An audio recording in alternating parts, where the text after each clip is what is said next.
Welcome, traveler.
Hello, Bean. No worries, Bean.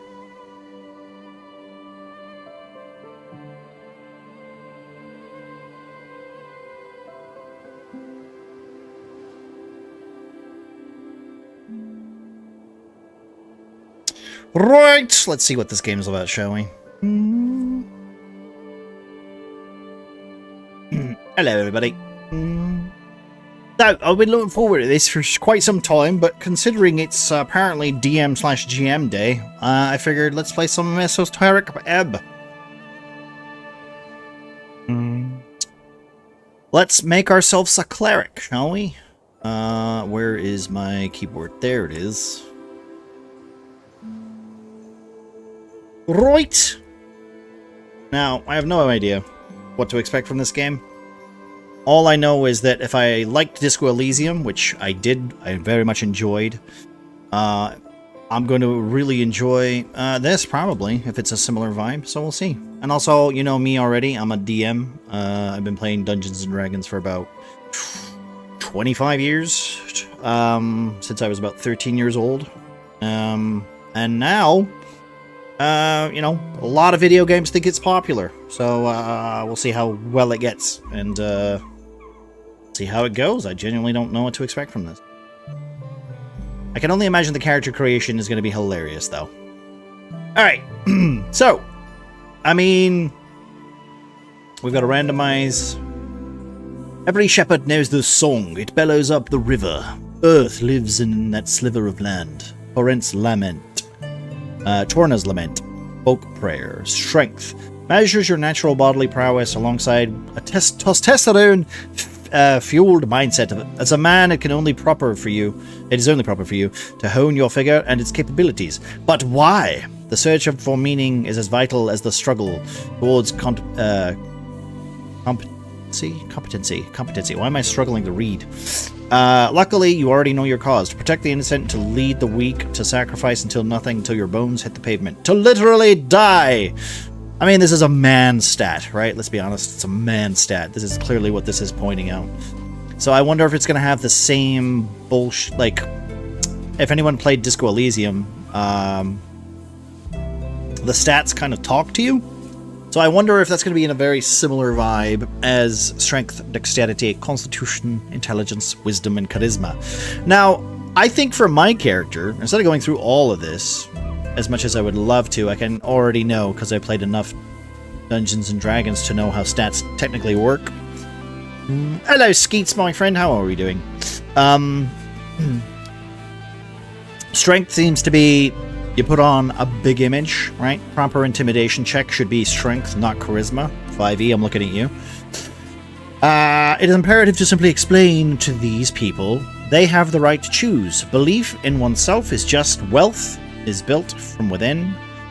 Meriadoc Moonwatch. Sights beyond reeds. Dexterity measures natural reactiveness, balance, and poise. The haste with which you express a witty remark. Ah. I think I just ran it over. How we doing, Skeets? How we doing today? Are you familiar with Esoteric Ebb? This is apparently inspired or very much like the D&D version of Disco Elysium, which is a game I don't think you're familiar with. This is just the D&D version of Disco Elysium, kind of. Or at least from the pre-blurb. We have proficiencies, and we can be randomized. I don't know if I should make something Dead Cleric. Growing up alone, getting into trouble, training with the Uthgard. Devoting your life and becoming a cleric. Was it always supposed to end in the river? Punching bag. You're a farmer's son who grew up in the city. Of course you'd be an outcast. It took time, but eventually you figured out how to cope with it. Troll killer. You don't remember it, but you know it well. You know it well how your father died. Sometimes it motivated you. Sometimes it felt impossible to live up to. +3 strength. Kiosk kid. Your mom wasn't around a lot, so to keep you out of trouble, she forced you to get a post-school job. You still despise the smell of newspapers. Lore enthusiast. Spending time alone in the city, you often ended up in the Darwinian library. The strange history of yours realm was a constant companion to you. Crowd, please. Oh, okay. We found my one. So you're going to walk around in your underwear and be a misogynist? Depends on the playthrough for Disco Elysium. Depends on the playthrough. You could be a racist. You don't necessarily have to be like a misogynist. You could even be a homosexual or a guy pretending to be a homosexual, which I think is more upsetting. It really depends on your playthrough. Inevitable, you end up with the wrong crowd. You quickly picked up on the slang and radical terminology, doing anything to get real friends. Charisma +2, intelligence +1. I think we're going to go for an intelligence build, which is stupid because we're playing a cleric.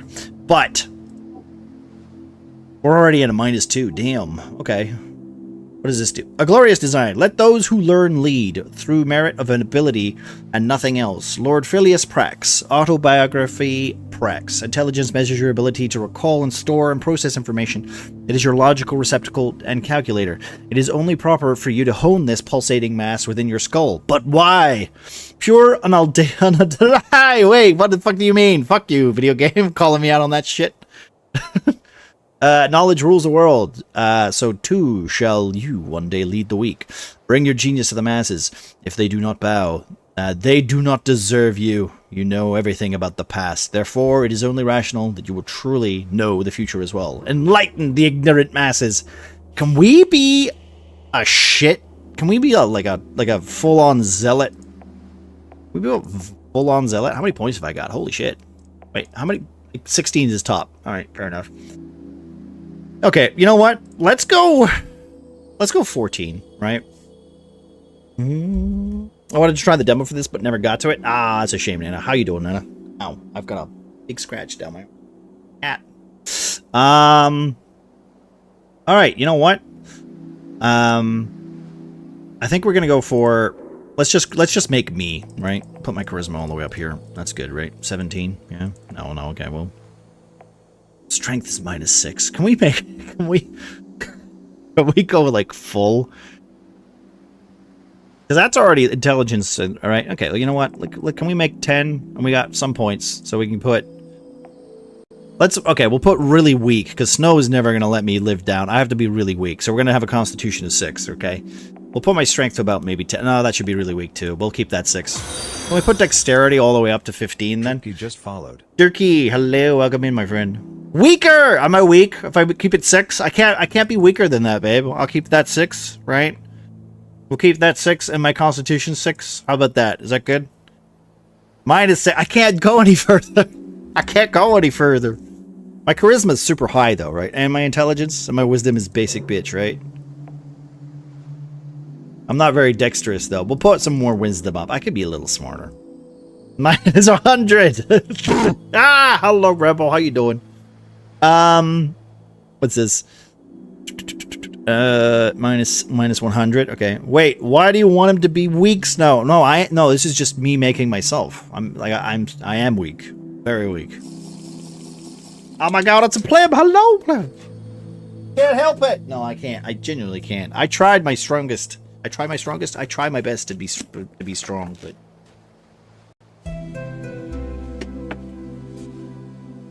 Skeets, I already made that joke, thank you very much. Look, we'll go to intelligence, okay? It says here, if I go to intelligence, simple, unadulterated ego. It's right here. Fine print. It says there. It's all in the text. It's all in the text, okay? Exactly. That's why we have the command. I'm okay, nom and some vanilla ice cream. Oh, man. Getting the ice cream in early. Well, there's pre-built stuff, but I think that's fine. This is Manic 88, right? Crowd pleaser. You know? A high intelligence cleric votes for the best wizard. Despises and envies the gods. Solves every mystery with ease. Masters arcane magic. Spouts historical facts for hours. Is dismissive towards those lesser. Oh, I don't like that one. Knows everything. Knows nothing. Was it a low intelligence cleric? Knows nothing. Is both ignorant and confident. Makes up tidbits to seem smart. Is barely sentient. Cannot intentionally solve mysteries. Is an idiot. Duh. Well, here we go. Oh, I'm not dexterous at all. I'm not dexterous at all. We're making Manic weak. I'm pretty weak. An explosion erupts at the heart of the city. No one wants to deal with it, so they send you. I shouldn't comment on any of this. The weakest cleric of Norvik. Complete your quests in any order. Don't be afraid to make interesting choices. And remember to get a ton of loot. The campaign will take you from level 1 to 6. We'll play for about 5 to 8 sessions. It's been a journey to put this together. I hope you have a good time, Chris. And only 6 strength? Okay, just gonna avoid solo in the dungeon. It's the cat. Wait, is the DM already talking shit to me? Okay, this is fun. This is already fun. Speak with the dead. 3rd level necromancy. Casting time 1 action. Range 10 feet. Components visual, somatic, and materials. Burning incense. Duration 10 minutes. You grant the semblance of life and intelligence to a corpse of your choice within range, allowing it to answer the questions you pose. Corpse must still have a mouth and can't be undead. The spell fails if the corpse was the target of the spell within the last 10 days. Until the spell ends, you can ask the corpse up to 5 questions. The corpse knows only that it knew what it knew in life, including the languages it knew. Answers are usually brief, cryptic, or repetitive, and the corpse is under no compulsion to offer truthful answers if you are hostile to it, or if it recognizes you as an enemy. This spell doesn't return the creature's soul to its body, only its animating spirit.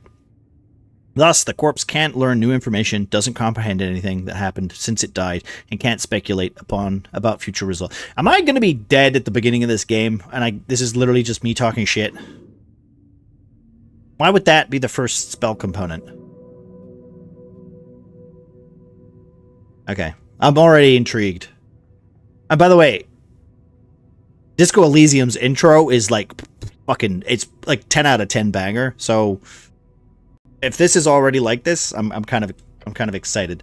Truth and nothing else, a voice declares. What is your name? DC 8, success! Rag. Your name is Rag.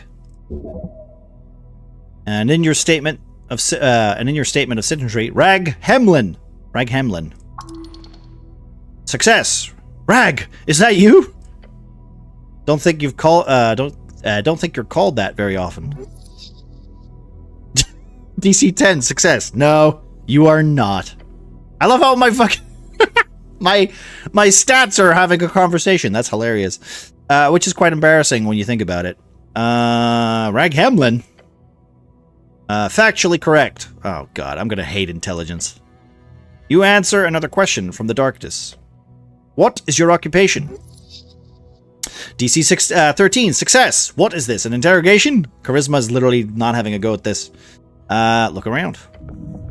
Wisdom, DC 13. Failure, it's more than darkness. It's nothing. All around you. What's an occupation in this context?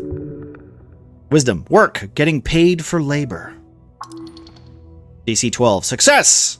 This is, for sure, about your job.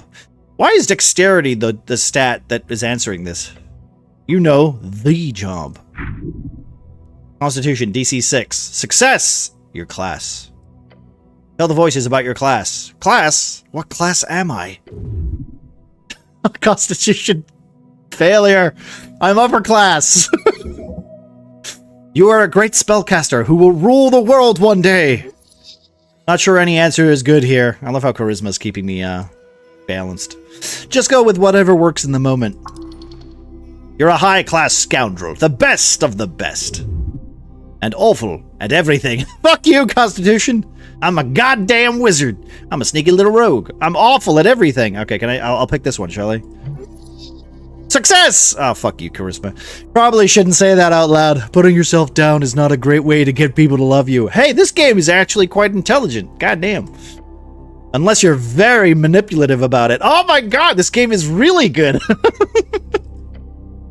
Takes a while before the next question is posed. What is your current goal? DC 13. Success. Goal? Would be nice to get out of this dark pit for one. We need to find out who blew up the tea shop. Wisdom. The Goblin Chieftain! She needs you! A tea shop exploded. Unfortunately, yes. That's not good. I like tea shops. Great. I hate tea shops. They should be bad. Oh, don't show this to Cal. I don't have a strong opinion on tea shops. In fact, I'll never think of them at all. Okay, I don't mind tea. I don't mind a tea shop. Yes, they are lovely, yes. You may ruminate further on tea shops at a later date. There is a question to be answered. Your goal is... Why all these questions? This fellow wants something. No idea what, though. You should probably lie. Tell him you're collecting tax or something. That'd be fun. I'm a tithe collector. Yes, that should scare them. No reply, no feedback. Then the voice asks, what is your political affiliation? The question strikes your entire consciousness, sending into spinning. If you care for your fellow, vote for the Hasgallists. Okay. No way! Those dwarves want to take everything from... Is this gout? Which isn't much, but still. It is the duty of the powerful to lead. That is you, no one else. We're moved beyond the bounds of dictators. We are free to make our own choices, thanks to the revolutionary freestriders. Elections are... exhausting! I failed, damn it. Hey, I mean, I don't hate tea, though, babe. I don't hate tea. Like, if a tea shop exploded, you know? DC 13, oh god. 11, failure. It hides in the back of your skull. A fact that you are bound to be a nationalist. Uh-oh. It frightens you. The pressure. The nationalists, Nazalists, the freestriders. I don't know any of these words. I should be in charge as a god king wizard lord. I'm actually a political... I should be a wizard lord, right? I should be a god king, right? Okay. Speaking of wizard kings, right? Why wouldn't you want that as your wizard king? I'm doing wizard king. Oh, election week. Okay. Once we based our worth on knowledge and ability, it shall come again. The voice is fading. This is the end. The final question. You would exactly. Hello, Pyro. How you doing, my friend? The voice is fading. This is the end. The final question. How did you die? Seems same way you lived, unable to step out of the uniform. Not for 1 second. DC 9, success. Now's your chance. Break free! I am not dead! I fell into divinity. She took me whole. I died when he died. Stay silent until the darkness ends. I'm not dead!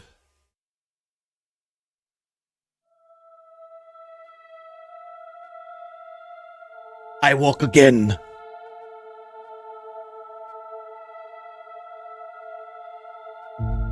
Oh shit.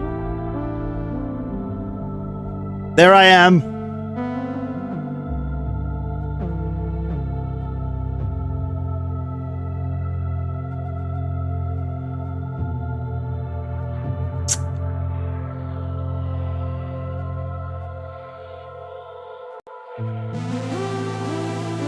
Ooh. Okay.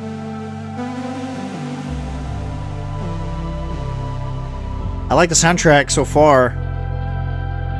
To be fair, though, Disco Elysium soundtrack, if you throw that on YouTube, it's good. No, not my dad's pocket watch!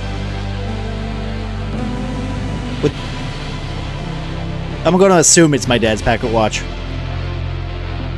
Is it made by the Disco Elysium people? I don't know. It's made like, it says if you like Disco Elysium, you'll like this. Yeah. It's... because this game has the same vibe as Disco Elysium, where your stats talk to you while you're trying to solve the investigation. And I can't say... I don't want to talk too much about Disco Elysium, because this is a different game. This is its own game, but I really like Disco Elysium. It's one of my favorite role-playing games ever. But if it's got... if people say it's kind of like that, but fantasy, I can't hate it, you know? Well, I look like I'm not doing too well. I wonder if this will get a later update when with voices, right? Day 1, March 22nd, 27p. Wisdom! Same way you lived, unable to step out of blah, blah, blah, blah, blah. What's this? Now's your chance to break free. I'm not dead, you! I'm waking up! A fresh start! Oh god, is my constitution gonna fuck me up? Who's gonna catch me though, babe? I'm falling. I guess that was me. I thought I was in water, but I guess I'm just dying, babe. Oh, wake up in the lower layer. Your body aches. It's stiff, as if you've slept for days. Don't sleep in the armor, dumbass. Oh, okay, gout. Jesus. I think gout's gonna be dexterity, okay? Because he seems to insult me all the time. Strength. Ready for the quest to continue? Well, I failed, so check my stuff. What stuff? Your hands dart round your pouch in uniform. Panic. Sweat. No spell book. No mace. Face it. You've been robbed. Your legs shake. Tears begin to form. I'm failing all my rolls. Deep breaths. Your belongings are surely here somewhere. Look around me. A circular stone chamber. A storage for apples and corpses. Those piles of apples. Is this Tolstad? Tolstad. Tolstad. DC 8.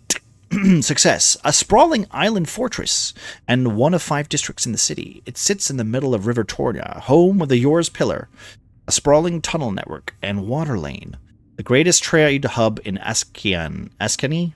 You are on Tolstad right now. Water lane. Charisma. DC 60. DC 9. Success. Water lane, the largest trade port in Norvik, located in a massive tunnel piercing the center of Tolstad. Is so-called marvel of the dwarven engineering, and it's the reason so many people commute to Tolstad over the many bridges, considered as one of the greatest crafted wonders of the world. Norvak is... I'd love if I failed these. Do I just not get to know this information? You know, Norvak, I feel like this is a big lore dump as well, because I'm an intelligence-based cleric.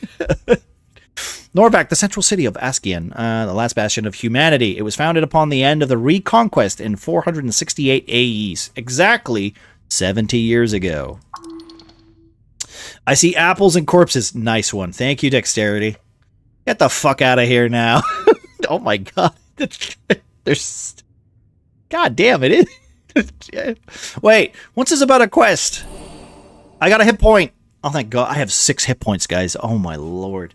Oh, yes, a quest.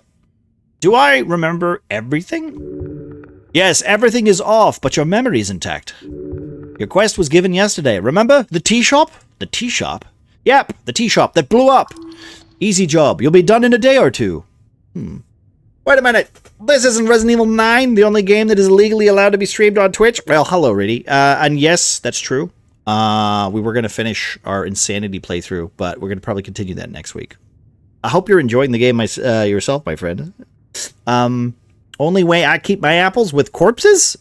I actually don't know. I'm assuming they're going to literally tell us why they're keeping apples and stuff together, right? Maybe there's a reason for it. No. Also, thank you, Pyro. Appreciate that, my friend. Thank you for the shoutouts there. Guys, if you're not already, please go check out Ready and go check out Rebel and go check out Pleb. And we got Bean as well. And we got Gout and Nana as well, technically. And of course Skeets as well. Ew, Rebel! It's okay. It's actually a worm storage, corpses and apples for the worms. Oh, maybe. Think you might be onto something, Gal. I hate that clip. Remind me to delete it. Hey, Pleb. Delete that clip. Let's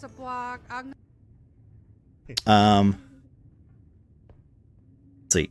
I'm on my 4th playthrough to clean up some of the remaining achievements. Honestly, I've been playing it on Insane, and it's so much fun. It's so much fun, Ready. Like, did you see eyes in there? I look forward to go through it again. I'm just in a... Apparently, I've been told that it is DM... It's Dungeon Master Game Master Day. Apparently, this is the day that it is for it. So I figured, you know what? We'll play some TTRPG bullshit while we're on today's day. And I appreciate that, my friend. Thank you very much. Did you miss anyone? You did technically miss yourself, my dude. Go away. Hello, CJ. How are we doing, friend? It is a glorious time. I didn't even know about it until this morning. I was like, huh? It's a fucking what day? But I also, you know, like, as I said, I've DM'd for what, 25-ish years now? So I might as well indulge in this said holiday, even though none of you got me anything.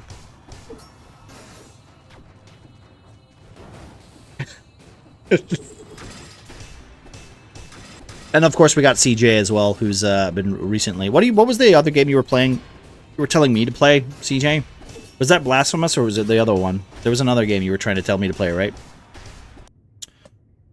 How can you have DM'd for 25 years when you're only 22? Yes. I am definitely not 38 years old. I'll take 22. I'll take 22. I'll take 22. I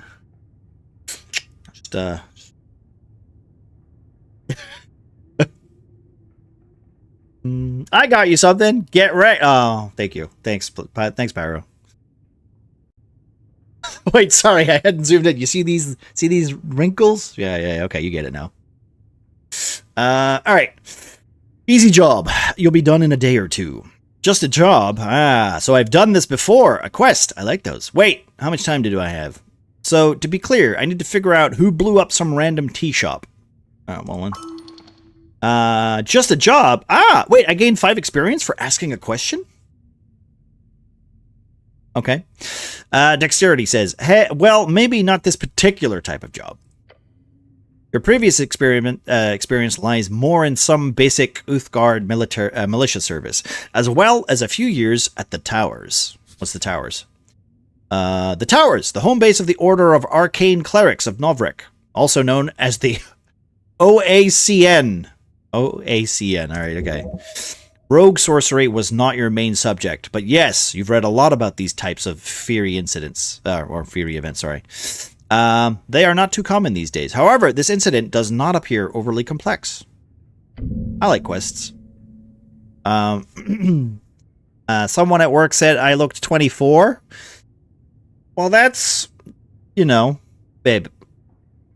You gotta remember, when young people compliment your age, okay, they mean it as a compliment, you know? They don't mean it like you look as dumb as a 24-year-old, you know? And I'm not saying 24-year-olds are dumb. I'm just saying that young people look stupid, okay? It's something I've learned as I've gotten older, you know? Thank you for the 4, CJ. They are dangerous. I might not make it. My strength keeps failing. I don't like this. Wait, how much time do I have? Until the election, duh. Dexterity is so mean. Why is dexterity so mean to me?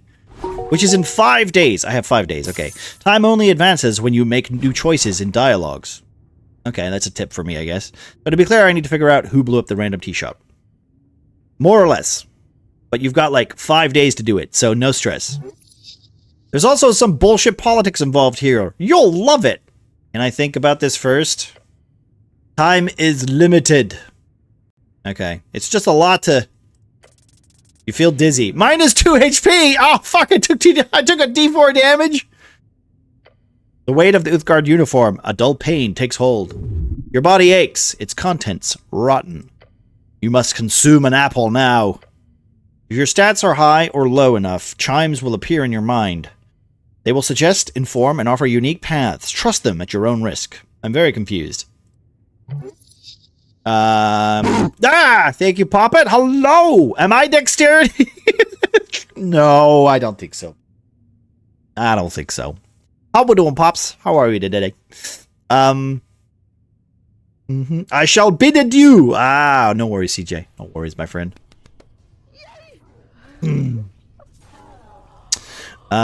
Sore but okay. Oh no, you had a busy day. You had a bit of activity today. How was Overwatch earlier? I did see that you were popping into it. I hope you weren't having too much of a struggle.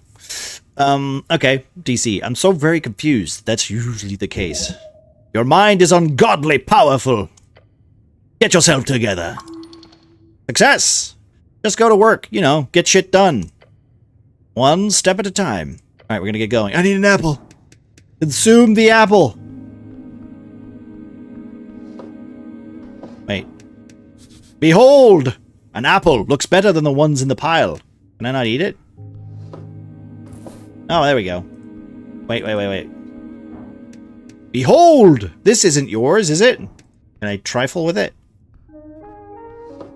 Tattered cloak. Dexterity. -1 charisma. It puts my dexterity up. I don't want it. The cloak is sprawled upon the iron slab. As you grab it, you immediately feel the dampness spreading into your glove. Oh. It is light blue and tattered. And it was once yours. Please don't. That thing is disgusting. Weigh it in your hands. It is heavy. Bring out the water. The filthy liquid falls to the floor of the stony chamber. It smells of salt water. It is still quite wet. Should I wear this? No. I love how Charisma is like, don't put that shit on. Of course you should wear it. A hood is the perfect tool for any decent rogue and or ne'er-do-well. So what if it's a little damp? You have to wear it. I mean, I am a rogue, so yeah, let's wear it. But I'm not a rogue. Sorry, the word I am not a rogue is not in your vocabulary, actually. Please rephrase. That's not one word, though. So pedantic. So unrefined. I love how intelligence and dexterity are having a go at each other. Fucking shut up. You reaching for your fancy red pouch of holding? The cloak easily slips inside into the extra-dimensional space with a satisfying slurp. I really love my pouch of holding. You gain 5 XP. Yes. You are very lucky. Hello, Earth. How we doing, my friend? Yeah, put it on. Makes you smooth. It's wet, Count. I'm crap at it, but it is fun. Well, that's good. I'm glad you were enjoying it. Like I said, Overwatch is fun. I know it's a little overwhelming, but I enjoy it. Fuck. How are you enjoying Resident Evil, Grace? Earth, sorry. Like, dude. Fucking good, right? It's a good game, man. Like, I'm fucking loving that game. It's so much fun.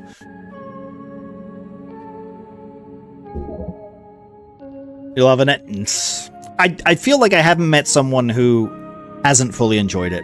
Yeah. Smooth is fast and wet is also smooth. Wet is...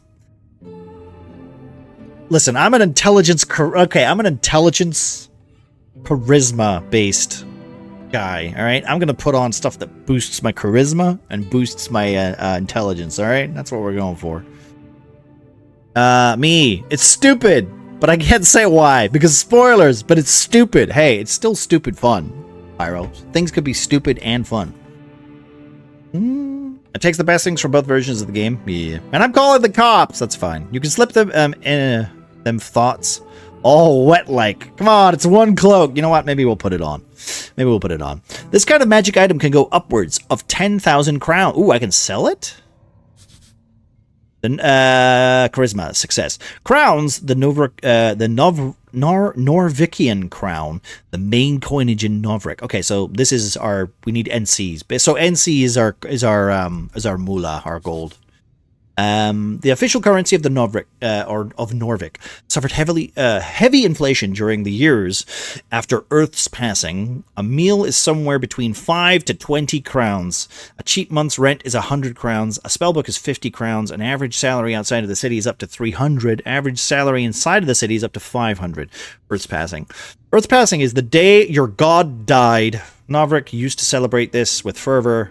When you were little, as many fanatics believed he would return if they hosted a truly legendary feast. Earth's passing. Drink and feasting with family and friends, mostly used to ignore the darkness of winter outside. It's not yours, though. It's the city's. Okay. Can't just use it for anything. Shut up! It's yours. You can do whatever you want with it. Now go put on your cloak and rob some people. I mean, relocate some resources. Okay, so we already know that Gout and Nana are going to be doing a dexterity run.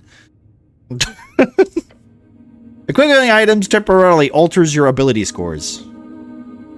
Where's my inventory? Right, well I want to eat this, right? So can I put this on?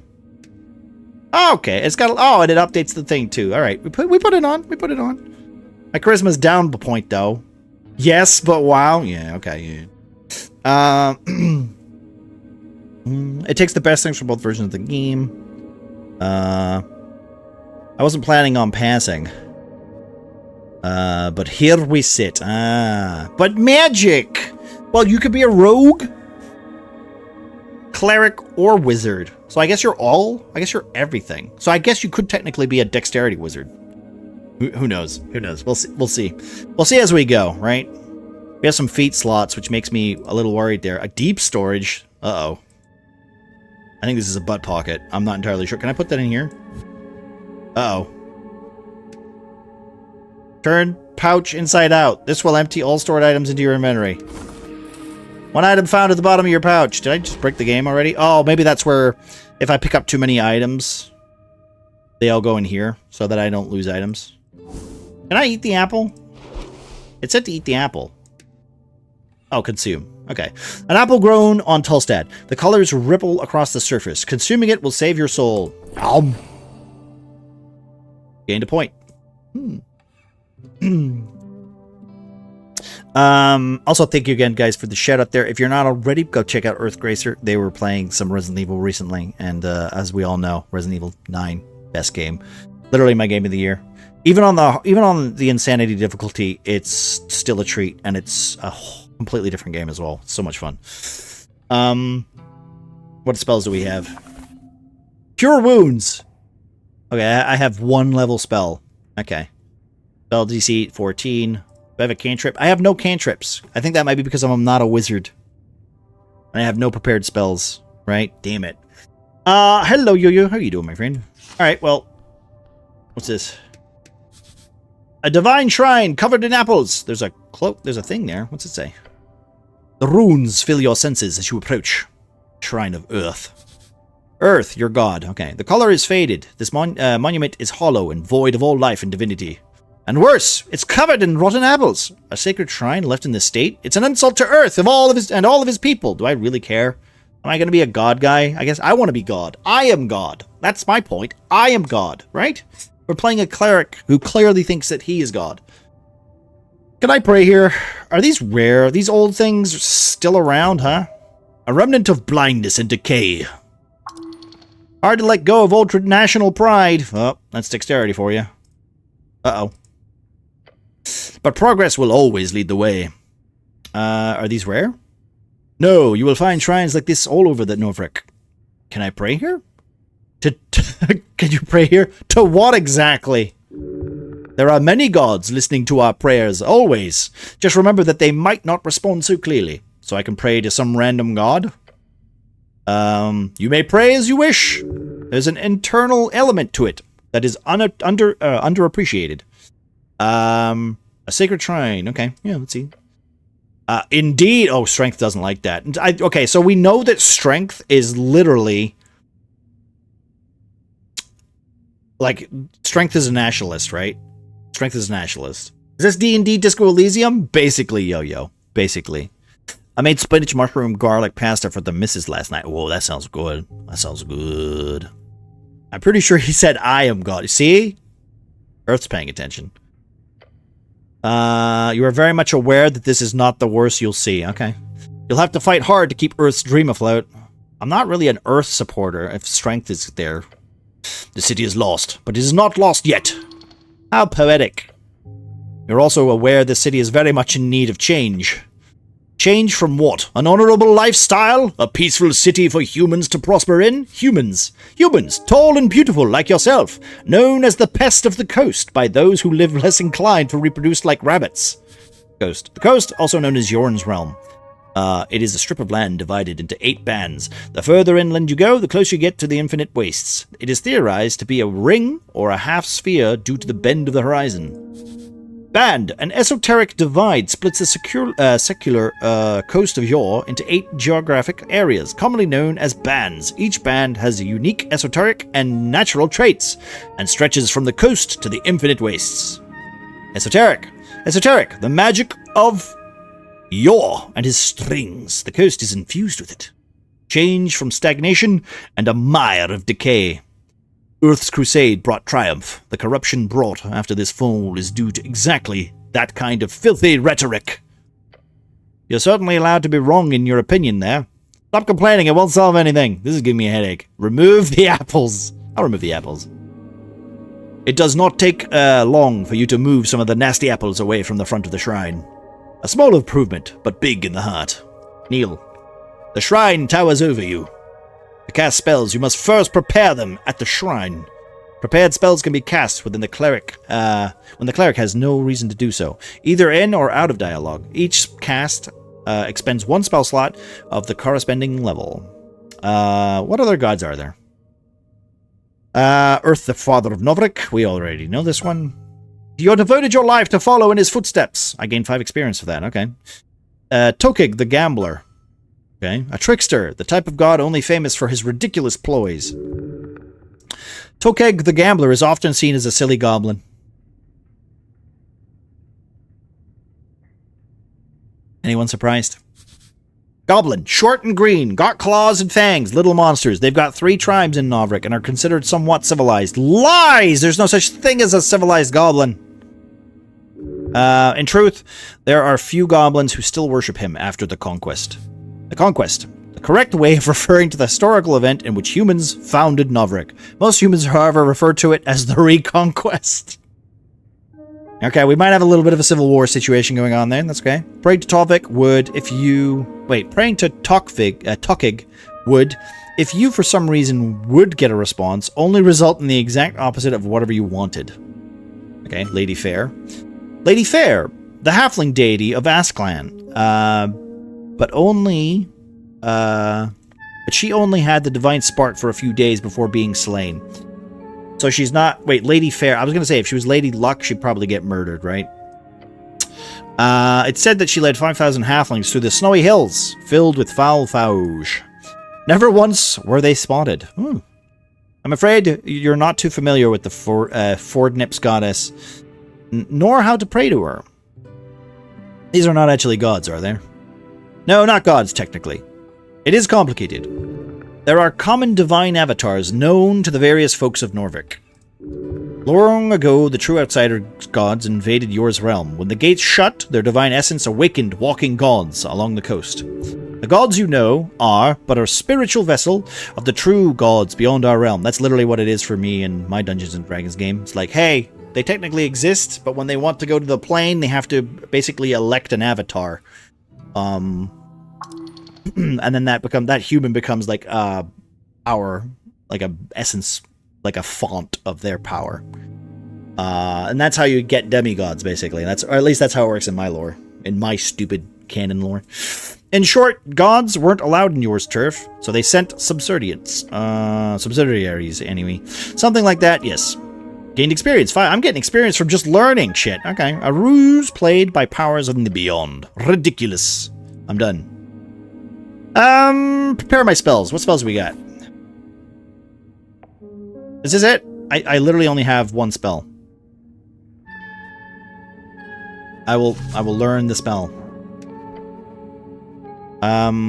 Wait, can't I heal here through divine assurance or something? Not precisely. The gods do not usually grant divine interventions for minor injuries. Do you think they care? If you want healing, you have to do it yourself. But the power channeled through Earth, yes? Come on, is that really channeled? The guy's dead, faded, gone. You're most likely simply handling some esoteric leftovers smudged on the strings. Ooh, okay. We're gonna get our first roll. I removed the apples. That minus this is DC. This is Wisdom DC 13, and my skill is very low. I'm not gonna do this. Attempt a prayer of healing. Well, that's good. First roll of the game. Get fucked. Hello, Duff. How we doing? And hello, Lore. How are you, my friend? This is a fun art style. Honestly, if you've ever played Disco Elysium, I very much like it. Thank you for the chat. It's there, guys. If you're not already, please go check out Lore. He's been playing through Madison lately. Wait. Ooh, he's playing some Balatro as well. Ooh, I still need to figure out if I want to try that game or not. I would have succeeded. You would have succeeded. I got a 2. I sucked. No healing for me. You focus your mind on Earth's symbol, his red eye. You recite a few words of remembrance before you sense the channeling strings around the shrine. They converge upon you. Oh, wait, I failed and I got a +4. Interesting. Ah, well, that's something. Sure is, but you sense there is something you've missed. What were those words, the ones you learned at the tower? Staring at the chiseled monument, you focus your mind. You take a deep breath and begin your prayer. And? Tranquility. Contemplate the tea shop. Contemplate the election. Can I return here when I have more things to think about? Finish your prayer. Contemplate the tea shop. You let your mind go through the basics of what you know. The tea shop was destroyed in the middle of the day. Minor injuries were reported. Your goal is to enter the tea shop and investigate it properly. That is it. Okay, so I can come to the shrine and basically it can give me a little bit of a heads up going, hey, dumbass, this is what you might need to go and do. So that's cool. I like it's giving you a little bit of a direction if you need it. Because these games, especially RPGs, you get a little lost sometimes. All right, well, I'm done here. The last stream got weird. I can imagine. Behold, a vase of leaves. Smells lovely. You're just gonna steal everything? Incense. Ah. Behold, it's a corpse under a blanket. Let's trifle with the corpse. Oh, apple and crones. Man, I'm just stealing shit. You stared at a blue rag. It's draped over the outline of a someone. Sir, you can't sleep down here. No response. Give it up. Nothing to gain here. Sir, please don't ignore me. Silent treatment, huh? Haha, funny. Stop this idiotic behavior. If you wish to commune with the corpse in a meaningful way, I suggest speak with death. A 3rd level necromantic spell allows you to animate a spirit in... Okay, we already know this. No breathing, no movements, nothing. Oh, he is dead. Actually, check under the rag. Underneath, you find the cold corpse of a human.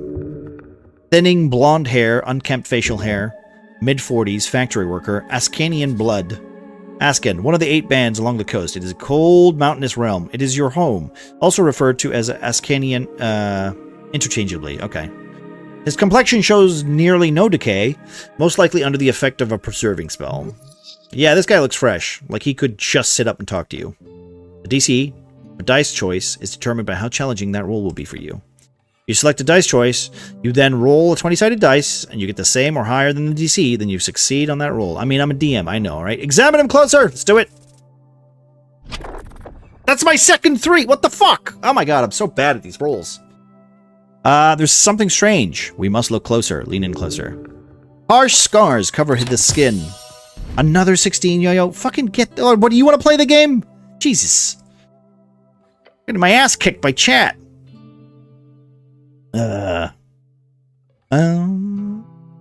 Last time it was 2. You got 1. Yeah. Hello, Sums. How are we doing, my friend? Signs of being either a hard worker or a careless worker litter his skin. Make sure to check the back as well. Try to move the corpse. The moment you touch it, black veins appear over its skin. Ugh. Feeling of impending doom comes over you. Your stomach drops. Doom. Doom! The lair of a lich.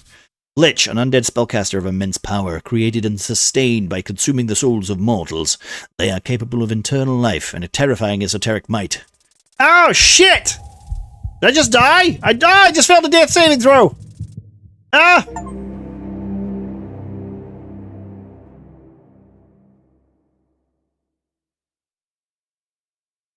It's only been 50 minutes.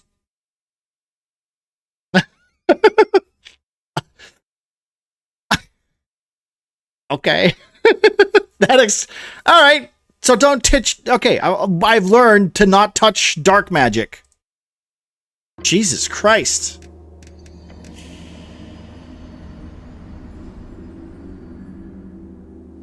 We're supposed to be playing horror games, but... Thank you. Madison, so Hi, Cal. How you doing, my friend? we started playing Balatro. About the time it took me to die in Disco Elysium? About right. About right. Would it be worth going back and actually researching that stuff? Alright, let me not touch the corpse. I mean, there is a research station like... Oh, you flippin' numpty. You stood right in front of me. You shot me! Yeah, I shot you in the ankle. How you, where did you get to, Cal? You just walked right in front of it as I pulled the trigger and my shot went straight into your ankle. Are you in, did you finish Grace's section yet? I just beat the spider? Oh, how did you like the spider? That's a fun fight, dude.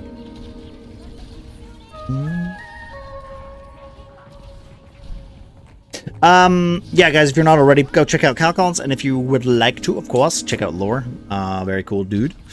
And now Alpaca's here, so he's gonna shout everybody out. Even though these people have already been shouted out!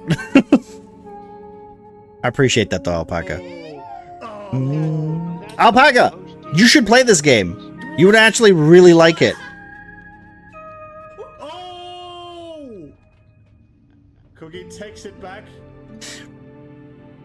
Okay, so what I'm seeing, right, is there's a lot of weight leaning backwards. I'm gonna take one of the front one. Oh, not that one. For sure. All right. Yeah. And also thank you for the shout out there for Sums as well, who's gonna be playing some. Well, actually, are you playing some Overwatch today later, dude? Or are you playing? You're playing some Marvels. It's Wednesday, right? It's usually. Remind me to remove Alpaca's mod abilities.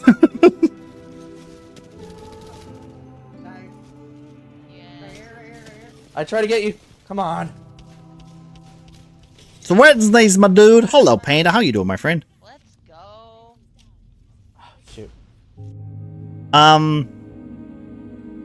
Here, let me do this real quick. God, I love you, Earth. Oh god, what's up, Pyro? Hey, if your wife's talking to you, why don't you pay attention to her? Huh? How would you do that instead?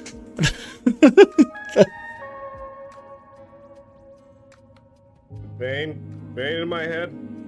Manic, I'm on Alpaca's side. Yikes forever. Yikes forever. Just a pain. Yikes forever. Yeah. You're waking up. Good morning, my friend.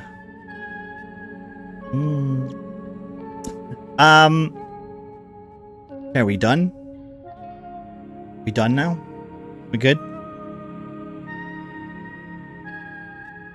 No one else? No?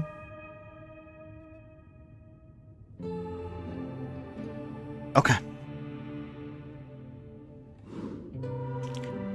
Lord. Okay, so let's see. We have to go. Wait, this is the pause screen? Let's not touch this corpse. Right? Let's not touch this corpse just yet.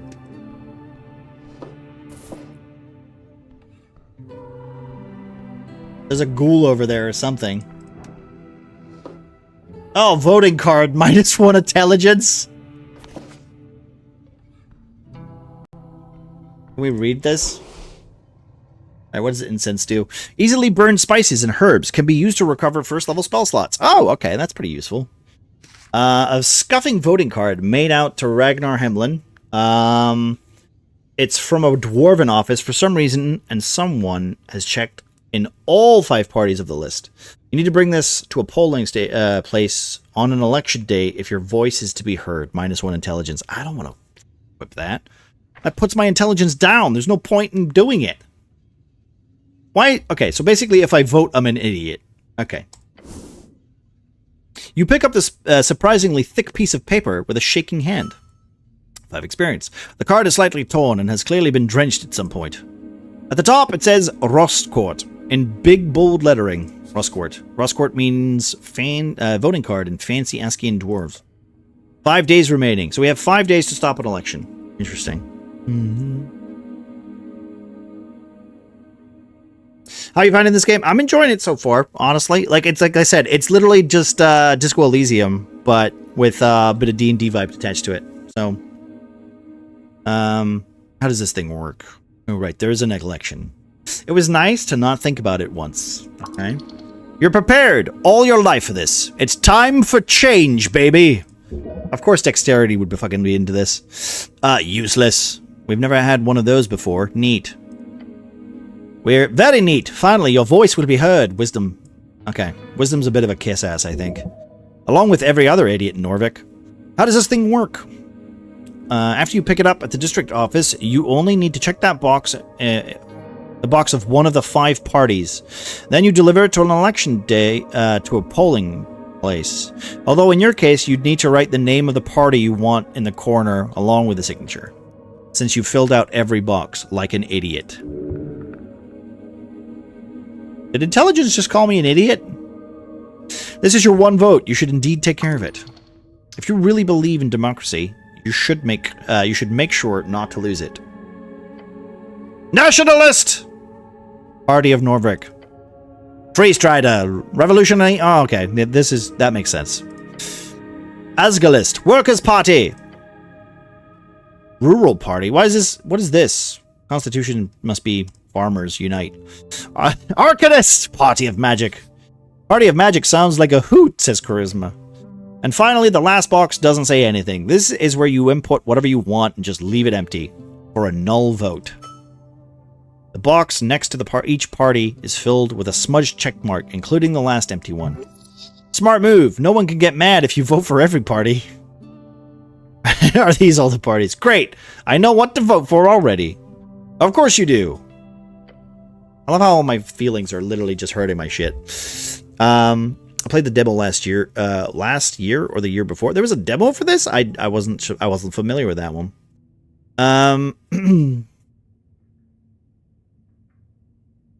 Wisdom's being a real one? I don't know, man. I don't know. I think he's a bit of a wimp. I think Wisdom's a bit of one. Ooh, Shield of Faith! Memorize Shield of Faith! I gotta memorize it. Can we memorize it? I've already memorized it. Alright, wait. Can I memorize the spells? I need to sleep. I need to sleep. Sleep.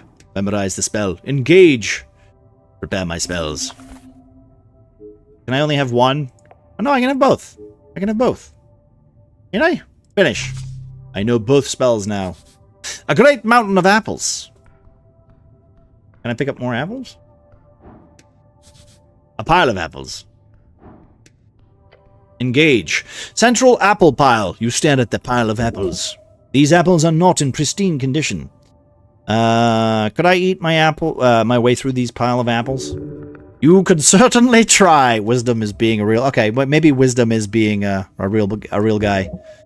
Success. It's not really a question of could. It is a question of do you have the time?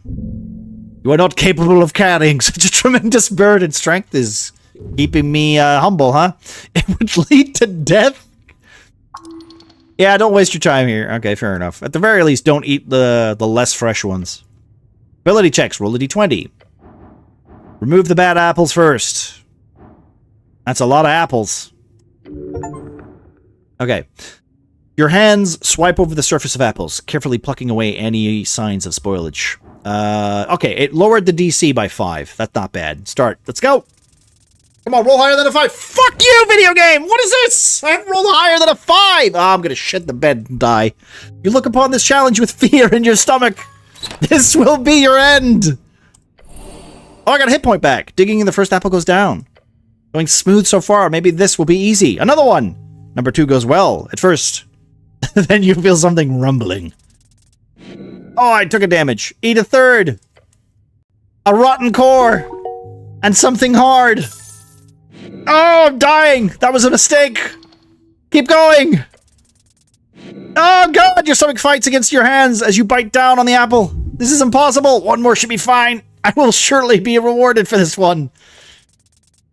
Oh, I'm dead. I'd choke to death on apples. Come on. Oh, I rolled a 20. I got a hit point and I avoided exhaustion.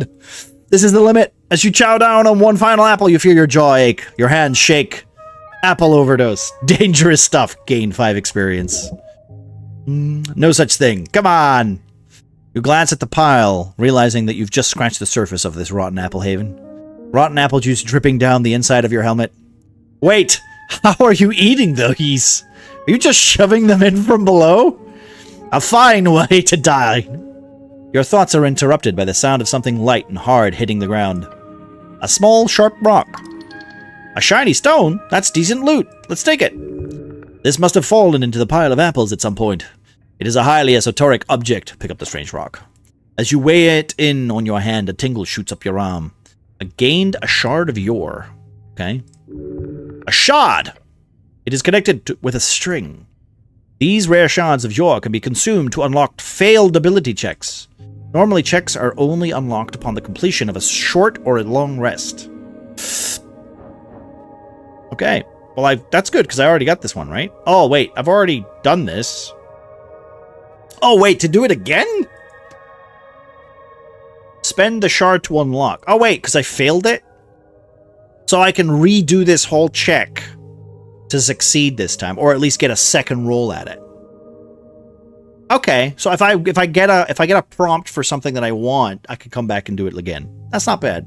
It's me playing D&D until fair enough. Excuse me.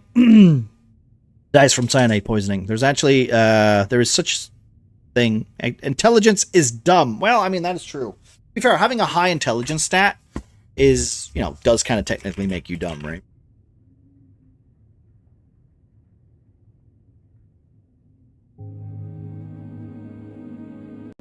Okay. That's a lot of apples. Yes. I don't want to try this again though, right? We should probably rest. Whose apples are these? The only apple farm in Novrik would be the one, the garden, the Goblin Garden. A dwarven-built citadel. Why is it called the Goblin Garden if it's dwarven-built? Okay, never mind. We'll figure that out. Sitting at the southernmost tip of Tolstad. It is now a goblin sanctuary and a greenhouse. Should these be stored alongside corpses? Nah, it's a health hazard. Of course not. It's nasty. Not at the pile. Alright, can I rest here? I only have 1 health. I kind of don't... Can I sleep? Can I heal? Wait. You think they care? Okay, we've already done this. Can I heal again? Is this cheating? Attempt to heal. Oh, I have to spend a shard to unlock? Alright, we're not going to do that. Alright. I'm done here. I have 1 hit point. Let's talk to this guy, shall we? I hope this isn't just a ghoul and he's going to... I can trifle with this person? Oh, right click. Okay. What's this? This one looks good. I'm gonna open this one. A garden apple. Consume! That gets me on a hit point. Alright, cool. So I can hold right click and it shows me the prompts. That's good. Alright, let's talk to this guy, shall we? A guy! He looks indecisive.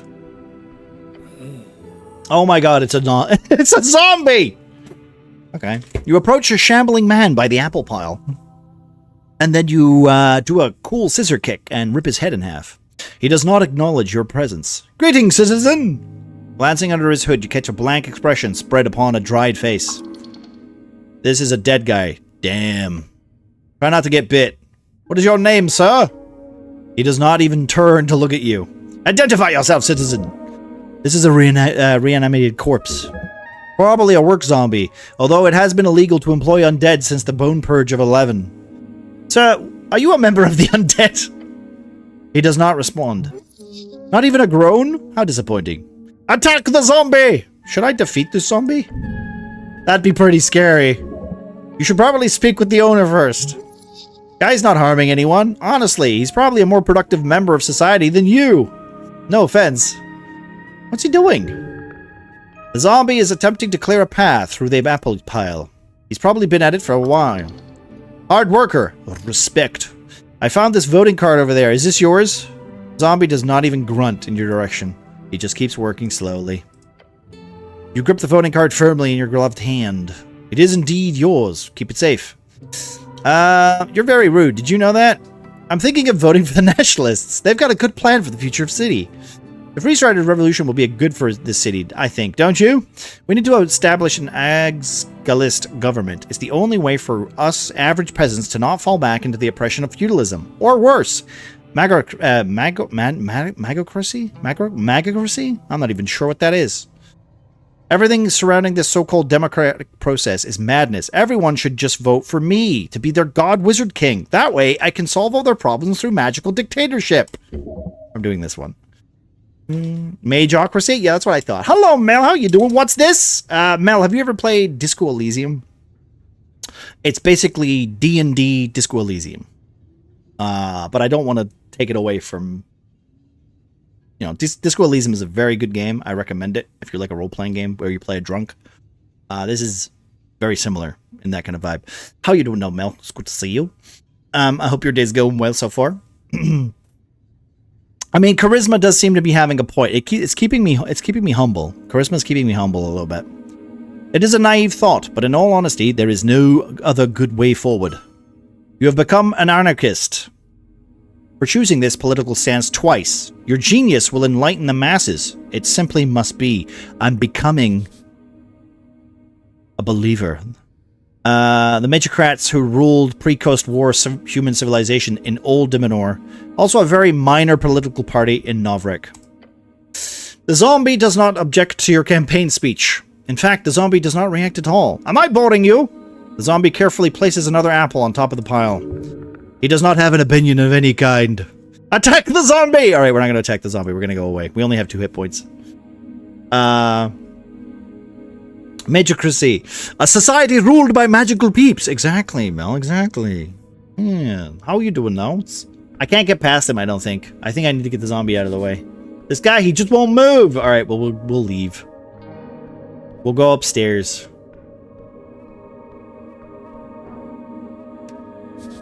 A spiral staircase. Ancient architecture. Manic is against showering. Nah. Is he a vampire? Good morning, cleric. Good morning. Mushrooms. Probably edible. Can I steal these? A small fungal spore ball. These can be farmed along the undercoast. They do wonders for your gut. They are not mind-altering, probably. Alright. I will consume them. I don't like this. What are these? Yor left his mark across the bands. Today it is a universal sign of magic. The red eye of Earth. Okay, interesting. There's a spellbook here. Is that mine?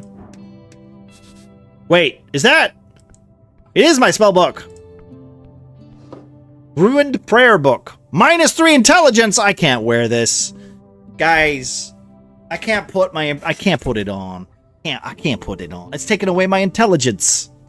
Maybe I should put it on. Maybe I should lower my intelligence. My intelligence is getting a little cocky. Was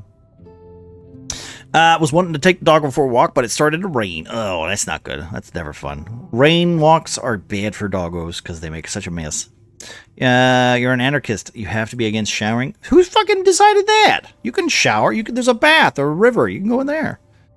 The only law anarchists follow? I feel like we have different kind of anarchists over here. You have intelligence? I have a little bit of intelligence.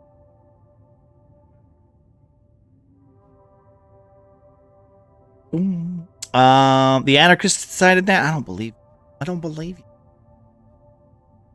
The book is ruined. Most of the pages, while dry now, have been completely drenched. Success. In salt water, it's absolutely and completely ruined. Only a few pages of the soggy Brachen-ish papyrus pages are readable. They appear to contain some type of undecipherable symbols. Ascanian writing of the most basic kind. Wait, oh no. Someone has attempted to dry this to the best of their ability. No, no, no. By Earth? This is your prayer book. So many hours wasted! You would have to rebind the whole thing. It is ruined! That'd be expensive. Let's get our hands on a new one instead. Take the ruined prayer book. Well, I got my prayer book back. That's good, right? -3. Ugh. Can I equip this? Oh, it lowers my intelligence. Oh, it lowers my intelligence so badly.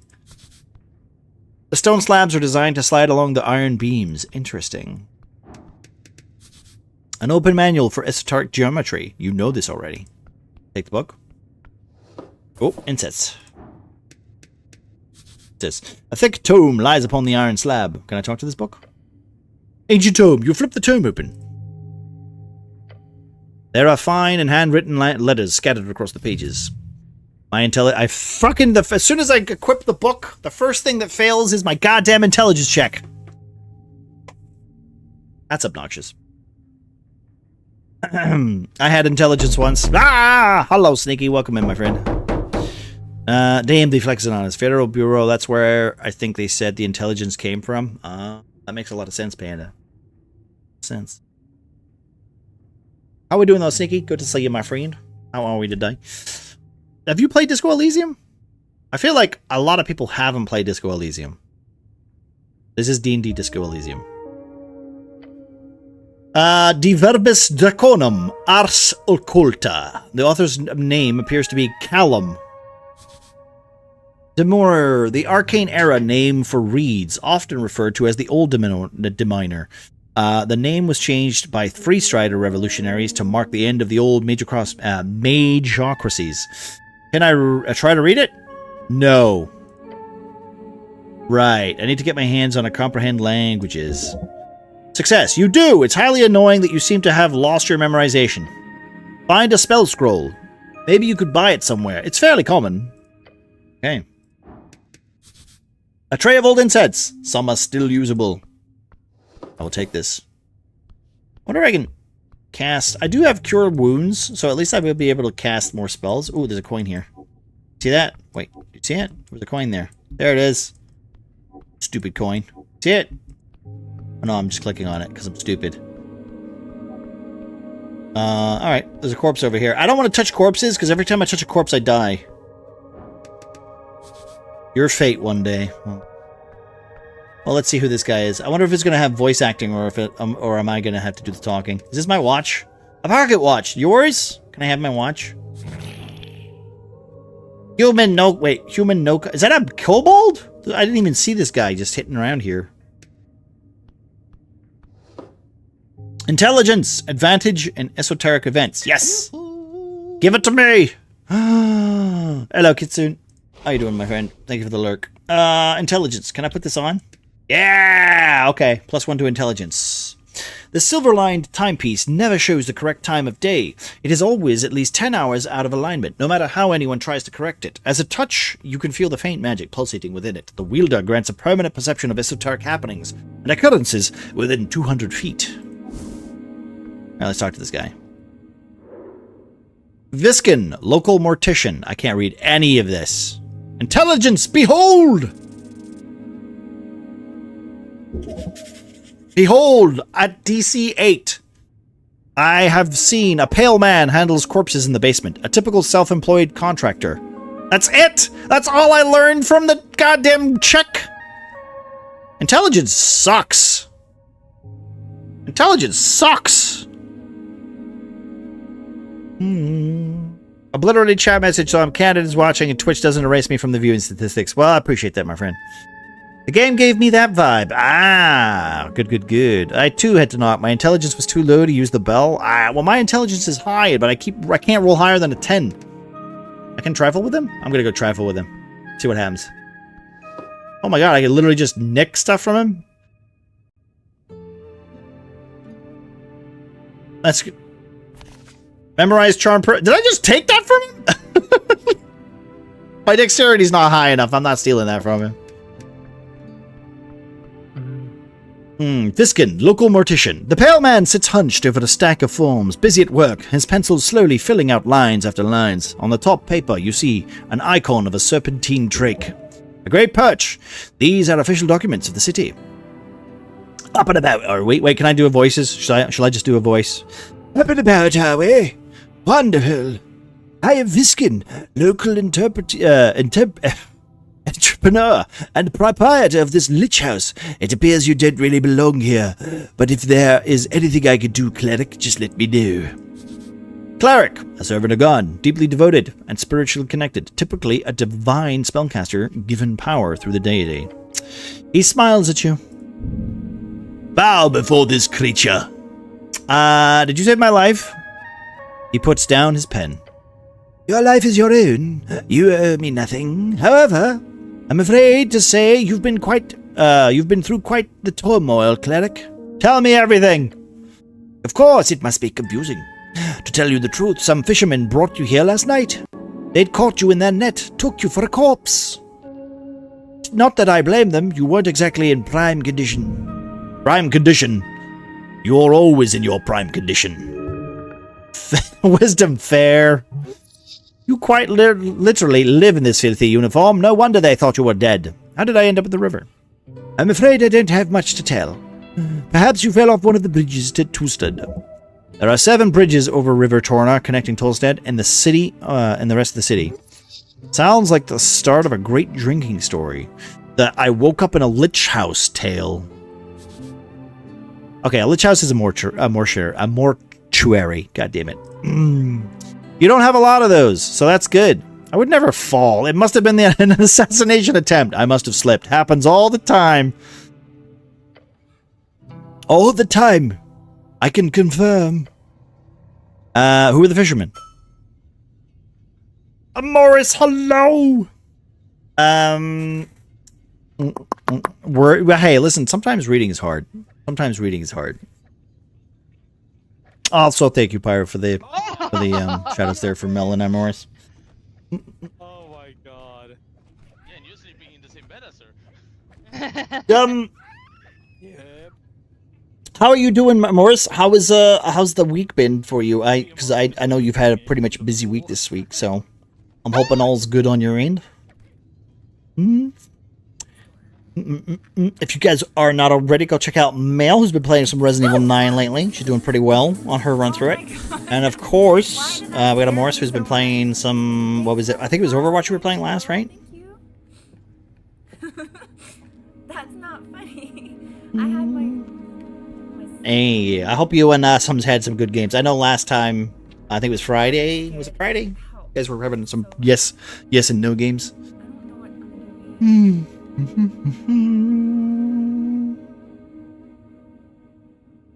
I'm doing.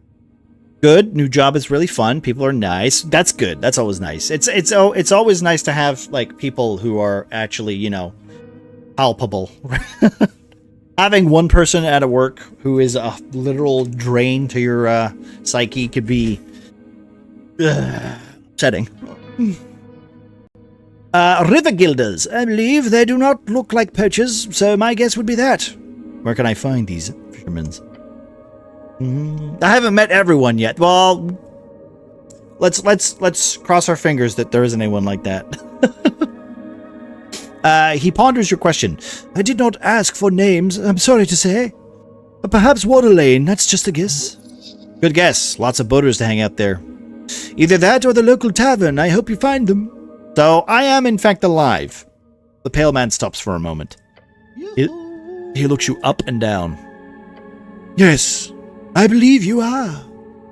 Silly! Hello! Thank you for the lurk. I played this game all day. If you keep reading the dialogue, you won't get far. It's okay, we're not in a rush back. I appreciate that, though. It sounds like you're enjoying it, though. Right? I played Disco Elysium. I know that game has, like, voices and stuff. And it's a bit more of a better narrative experience. I'm assuming at some point later, if they can afford it, they'll probably add that if this game does well. But if they don't, that's fine. I don't mind reading a little bit. As a DM myself, hey, it's part of the story, right? But thank you very much, Baxwar. I appreciate you helping me realize that this is a very text-heavy game. This is the kind of RPG games that I enjoy nowadays, as opposed to like Final Fantasy and all that stuff, which is a bit more action-inspired.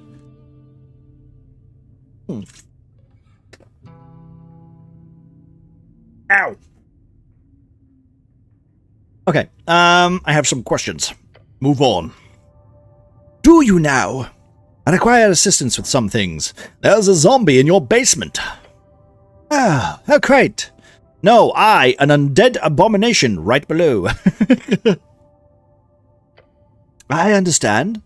We're closely connected to the city below. The undead seemingly wander as they please. Quick movement in the lower left cheek. His expression actually changed. Don't trust his words. However, I will have to take this up with the Lady Sageleaf. I pay good crowns for HWBT protection. What does HWBT protection mean? Before I click on it, what do we think it means?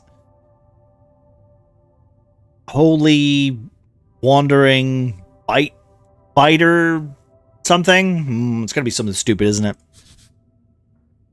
The Halfway Bridge Tribe, commonly called the Halfways, one of the 3 goblin tribes in Norvik. They're arguably the most influential despite their small size, led by Lady Miska Sageleaf, with their headquarters in the Goblin Garden of Tolstad. Oh, so it's all a misunderstanding then. Good. Wait, no, I don't actually believe you. Huh? What do you mean, cleric? You're a criminal harboring zombie workers. You need to be punished. The zombie is clearly working for you. That is illegal. You're you're doing something weird here. I don't like it one bit. I greatly apologize for putting you in this situation. It is my neglect that led to the undead creature entering the tower. No, you're Ost. We'll do a clean sweep of the basement this evening. Get ready. The kobold gives a screeched yell. Yes, master. I will also make sure to report this to both the HWBT and the militia. I was gonna say this could have been like the homeowner society. Like, what's the thing that pleb had to deal with? Like, is that literally what it is? Is that the version of it? Yeah, the HOA. That's it. Yeah, I see. That's probably what it is, right? Yeah, the homeowners association. Yeah, exactly. He won't let you get a word in. Amazing. I'm trying to say you need to pay for you're clearly doing something shady here, so of course I'll be sure to ask for a thorough inspection by the PCG, the Pest Control Guild. If there's anything unbecoming about my business here, it shall be uncovered and unveiled. Holy shit, he just keeps going. Thank you very much for your service, cleric. It is because of great men like you that the city shall stand. I'm sure a good word to your patriarch will assure a promotion of some kind as well, especially with the great work you're doing on the tea shop. He's going circles around you. This time to step in, argue. All right, here we go. We're arguing. I hate this level. The Grub Keeper, hello. Thank you for the follow, my friend. How are you doing? Welcome in. Oh, wait, are you a streamer, man? Ooh. Am I following you? I don't think I am. Hello there. Throw a thingy your way. Uh-oh, what's happening? Oh, cool. Very cool. Oh, yeah, well then hell. Hell yeah. Anyone who knows... Well, a friend of mine... Right, let me check that out. My browser is being really silly. My browser's being very slow. Thank you for guys. If you guys are not already, please go check out Silly, who's been playing some Pokemon trading cards lately. She's also been playing some Marvel Rivals, and also every so often she plays some Genshin Impact too. It is Genshin Impact, right? It's not Wuthering Waves. It's Genshin Impact. I forget because I mix those two up. And Grub Keeper, it's nice to meet you. Hello, and you're playing some Silent Hill 2. Damn. See, I'm working up to play the remake for Silent Hill 2. Because I'm a Silent Hill 2 fan, and I really liked the original when I played it when I fucking 20 years ago. When was Silent Hill 2 out on PlayStation or whatever the hell it was? Like the original Silent Hill. I haven't played the remake yet. I have it, Mel. I have it. I just haven't played it yet. And the only reason I haven't played it yet is because I was waiting to hear that if it was going to be good. Do it next. I'm going to be playing Silent Hill F next. Because I want to get the bad one out of the way. Then I'll go back to 2. I'm not saying that Silent Hill F is going to be bad. I'm just not that excited about F because of the Dark Souls combat. So we'll see. We'll see. Maybe it will change my mind. You know, maybe it'll change my mind. I'm excited to see any horror games anyway, so you know it's good. I loved it personally. I've heard there's a lot of Easter eggs and it's been made with a lot of love. So I'm excited to see like more about the remake of 2. Also with Silent Hill 2, I played that a lot as a kid. So when I go through that, I'm probably gonna, it's not gonna be I wouldn't say it's a first playthrough unless they've really changed the game. Like it's not 1 for 1, which I don't know if they would do or not. I feel like they've taken like they might have done a bunch of new stuff or whatever. You know, like what they did with the Resident Evil remakes. September 2001. Okay.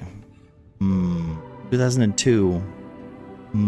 I played it a lot later then. I don't think I played it in 2002. Grubkeeper is one of my best friends, but don't tell him, he'll get a big head. Hey, listen. Any friend of Pyro is a friend of mine. You know what I mean? Like-minded individuals with similar enjoyments of horror and video games. What's not to like? What's not to like? Oh, wait, I should have done that right there. Can I do this? There we go. Okay, I did that. Thank you. All right. Shall we argue this case? This guy is literally trying to talk his way around me. I can make him shut up with a DC of 18 with strength. Unfortunately, my strength is not good. So we're gonna have to go for charisma, I think. We're gonna have to resist his incredibly oratory power. Yo-yo, you motherfucker, stop rolling higher than me. A ton of love, in my opinion. They changed a fair amount, but in a good way. I also played the original so many years ago, and it gets a massive thumbs up for me. Nice. Okay, well, that's good to know. Like, I have heard really good things. Like, to be fair, when it came out, I haven't heard, like, people go, ugh. And I'm telling you, and I said this, I did warn, like, Callie, because she wants to play Silent Hill, but I think she wants to play Homecoming first. And I keep telling her to, don't do it. Don't do it. It's not a good one to start with. But, you know, hey, it's her decision. She's a grown woman. I'm kind of hoping... I'm crying. I would just be upsetting to me. It's like starting with Resident Evil 0. I'd be like, oh. Yeah, well, like, but the thing is that she doesn't know, you know? And I also don't want to affect her. And, like, I don't want to affect her journey, right? Because let's be honest, everyone's got a journey into the... You know, without anybody guiding their, you know, their senses, their sensibilities. You know, we can all just hope that it works out. You know, and she comes to the same realization that we all know, that Silent Hill 2 is the best one, Silent Hill 3 is great, Silent Hill 1 is fine, and then the one on the Wii is okay, and then everything else doesn't exist. You know. Voice acting for a video game would be a dream. I honestly, Mel, when I was a kid, I really wanted to be a voice actor, like a lot of the time. That's why I do a lot of voices. That's why my voice is no longer Scottish, and I pretty much, you know. What about 4? The Room is pretty solid. I've never enjoyed 4 because it's just an escort quest, and I can't say I enjoy escort quests very well. So that's the only reason I don't like to count 4, in my opinion. I think 4 it's fine, but you know, I played a lot of bad like games where the main gimmick is to you know, bring someone along and the AI is like, you know, not great. All right, let's try and make this charisma check. Yo-yo rolled a 20. Yes. Okay, we did it. Focus on the main point. Illegal zombie. Go! Stop! I know what you're doing. The pale man opens his mouth to respond. The zombie did not work. The zombie did work on your property. He closes his mouth and looks at you. It was picking up apples or something. That's a violation of the Bone Purge. Yes, I'm aware. The Bone Purge. A city-wide effort in 11 PE to stop necromancers from outcompeting mortal-staffed factories. The pale man takes a deep breath. He reaches below into his desk and brings forth a pouch. An isolated incident. It will not be repeated. I have gained money. He's bribed me. Yay! I've been bribed. This feels like a bribe. Wisdom's slow to catch on. This feels like a bribe. Dexterity's again. Dexterity knows. This isn't a bribe, is it? Of course not, cleric. As a city cleric, you obviously have the ability to accept Dagsbotter on behalf of Norvik. Dagsbotter, dwarven for day fine. Some might call it legal extortion, but it really depends on the district. Violation of the Bone Purge Code, Article 4, in singular violation case, a Dagsbotter of minor class is issued. In relation to my status as a Tolstead business owner, that'd be precisely 25 crowns. Ah, he's dealt with this before, huh? Now that this issue is behind us, anything else you need? Holy shit. That's a DC check of 31. I can't even do that on a... like a D20 minus... Wait, am I minus or plus 1? Minus... Okay, I have a DC of -2, right? So, whatever I roll, I'm -2. But I get a +1 for my wisdom modifier. So that's -1, right? Let's not do this roll. Maybe we'll come back to that one. I require assistance with some things. Of course, cleric. Anything for the city? I don't know where to go. I didn't mean to tell you what to do, cleric, but there is a certain rumor that our local goblin chief is waiting for you. A goblin chief? Lady Miska Sageleaf is her name. She is down in the Goblin Garden. Of course you've heard of her. Lady Sageleaf is quite famous. She leads one of the 3 goblin tribes exonerated by Earth after the conquest. Yes, we did want to fuck with that one. Wow, Charisma swore? Jesus. They call her the Dragon of Tolstad. I'm not afraid of some goblin woman. The pale man stares at you for quite some time. I will offer you some advice, cleric. Lady Sageleaf is a powerful ally.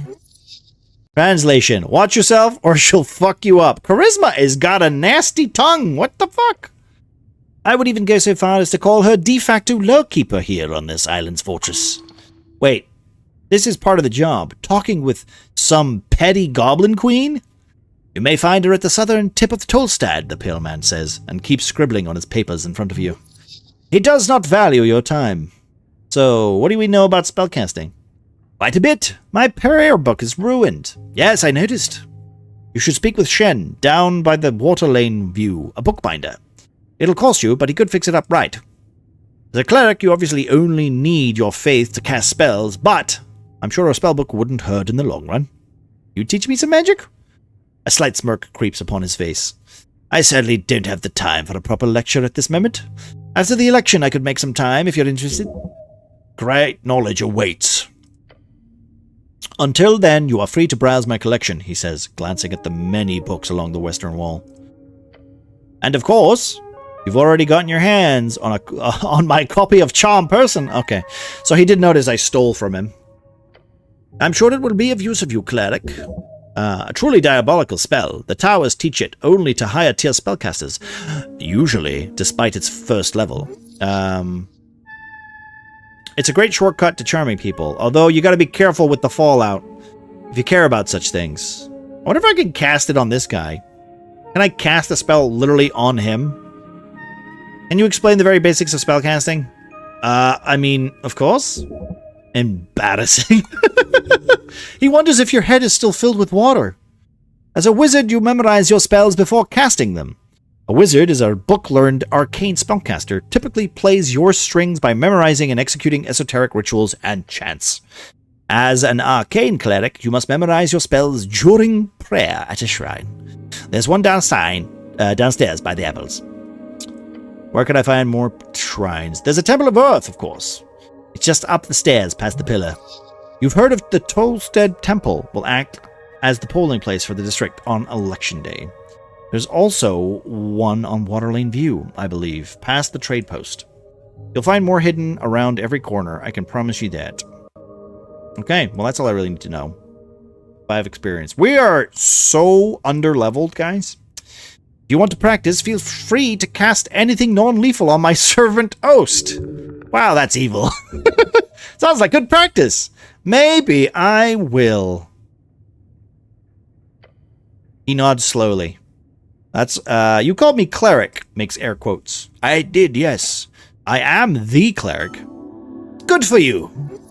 As an example of that sarcasm thing mentioned before. Oh, okay.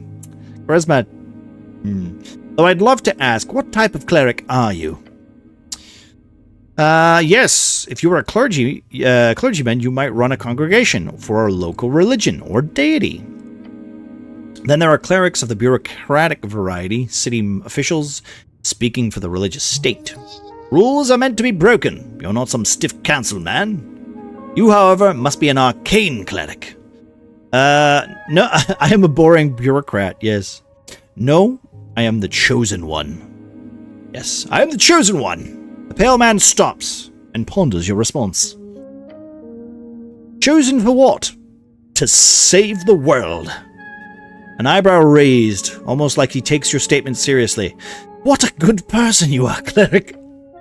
Good luck with that. Why is everyone so mean to me? That's all the help I need. Thanks. I'm not doing this. This is a bad roll. We'll come back and do that later. Before you do, make sure to collect all your belongings. He gives you a quick inspection with his dead eyes. Too quick. Like he's trying to not to show his interest. Weird. At least he's not hitting on you. Or would that be an improvement? Is he a vampire? He's dressed like a vampire. I don't need your help. Did I have any weapons on me? None, I'm afraid. They must have been. They must be at the bottom of River Torna. Good. You do not need arms in this city. You need heart. Shut up. A good blade can make anyone speak. What belongings? Quite a lot, actually. Your uniform, your cloak, and also your voting card. A peculiar voting card. Every party had been marked on it. I'm assuming it's yours. Yes, I'm very indecisive. Pale Man ignores your comment. I asked Ost to lay the surviving pages of your spellbook to dry over there, he says, and points across the chamber. He then looks over to the corner of his desk where you took the pocket watch. Good, the Esoteric pocket watch is very useful. Cleric, make sure to keep it close. Beyond that, you should be good. Alright, got it. Pale Man turns his face towards you and smiles. Unnatural. If only every government employee were as devoted as you, cleric, gives you a stern expression. Good luck on your quest. Leave now. When exploring the city, you may move faster by running. Well, okay, that's good. We can do it by holding the left trigger. Got it. I'm not using a mouse. I'm using a well, I'm using a mouse, not a controller. I mean, I can use a controller for this. I'm not going to do that. But hey, what's in here? An unlocked chest of strange rocks. Can I trifle through this? Oh, cool. Yoink, you just letting me have that? Behold! Alright, come on, behold dexterity.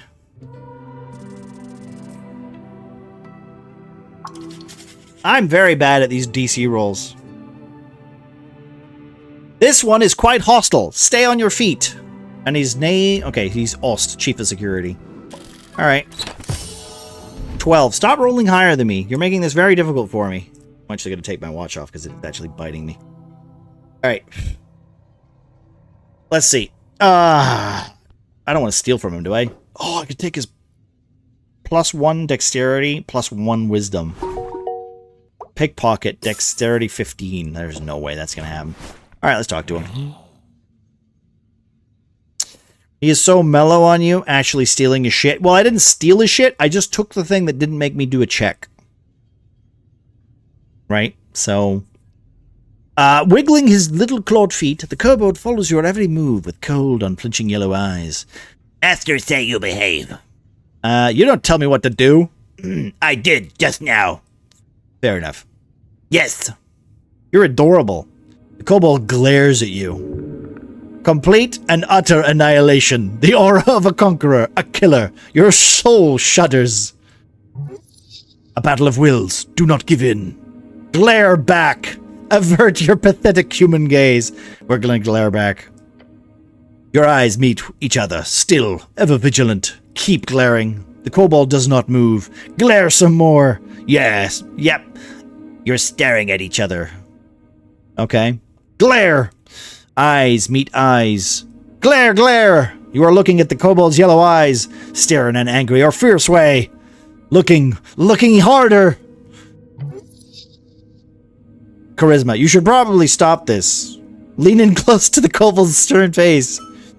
The kobold meets your gaze and keeps meeting it. I don't think I'm getting anywhere more out of this. Fair. The kobold looks at you with a cold expression, determined and confident. I have some questions for you. Who are you? I am Ost. I am security chief of Lich House. The kobold appears proud. There is no humility in his voice. You are kobold? No question. Next. Not question. Next. Ah, fuck. Yeah, that wasn't a question. Quick, save it. I love how Dexterity's like, ah, fuck, he's making us look like an idiot. Quick. Alright, I gotta do the check. I failed. -1 hit point. Oh, come on. You bite your tongue.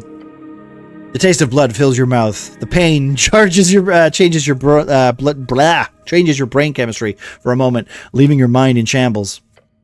Oh no. Hurry, save the situation. Say something. Say anything. Oh god, it happened again. The kobold stares at you. Oh, savor the taste. Nod slowly. Savor the taste. You can't speak in this condition. Don't even try. Blood starts to drip down your chin. Spit out blood through the gap in your helmet. Try to tell him that you've injured yourself.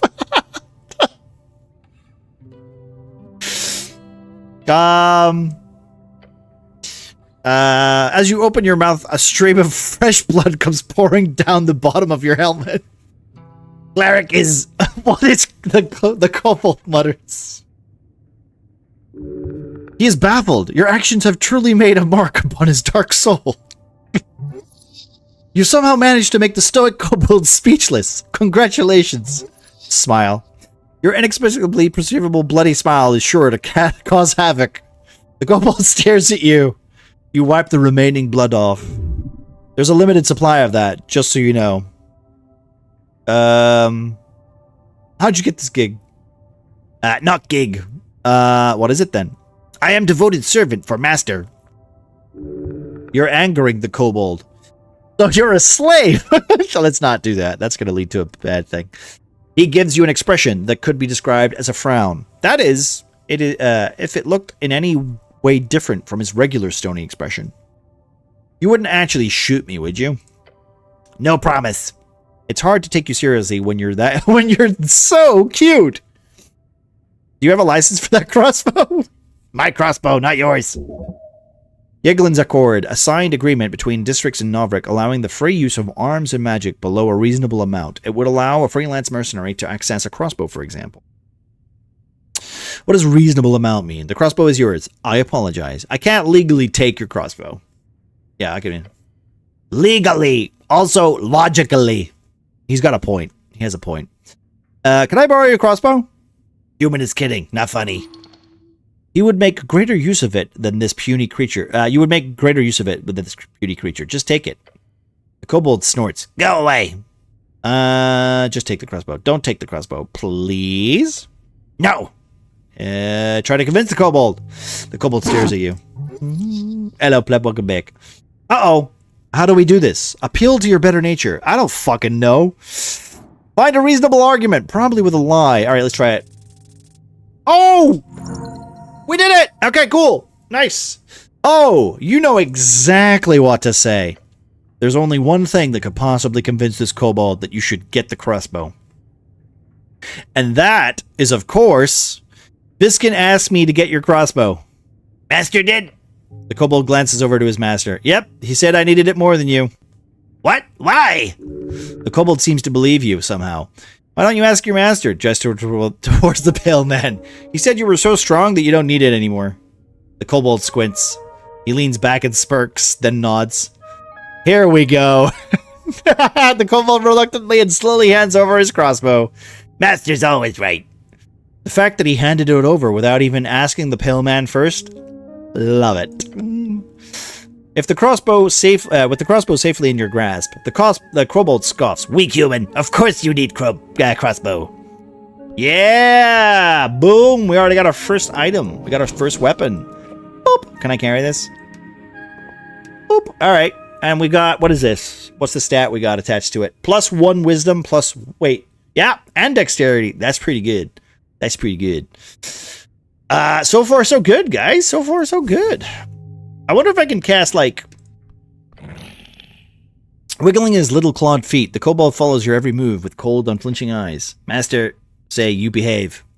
I have some questions for you. Where were you when the tea shop incident occurred? Incident? Tea shop blow up. Boom. Did you see boom? Kobold makes a cackling noise. I wish. Tea shop explosion would be fun to set up. When it happened, I was on Water Lane on mission. A mission? Not mission. I meant to say errand. What were you doing in Water Lane? Milk. Doing milk? Deliver. You deliver milk? Yes. Style hustle. The kobold just keeps getting better and better. Kobolds don't even drink milk. I want to know more. I want to know a lot less. Ask questions about the milk. The kobold stares at you. The milk situation is intense. Where does the milk come from? Cows. And where do you get the cows? Market. Who buys the milk? Humans. Waterlane humans. They pay many for fresh milk before dawn. Side hustles are always smart. You should do a milk run later. It pays. Do kobolds produce milk? No.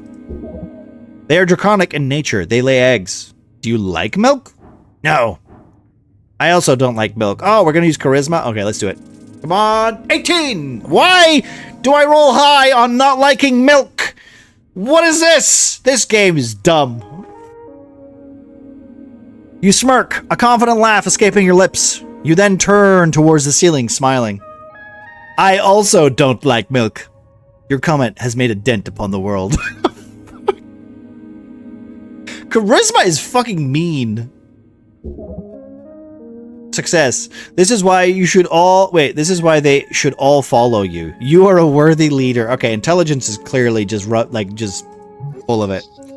Win them over with lies and deceit. Control them through flattery and love. The kobold stares at you with awe in his yellow, expressionless eyes. Can I have some milk? No. I don't have anything else to ask about the milk. Okay. Milk-curious. Milk-curious is added. Thank you. You should totally find out more about this. Could be a big moneymaker. Milk-curious? I have a quest called Milk-curious. I don't know if I'm a fan of this.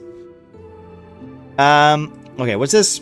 After your river adventure, your old spellbook is ruined. Find a service provider that can rebind it for you. Fix your ruined spellbook. You've declared yourself the Cleric of Norvik one single time. It's a grand title suitable for a true human cleric like yourself. Okay. The tea shop that blew up. And then we've got this. The Dragon of Tolstad. Here, Goblin Chief. Okay, we gotta go talk to the Goblin Chief. Election Week. And then the Milk Run. Crown Collection. Coin Capture. Cash Kidnapping. There are many ways to describe it. Get rich or die trying. The only way to do it is to obviously get this milk delivering gig. Try checking around Water Lane in the mornings. Okay. River Take Ye. You were brought to the Lich House by some fishermen, but how did you survive your plunge into the river? Okay, well, I mean, we have a job to do. I guess we should try going to, Oh, wait, there's a book here. Can we do these? So many books. Basic manuals, Arcanist histories. Some of them stand out to you as classics. It could be useful to refresh your mind. Oh, my lord. Read The Chance of Norvik. This is a printed edition of Philly's work. But still old. Probably came from the earliest Novikian printers. On the first page, a short message is hand-scribbled in the corner. My belief lay in the collected humanity of Novrik. May you remember that from this collection with honor and grace, Philly D. It says Pilly D, but I'm saying Philly D from now on. Is this a handwritten message from the second patriarch himself? Which is the traditional administrative leader to the city. Only about a dozen men currently hold the rank. They manage a section of clerics each at the tower. You feel faint. Are you even able to hold such an artifact? Read the foreword. A dream of unity. Under Earth. The book begins with a lengthy essay about the foundation of Novrikian culture's values. It's really like a guide, if anything. Ah, what a Novrikian person is. How their values come from various tribes in the old country and how together they are formed something greater under Earth. To give away the old and embrace the new. It is not a completely bad move. To unite a folk is to build commonality to lower inequality, although of course there are many direct ways to state that at the time made sure that the old did not remain in the shadows. Violence and oppression at times. Okay. Mainly by being generous and not hoarding wealth, among other things. A naive thought. And finally, it does touch upon the connection with dwarves as well, and how the Novrikian spirits is not contained within humans only.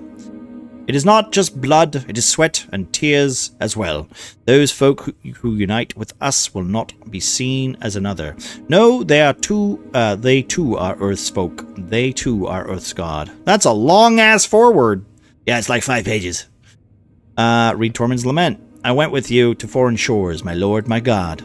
I pray you keep from harm the beasts each shod, a proof of your devotion.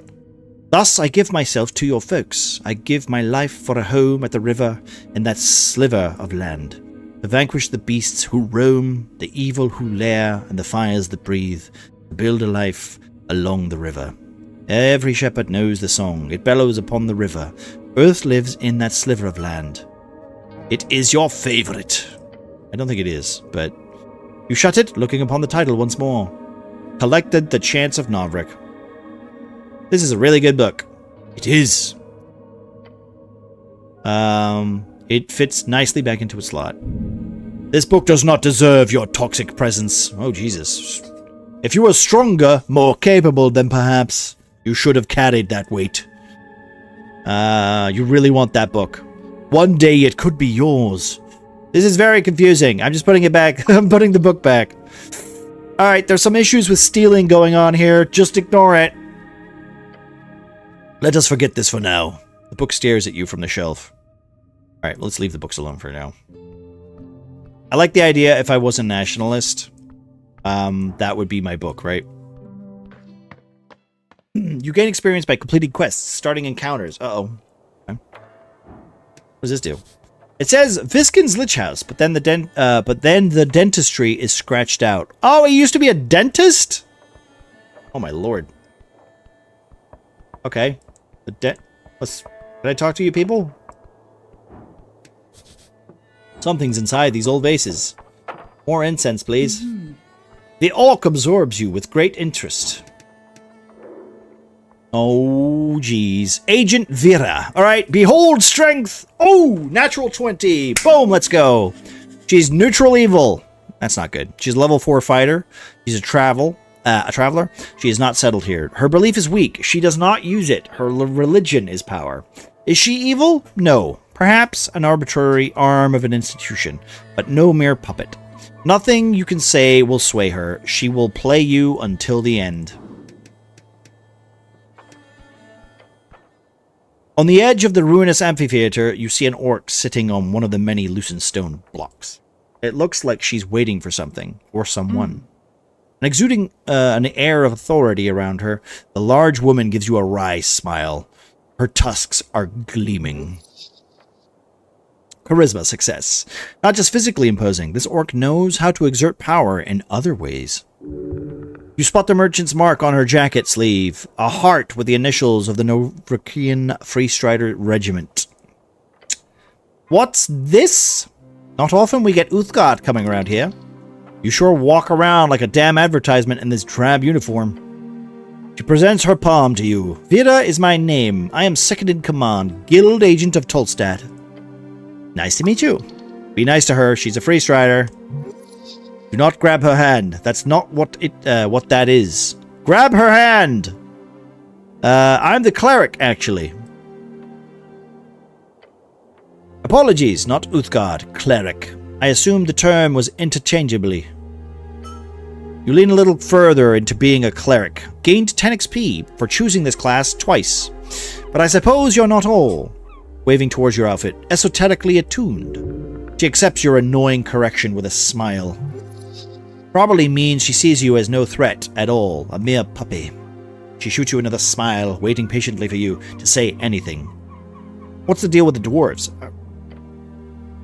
Oh, them? Complicated. As anything. I wouldn't be sitting here wasting my precious day if it wasn't for them. But in short, they're holding an unlawful assembly, and they won't let me take a look at the document proving it. Not frustrating at all, she says with a wink and winks at you. She telegraphs her sarcasm heavily. This is useful when communicating with slower individuals. Charisma is nasty. Honestly? Like, Jesus. Explain it to me in detail from the top. I will speak with these dwarves. Okay, I have some questions. Why do I care about this person? They don't want anything. You know, do I just want to help them?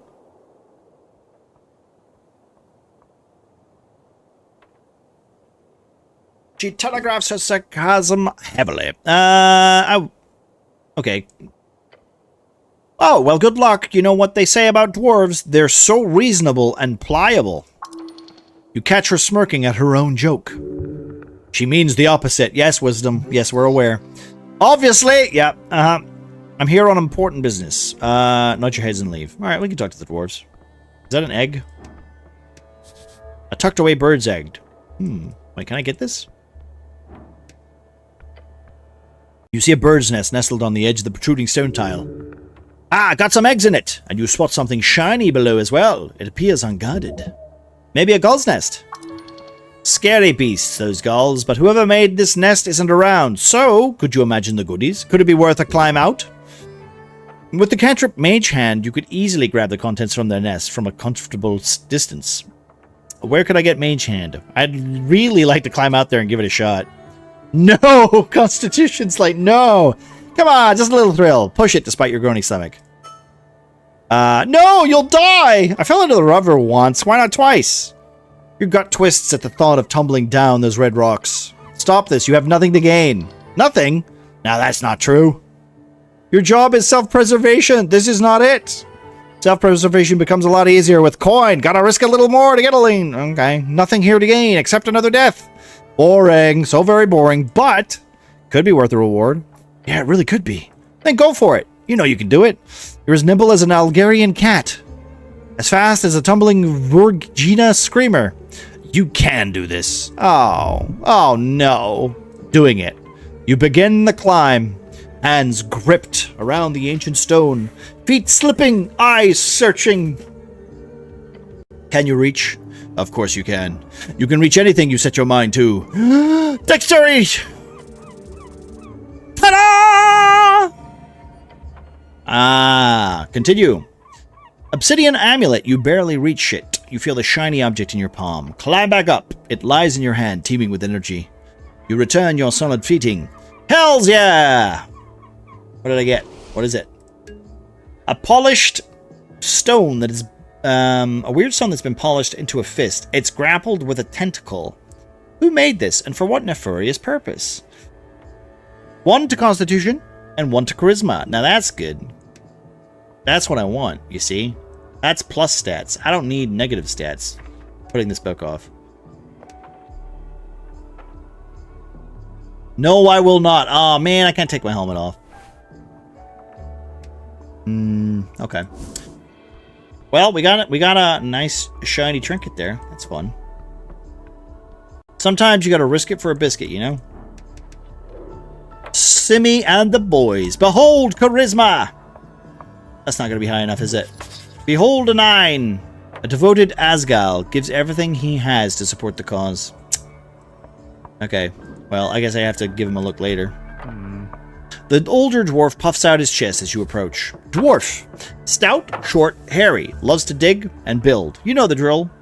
Drill. They build most of Novrek and have a long history in the Orthoc.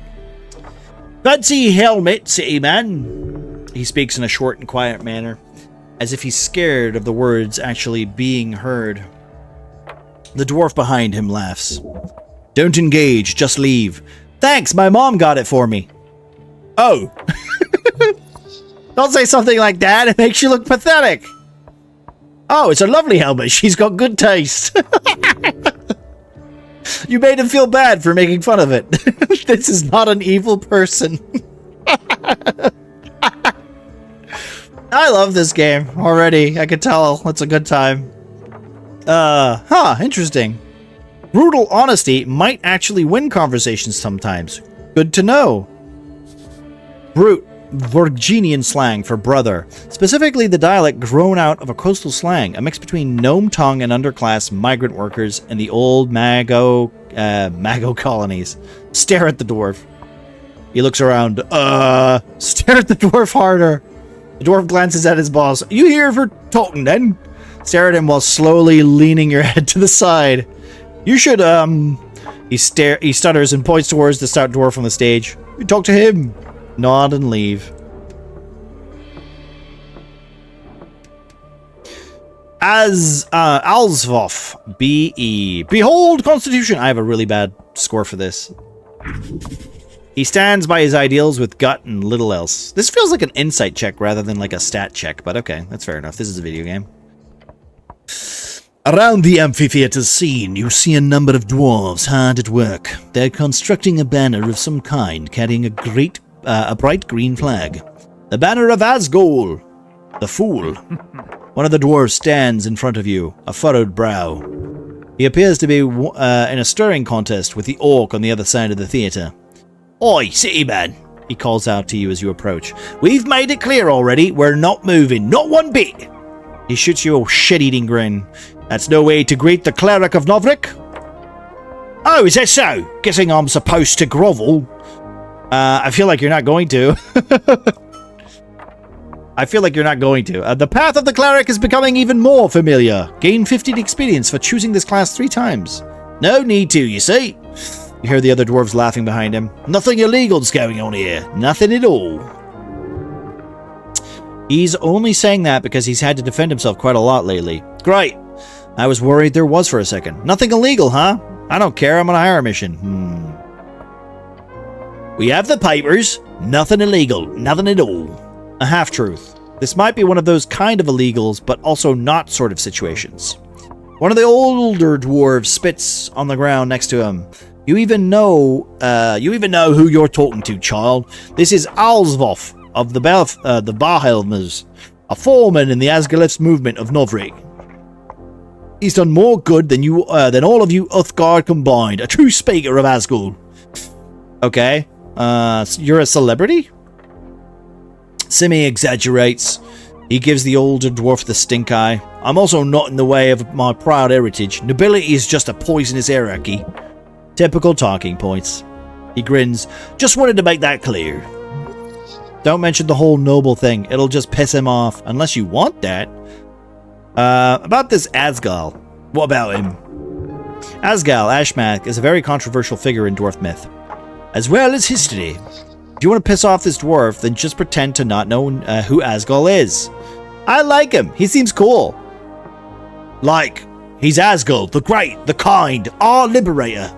You like him too, then? Yeah, fair bit. I've got to ask, is this a religion?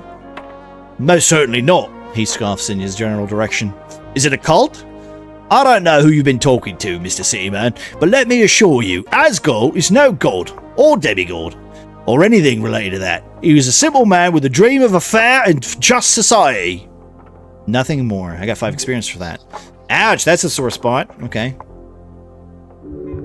He is infuriated, not because of you, but because he has defended this position many times. A nobleman, huh? Ah, in the old country, yeah. That doesn't matter here. I'm just a foreman of the Toltad district. Hello, Pop. How are you doing? It doesn't matter. If he's a noble, he must be rich. How much money do you have, then? Didn't your mommy and daddy ever teach you it's rude to ask about someone's mint? I bet you're only here because of mommy and daddy. What did you say? You must have misheard me. I said, don't forget to thank mommy and daddy for the foreman position. He clenches his jaw and stares at you. See, that's the difference between you and me, human. He takes a deep breath and mutters, "My work speaks for itself." You boys setting up a play or something? A play? He spits on the ground. We're holding a rally for the cause. This evening, workers across Tolstad will gather here to hear the word of Asgal. He turns towards the orc, and no one's going to stop it. You hear laughing coming from the theater across. Papers, Alsop. He grumbles and turns back to you. So what do you want? You look like one man to me. Aye, listen. My favorite thing about these games is like, okay, dialogue is always fun, right? And I want to say for most D&D experiences, like dialogue's hard because your players don't really know which questions to ask, and they always feel like they're asking stupid questions. So in video games, it's always a laugh. You know, it's always a laugh. That orc lady sure is annoying. What's the problem here? You seem a bit stressed. No, you don't sigh. His words drip with the acid from a green deer. So it is forenoon. I get the lads together and we arrive. That accursed woman is standing here. The dwarf shudders. She starts complaining. He reaches for something in his pocket and takes out some documents. We show her the papers, and the papers are no good, she says. Circle square conflict added. Real convenient, I say. Nah, there's nothing wrong with these papers. We're in our right to speak out against tyrants and burglars. Bulgars, the craftsmen, merchants, and notably higher standing citizens in comparison to those of the Romans. They sure are playing a game they can't win. Check the papers. Surely the dwarves have screwed up somewhere. So, she's wrong about the documents? How dreadful. Let's see. Let's check the documents. Oh. Of course she is. She's a liar, that one. A filthy liar. Alphonse nods and grunts. Terrible liar. Can't even get the words out.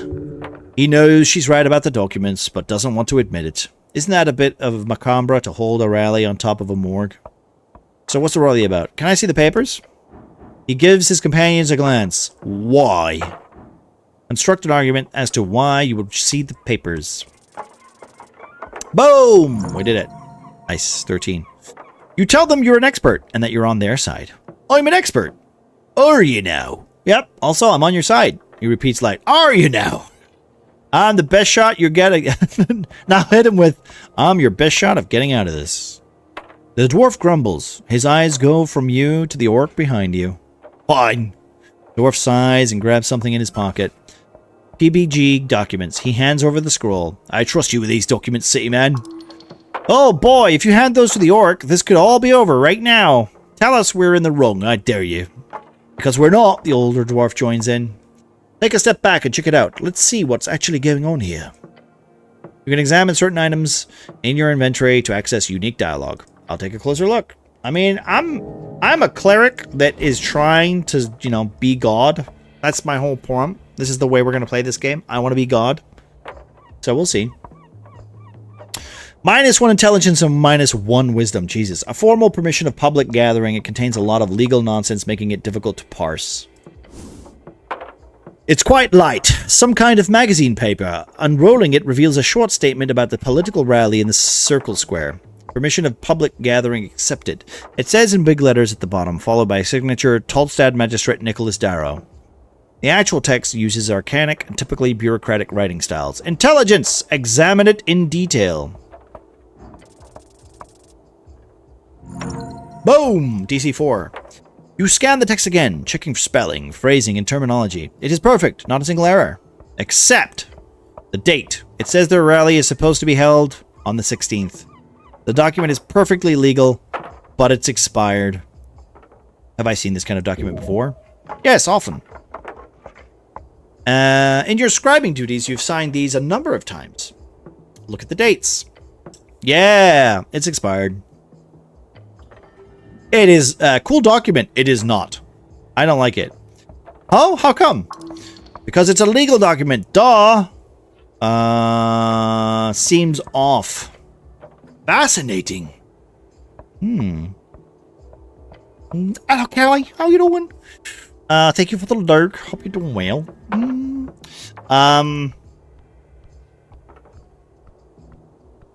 Anarchist. Exactly why we don't like paper. We don't like paperwork. I'm going to talk to him about it before I show it to the lady, because technically, you know, I should technically be on her right. I should be on their side. So maybe I'll help them instead of the actual law. You know? About the rally. I've checked the papers out. He takes a deep breath. Okay, what did you find out, city men? The papers are fine. You guys are in the right. Actually, I don't care. Leave me out of it. Yeah, these papers expired like last week. He takes the paper and shakes his head. With a groan, he mutters, oh no. But the date is just a mistake, you see. I personally had this signed by the magistrate 2 days ago after this supposed expiry date. You should have checked it more carefully. They must have done it on purpose. Exactly. That's what I've been saying, Alphonse. I hate the government so much. Yeah, fuck those burger fucks. Bah! The dwarf shouts onto the amplifier. It doesn't matter whether Darrow fucked us or not. We're here and they can't make us leave. He gives you a menacing glare, and I hope for your sake you're not the sorry lad she's hired to do the deed. I'm indecisive. I'm the dispenser of justice. Good, then tell the orc free fucker to leave us be. He keeps swearing. Must mean he's getting really angry. He spits on the ground. Fuzzcap. Fuzzcap, a dwarven word meaning something along the lines of devilry, common curse word. That was a swear word, you could tell because of the way he said it. About the rally. What about it? Isn't it a bit macabre to hold it on top of a morgue? Morgue? The dwarf grumbles to himself, glances over to the Lich House stairs. I thought it was a dentist. Fair assessment. No matter, the Asgul movement is not afraid of death. You hear laughter from the orc behind you. Big words, Alphonse! The dwarf grits his teeth. Damn orc. So what's this rally really about? Guilds. For decades there have been collective bargaining between the Novrican workers and the city guilds. Say what you want about Earth, but he kept on a tight leash of the upper class of this city. Damn right he did. Blessed by his name! The leash was bad for the city. Now we can grow exponentially. Lovely talking point. I'm guessing you've read that in the Norvikian Post? I'm assuming that's a newspaper. Yeah, no, it is. Funded by the trade company, mind you, he grimaces. The Free Striders have buried into every darn power structure, from paperboys to bookbinders. In less than a dozen years, salaries have stagnated and prices have gone up. They said Free Striderism would make the city poor. I say it makes its people poor. We need change. So you're here to convince a bunch of Tolstad workers to vote for the Asgulist party. More or less. It's also about the spirit of community. Together we fight against the purchasers of our labor. Alone, we are as brittle as a twig. And the older dwarf pipes up, a twig in the wind! No, that's not good enough. A twig in the fireplace? He points at you. That's good, I like that. Anyway, the rally will be a success. We just need to get rid of that orc. So we can all call out to our workers of this magnificent city, he explains, as if there was a crowd around him. Vote! Vote with your gut! With your manhood at stake! You too, city man. Alright, good luck fighting tyrants. Thank you, Mr. City Man, I appreciate it. I think that's everything I got, right? Yeah. Alright, have fun. Did I give that back to him? Did I give it back? I think I did, right? I must have given it back. Also, are we close to leveling already? No, 185. We need at least 300. I wonder what levels are going to look like on this. Can I talk to this guy again? Former ale barrels. What's in here? Ooh, money. Can I talk to this guy again? I just want to see if he's, going to insult my helmet. The older dwarf puffs out his chest as you approach. Fancy helmet. Right, I've already done this. Wait, dwarf behind you. You're making fun of me, aren't you? No, we do this. Oh. Okay. No, wait. This is just the same dialogue. Okay. That's fine. We don't want that. Okay. Well, hey, we did it. Maybe we can talk to him later. Alright, what about you? Can I lie to her? The orc greets you with a bright smile. I'm here on important business. Hello, Zarya. What are you doing, my friend? Business, you say? She leans in and squints at you. Fascinating. Perhaps I can be of service, cleric. For your business. Where's the goblin chieftain? Lady Sageleaf, just head down these stairs. Good luck getting an audience there. Success. By moving your head to the side and using your eyes to look south, you see a garden of some sort. You can see a goblin or two on the ramparts. Is she busy? I sure hope so. Took us months to get into the room with her to discuss some renovations in the halls. The halls is a common slang for the central spire of apartments in Tolstad. If she's not busy, she's a bitch. Dragon of Tolstad, my ass. She catches herself from releasing any more profane comments. Anything else? She looks annoyed now. Tell me what you know about the tea shop. Tea shop that blew up, she says dramatically. Sounds like a magazine tale. I heard it was an accident. The Post mentioned it was in passing. Minor mishap. I believe it was an official quote. Although from what people tell me, it was quite the explosion. Quiet. So you weren't in the area. No, I was in the North Wall, company business. The sign of an outsider. She calls it the North Wall instead of just North Wall. Relax, she'll learn in time. You sure like her, don't you? What's not to like? He looks inland. I see this. I did see the smoke though. It was a clear day. What do you think was the cause, cleric? Don't give too much away. She's prying. No comment. She raises an eyebrow. Hold on, are you here to investigate the tea shop? Don't answer that. She has no control over you. She might be a free strider, but your business is your own. Get away from the conversation. Yes. Really now? No! Say no! Yes. Interesting. I'll be honest. I assumed the city would just ignore it. But they sent you. It's fine. She would find out eventually anyhow. It's sort of a giveaway. Clearly someone thinks this is an esoteric mess. If they sent a cleric to look into it. I'm good. Put my headstone on my grave digger base. Is starting to look good. Ooh, very cool, very cool. I do like some good old base mini decorations, right? Or what? No, it's not decorations. Decorative terrain. I did a bunch for my horses for my of Fire and Ice. Was it Fire and Ice minis for my Game of Thrones stuff that I still haven't played with.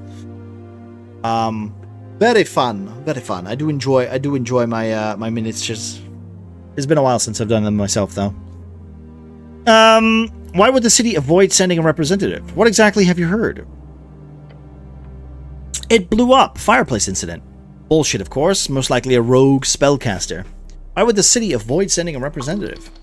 Duh, because of the election, of course. Look, Tolstad is a highly volatile district with lots of extremist ties. I believe this tea shop acts as a sort of lightning rod. So when a place like that blows up, why would any faction spend resources investigating it? Especially when those resources could be spent on trying to win the terribly important election. A sound reasoning. While some might see it as corruption, I'd classify it as more as simple, boring, but ultimately harmless bureaucracy. Esoteric. I keep hearing that word. What does it mean exactly? Really? It means... Her eyes wander for a while. Her brow furrows. It's a term to describe whenever anything queer happens. Whenever the cause would be regular spellcasting or something more esoteric. I'm sure you've noticed something you couldn't explain rationally. Then that would be esoteric. I assumed you of all people would know what it is, considering. She mimics casting a spell with her hand and points to you. Well, I'm here. You sure are. And good luck, cleric. If there's anything the Ashkian Reeds Trading Company can do to help you out, let me know. You can usually find me down in our HQ on Water Lane. She smiles in a way that completely breaks down your defenses. Looking forward to seeing you there. I'm done discussing my business. About the dwarves. Yes, have they had enough of wasting my workday? I checked the papers, they've expired. So, should I just hand her the PBG thing I got? Explain it to me in detail from the top. I spoke with Alzov. Make a decision. Let's be on the dwarf side. Let's be on the dwarf side. Oh, did you now? The dwarves surely need to leave, but if you make them leave, the nice orc lady might pay you. Don't get involved with this bullshit, unless you really want to pick a side with this free-striding Avgalist conflict. Both these sides are useless and ignorant. The situation is a bit complicated. Okay, I have no opinion on this matter. Sorry, could not choose not to get involved at all. Asphalt is entirely in his right to hold this rally. Such a powerful declaration, yet I don't see any proof whatsoever, or any real argument either. You're just trying to stop them from holding an lawful rally. There's nothing wrong with his documents. It's just a clerical error. The real date is today. I don't care if there's an error, or who made it. The papers say one thing, and that is the thing we follow. Can't you look away this once? It's my job to never do so. He's definitely hiding something, but dare you risk to pry. Now, I would love to hear what you actually think, she tells you with a smile. Figure out why she won't let this go and make her leave. Come on! Yes! Woo! You get a feeling of unease as you imagine this from her perspective. A formidable woman with lots of pride. Her accomplishments are glorious. She's achieved so much, yet she's sitting here, performing this meaningless task. It is not meaningless. It is terribly important. Stopping this rally will show the ineffectiveness of the Asghouls once more. It will make them restless and annoyed, perhaps making them lash out in the tunnels. That would be even more bad press for their cause. All of this right before the election. But worst of all, she enjoys it. She's a shit! You must want to stop them from spreading their message, isn't that right? It's smart stopping them in their tracks like this. You don't give a shit about the law. She stops smiling. A moment of silence passes before she speaks. I am an agent of change here on Tolstad. The law is infallible as long as it too can change. Her words are as cold as ice. The law is her plaything. This is about money and power, nothing else. Agent Vida, you're going about this the wrong way. Oh? You know her nature now. To de-escalate is simple. The dwarves are stubborn. You know this. Agreed. But you must see how leave this place. The dwarves will not hold their rally. They are proud, but they are not stupid. She stares at you, waiting for you to continue. Were you to go away, admit soft defeat, they will not hold their rally. They will leave as well. She hums to herself. You speak this with such confidence. You know it as well as I do. She leans on her hand, glancing over to the working dwarves. I never liked diplomats. She stands up. Her figure towers over you. Little Uthgard, or cleric, or whatever you are. Tell your friends they win. I'm done playing. She grabs you by the cuffs, pulling you closer. Being dragged around by this creature makes your innards churn. Ugh. Oh my god, she beat me up. What's she doing? She stares into the slit of your helmet. Don't expect any assistance. She releases you from your grip with a foul expression on her face, then walks away down the stairs. You fool! The Free Striders could have been a great help! You should go grovel before her to make up for your silliness. She listened to reason, but she did not like it. Interesting. I just took a lot of damage there. God damn. I don't have any way of healing, do I? Can I cast a spell? Alright, maybe let's cast a spell. Let's do oh, I got Charm Person I need to learn. God damn it. How do I cast spells? Can I only cast spells? Am I allowed to cast spells? Or is it like a prompt?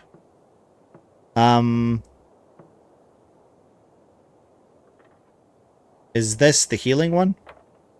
Can I click on this? Cure wounds! There it is. Oh! Alright, cool. I healed myself! So far, so good, guys. We're doing a pretty good job with our clericisms. You just up and left. Dwarves look at you in stunned silence. Alphonse smirks and bellows out, "The beast is fell, boys!" They all cheer. Woo! I'm gonna stay silent. Amazing work! To just have her walk off like that. I've never seen an Uthgard dispense justice in such a guided manner. Truly a wonder to behold. The dwarves quiet down from a series of hugs and roars. They look at you, they look at one another, and then their leader. So, the older one speaks up. What now? You hold the rally, right? The PPG is still expired, I'm sorry to say. The The dwarf nods. Annoying, but true. Shit. We can't stay. The dwarves grumble.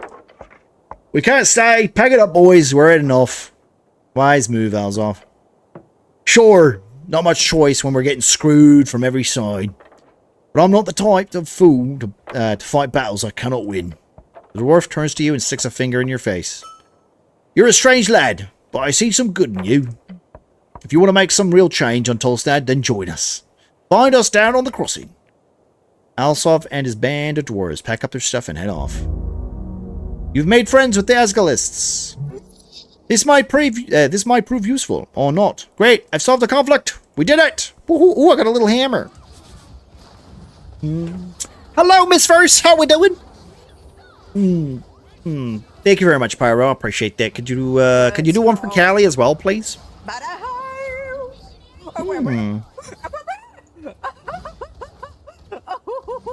How you doing, Miss Verse?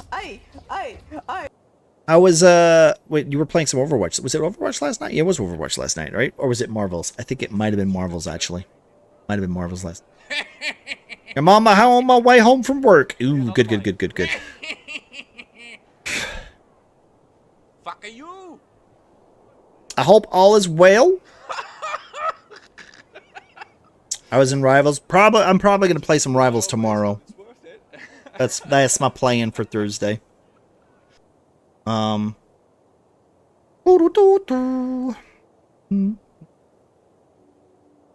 thank you again, Pyro. Appreciate that, my friend. So far, okay, I could see like this game actually, like if they did do what Disco Elysium did and kind of like, you know, get some voice actors and actually like, you know, give it like a bit of budget on the VA front. I think it could be a very good game. I like it, and I like the reading, and I like the dialogue. It's pretty witty. It's pretty funny. So far, I'm enjoying it. I could see people who don't like very dialogue-heavy games enjoying it as much, though.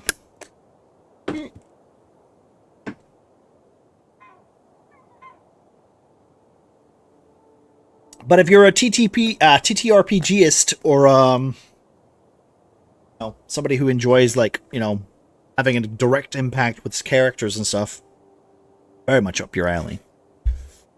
How am I? I'm pretty good, honestly. I can't complain. Let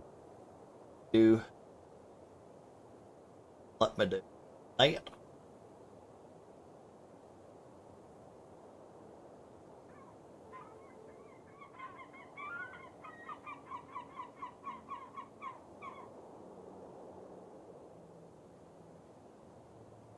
That would be the case, but it's okay.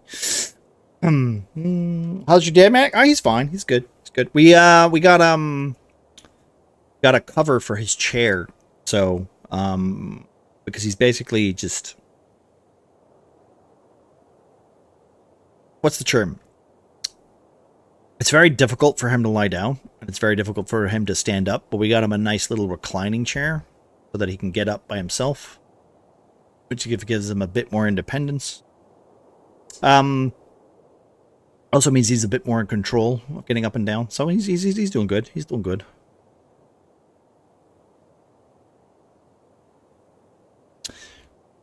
Okay, can I get the hammer? This is a weapon.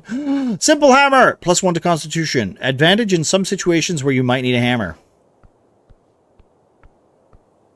I'm glad he got that. I mean, it's been a while. Like, we also kind of need to get him, like, a proper, like, lift in bed as well. But, that's just another part of the fucking whole pain in the ass. Is this a... What is this? A little demon sitting here? Hello? Pencil wing. What the fuck is that? What is he? What is he? I'm not going to know anything about this guy. Surprisingly content. Hard worker.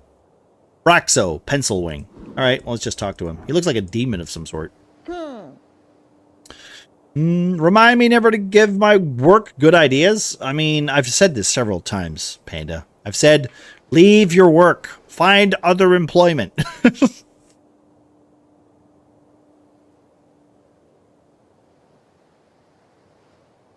I've said this several times, Panda. You raise your head towards the sky. Above you sits a tiny red creature. His wings flutter faintly in the wind. The fiend throws a quick glance on your way. He's annoyed. Staring at a piece of paper, he does not acknowledge your presence. What you reading? A sigh escapes the fiend's maw. He slowly puts down the paper. The paper is actually a torn-out page from a magazine. He appears to be reading an article on the latest debate. I like the funny pictures. I believe the fiend is being sarcastic. I like the pictures too. Yeah, I imagined you would. He's mocking you. Wait, he says, leaning in to get a good look at you. Uthgard, a cleric? Hell's you doing here? You can go wherever you want. Fuck off. I'm not allowed. Divine mission, the usual. Very well, I won't get in your way. I, for one, am very happy for your presence. This place has gone downhill since the city let the goblins and the free striders run amok. Oh no, the devil's a kiss ass. We need some damn order in this place. So if you need any legal advice, just let me know. Gives you a tiny sharp smirk. We should be aware of the fact that this is a literal devil. Devil, lawful evil fiend. These are lawyers, soul traders, and either the most efficient types of leaders or the worst type of middle managers. Their numbers are dwindling as of late, but in Blood City Bay, they still rule supreme. Be careful, devilish advice can bite you really quickly. Don't take advice from a parasite. You can hear out any advice, just don't listen to it blindly. The past like 2 hours I've just been removing and updating channels. Wait, what's happening? What's this? What did I miss? What did I miss? Wait, for like on Discord? What do you mean? Don't tell me you become reliable. Yeah, he became too reliable. Panda's been too reliable for a while. I heard the Department of War is hiring. There's no such thing as Department of War. You can change what it says on the board, but it's still a toilet, you know what I mean? I was like, hey, I think we need to clean out one channel. Not everyone is like, oh yeah, I haven't cleaned these channels in like 4 years. Can you clean it? Oh, well then you tell them no, because that's not what you are. I already was. Just pointed out the weakness in security, which is technically my job now. Already was. Just pointed out. Okay, yeah. Just taking my job now. I hope you're getting paid for that. Nope, probably not. Restaurant that needs a manager. I'm tempted. It's 17K more. I mean, you know, it's work stuff, not Discord. I thought it was Discord though, like with the Discord channels and stuff like that. But I guess if you've got security things as well, I mean, I guess so. Are you a barrist or a tiny barrist? No, I have no legal position within the city. I am fairly knowledgeable in the Magistrate's Code. 5 rulers of the 5 districts. There are Coin Lord, Home Lord, Shield Lord, Food Lord, and Law Lord. Each has a unique role in the city's bureaucracy. Sometimes the titles switch between districts, but generally the housing districts hold the Home Lord and the palace holds the Law Lord. So he works with city law. Ask him for details. He shows you a foul grin. So what type of work do you do? If you love what you do, you never work a day in your life, he says and smirks. So what do you do? Agreed. I love being a cleric of Novrik. Good, you should. It's a very honourable position to uphold the law. Now me, I do scribbling most days. Got some connections within the parish, and believe me, whew, they scotted me through in some tough times. See, whenever some rich asshole needs a legal draft in a hurry, who do they send for? The guy with the wings, that's who. He does paperwork. Then he must be highly knowledgeable in the law. Work is work, although you'd prefer something more exciting. Always on call, huh? For sure, but I get around quick. What do you do in your spare time? Calligraphy! The art of writing and lettering, something you're quite familiar with as well. A hobby for women and weak men. Ah, but I do love me some reading. Gaining access to the Darwinian library changed my life. What's it like being a little red guy? You want an honest answer, or the one I tell my clients? Honest. Okay, let me put it like this. It fucking sucks donkey shit. What is this, muffin? Do you know what it takes to get a promotion these days? Tell me, brother. Is it expensive? Oh, I wish. We're talking decades of servitude to some sadistic fuck that wants to return the Gogurdian greatness, or some shit like that. And then, after risking your life and humiliating yourself, there's a chance this fucking guy will put in the effort to promoting you. And if you're really unlucky, you'll turn into a freaking bug. Or worse, something without wings. Being a devil is a harsh existence. It requires constant vigilance, hard work, and incredibly natural talents to reach any type of high-tier devildom. You would do quite well as one.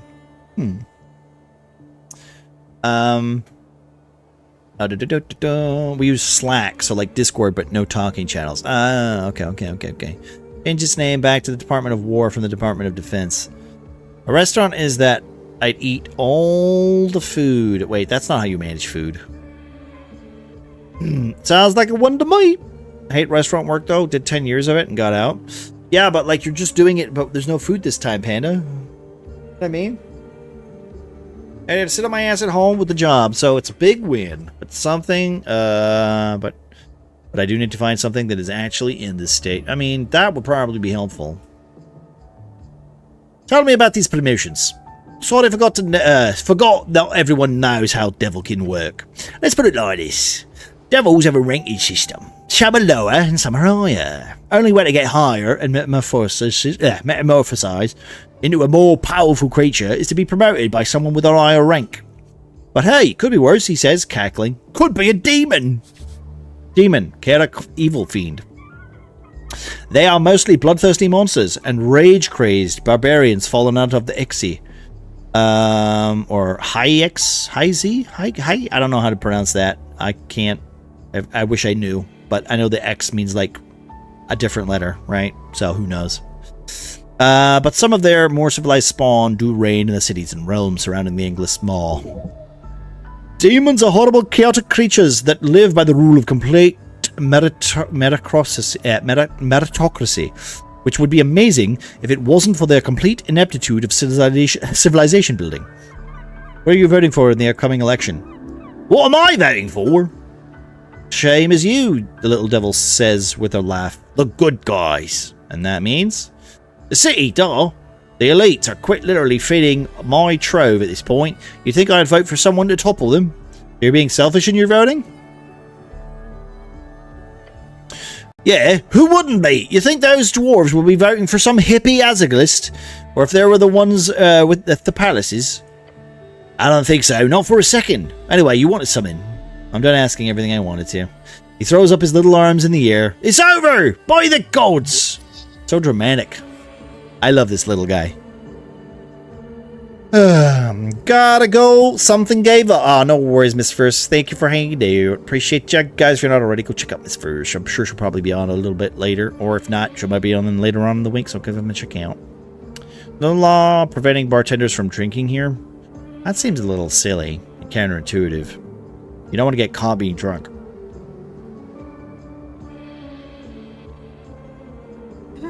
Thank you, Panda. Oh, fuck, you scared me. Oh, wait. Oh, sorry. Should I vest my stocks? It's white, okay? You look like a freaking ghost.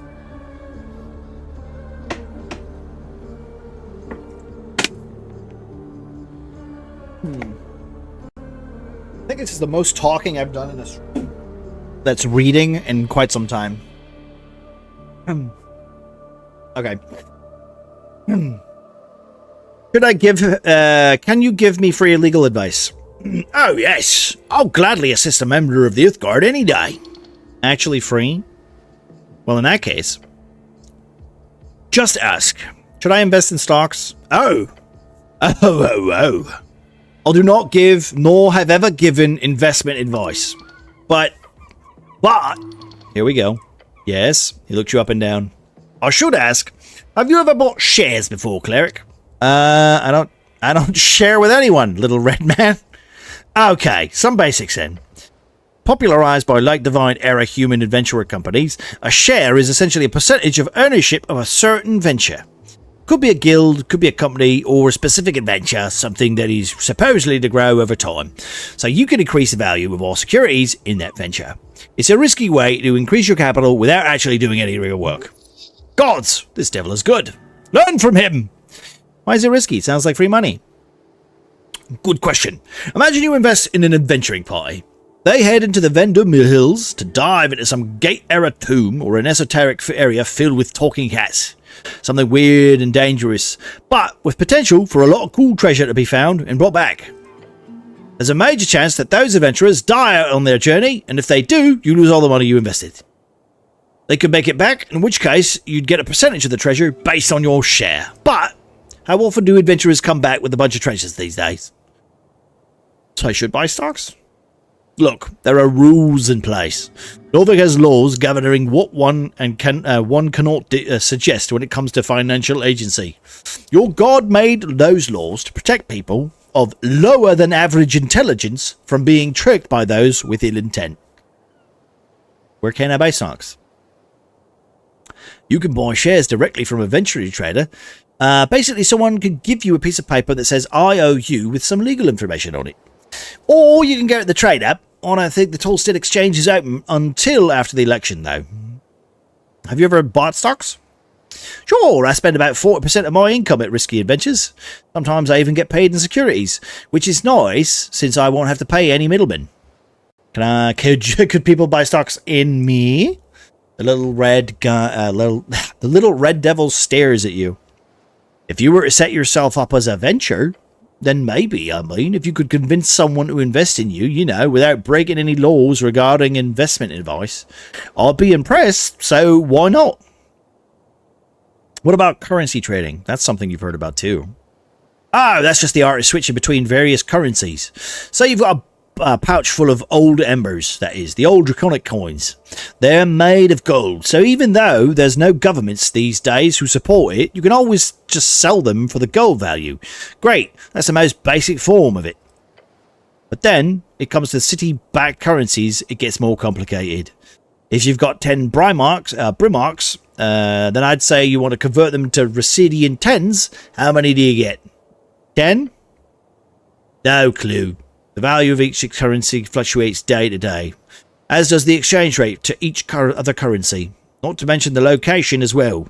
Pens are powerful because of the far reach of the free-sided trading charters. Brimarks are near useless in Novrik, but the exchange rate, while still not nothing, is quite low. That makes Blood City corporations always less interested in investing here, which then perpetuates the weak value of their currency. Sigs of old Dimonor are used in some places, sure, but bring them out in Novrik and any shopkeeper will laugh at you holding out those shiny little crystal discs. While the penning is accepted automatically, almost as if it is slightly less valuable crown. Then the soul is, on the other hand, extremely valuable because of the Golden Horde's influence. And then the Ilum Jabali, those weird little ice cubes, well, I'm guessing you've never seen one and never will. Take one of those to the exchange station and they will quite literally think you're messing with them. But that's some of the info for you. He has been factual. He has been long-winded. Nice roundabout coinage. I'm learning so much. He nods and grins. Well, that's all I have to know about stocks. Thank you. What about Charm Person? Charm Person? Such a fascinating spell. Of course, all spellcasters are required to be registered in Novrik. It's the same in all non-completely chaotic city-states. There are certain spells that are just not allowed at all, like Fireball as a popular example. A Charm Person is, despite its devilish mind control, legal if it is cast by a registered cleric or a city-hide interrogating mage. Private entities are not allowed to learn or cast it, though. I can promise you, many still do. Can I cast it on you? Sure, but it'd be a waste. Since I'm already your friend, cleric. He shoots you a devilish grin. Ah, yes, the rules of morality. Novrik does not moralize over alignment officially. Nor do most of the city-states across the coast. Why don't we lock up all the evil folk? There have been states through history who have tried to. They end up not doing too well. I'm no expert, but I would say that it's mainly to do with the origins of this evil. It's selfishness at the core. It's got nothing to do with how people actually act. If you only allow the most good-hearted of folk to roam free, you'll end up with a country of nothing but good intentions. Ironically, I've heard the road to hell is paved with those. And you being a devil are, Yes? You're evil. Oh, yes, indeed. It's pretty easy to spot. Flaps his wings. It can be pretty discriminatory at times. People assume I have their worst interest in mind because I'm ontologically evil. You don't have that. You don't have their worst interest in mind? Look, evil is not some objective thing. It's entirely internal and aligned with your subjective opinion. This feels like a, you know, a Monty Python sketch, you know? There are good people who ruin the world and evil folk who do their best to maintain it. That's the deal. What does the law have to say about resurrections? That's one hell of a question. He smirks for a while. The imp's enjoying his pun before moving on. What a sociopath. Higher tier resurrections aren't illegal. They're just not available anymore. There are a handful of known divine resurrection spells. Since the death of Earth, there has been no documented instances of successful resurrections above 3rd level.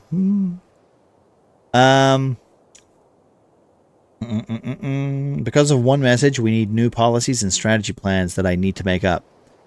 Just use AI. And just use AI. That'll do it. They don't need to check your work. Just use AI. It's fine. Not available? Figured a cleric would know better than me, but, he says and shrugs. Sass.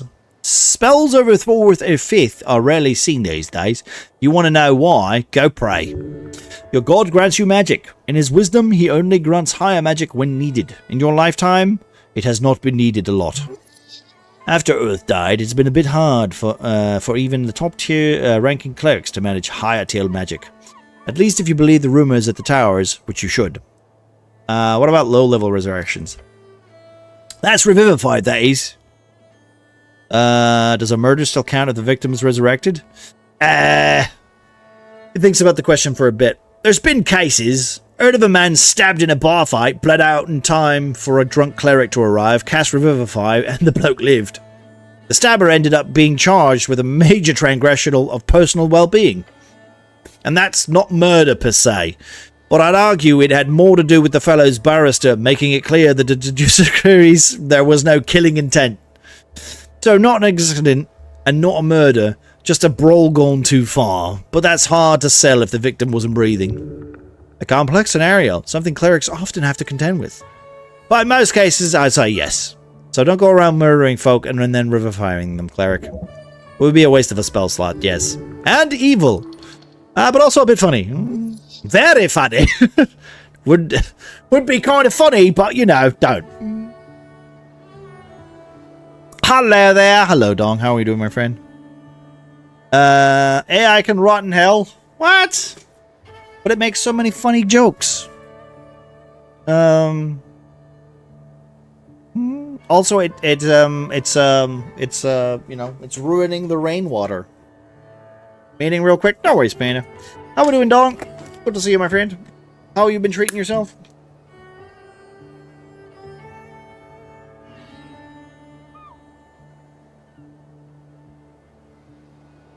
Thirsty. This reading is thirsty work. Are you legally considered alive after a resurrection? Yes, for all intents and purposes, you are alive. Undeath, on the other hand, would be a very different affliction. Sorry. Necromancy is not just undeath, but all undeath is necromancy. And how is that defined? As long as the necromancy is considered of divine origin and the soul is returned to a healthy body, then it is considered as a normal resurrection. If the origin is more black magic shit, as they say, or some kind of corpse animation, then it would be considered as bodily sacrilege. And that's a top-tier criminal offense. How top is it? Oh, it's up there. Does death absolve your crimes? Now you're asking the real questions. But no, it does not. There's been actual laws signed in old kingdoms over this shit. He leans looking excitedly. You got the devil going, that's a good thing. Oh, he's dancing for you. Keep it up and he'll love you to death. So, classic story, alright? Real bad guy's caught murdering his neighbour. Real sick shit. He's executed after a quick trial. Justice wins again. Everyone's happy. But surprise, some holy man raises him a couple months later. Death and rebirth. In this situation, the bad guy did technically pay for his crimes. His life was taken by the state, but because somebody gave it back to him, doesn't change the fact, right? Well, people weren't too happy with that, as you can imagine. Thus, the common legal term these days for capital punishment is DIP. Death in perpetuity. Stands for death in perpetuity. Kind of funny when you think about it. Makes one death is enough, I think. I follow the law. One death is enough, I think.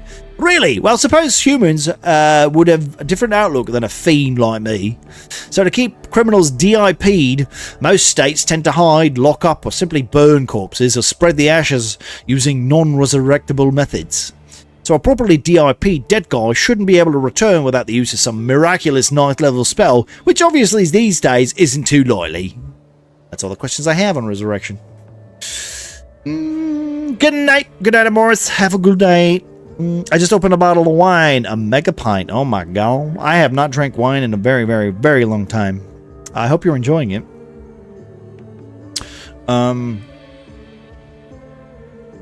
I have questions about PPG. A permission of public gathering? Yeah. I think I know what you're getting at. He throws a look over his shoulder. He is aware of the dwarves' plight. What would you look for if you're investigating a PPG? The other dwarves got an expired PPG. Expired? Huh, how strange. Why is that? Just seems like a strange mistake. Others get so known for many things, but making a mistake like that ain't one of them. I don't know. Just seems strange. Though if the dwarves got an expired document, they should leave. They have no legal right to be there. Well, I've already done that. Can I have a PPG? Not for me. Ask Darrow.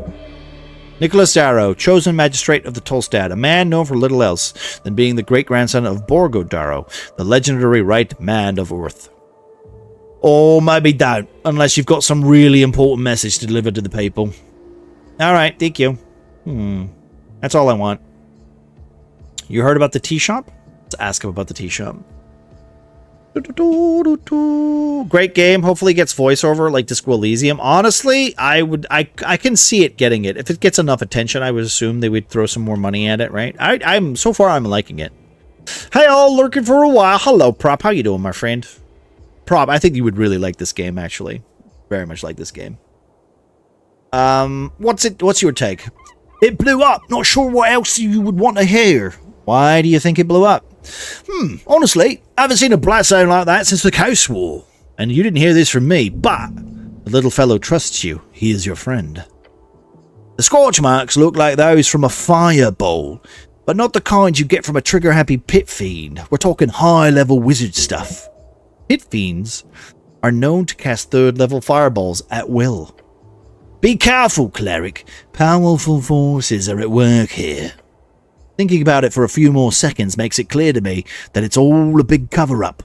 Wouldn't be the first time a city's trained spellcaster goes a little off hinge. Slander! The city does not train people to explode. Other than that, not to be self-incriminating or anything, but could be a fiend or an elemental. I mean, Waterlane has shipments from Kargamesh every other month. Maybe a fire elemental slipped through. Who knows? I think it's a rogue spellcaster. Probably a rogue spellcaster, right? It's the simplest answer. Ruffled feathers added. But I suggest having a chat with the owner of the tea shop. Who knows what feathers were ruffled, eh? He gives an answer, an anonymous chuckle. Alright, citizen. See you later. There we go.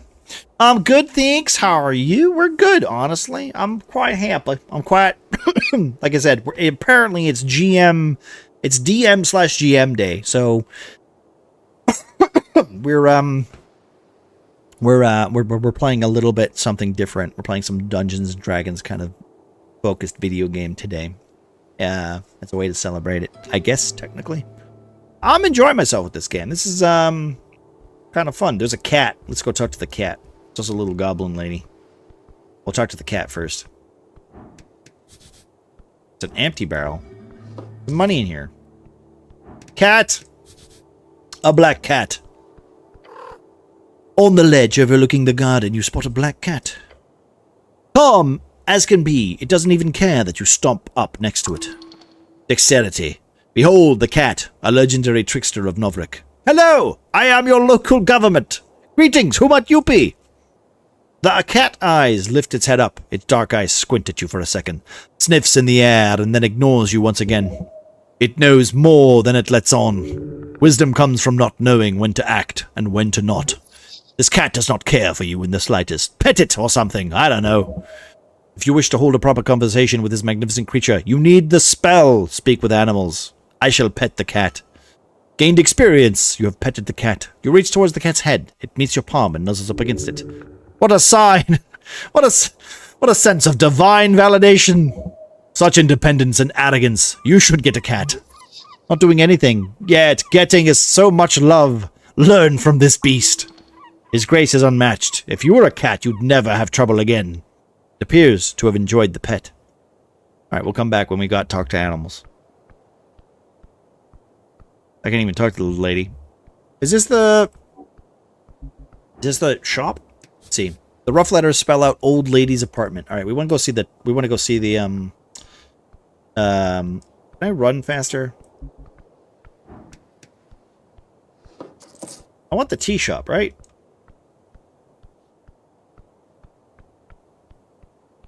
Oh, we got bicycles. Zerba! Behold, Constitution! Ooh, okay, we rolled pretty high there. A girl born in Avgalus Wave, in Asgal's household, come from a fallen Asgal state. She is an Asgalist. Dangerously shy. She needs good friends and better mentors. That is not you, by the way. She has a bright future ahead of her. No matter the path she ends up pushed along into, alas, her agency is nowhere to be found. Not that she is looking for one. Oh, man, she's a shy lady. She's a service worker. Let's talk to her. Where is she? The dwarven girl gazes around the halfway bridge before her eyes land on you. She says nothing for a while, just staring at you. No real reaction on her face. Hi, I'm the cleric. She looks around, clearly nervous. You feel a growing pull towards being a cleric. Gain 20 experience. You're worrying her. By your presence alone. Potentially by something else as well. I'm waiting for a friend, but she hasn't shown up yet. I can help you with that. Get excited about the potential, yet very minor quest. Oh, okay. She fidgets with her hand and clears her throat. The girl is neurotic and introverted. That's a mean way of phrasing it, but it is true. Her body language reveals all too much. She has glasses. She wears a green coat. She's a human, but not that much taller than me. We were supposed to meet up here, but she hasn't shown up yet. I shall go look for your friend with glasses. Thanks. I don't spend much time on Tolstad alone, so I'm a bit lost. So thanks. That's hilarious. I have a quest. Alright.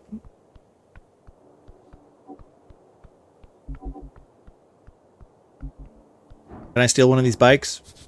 A bike line. One bike stands out to you. Oh, is this my bike? A handful of bicycles are stationed at the local rack.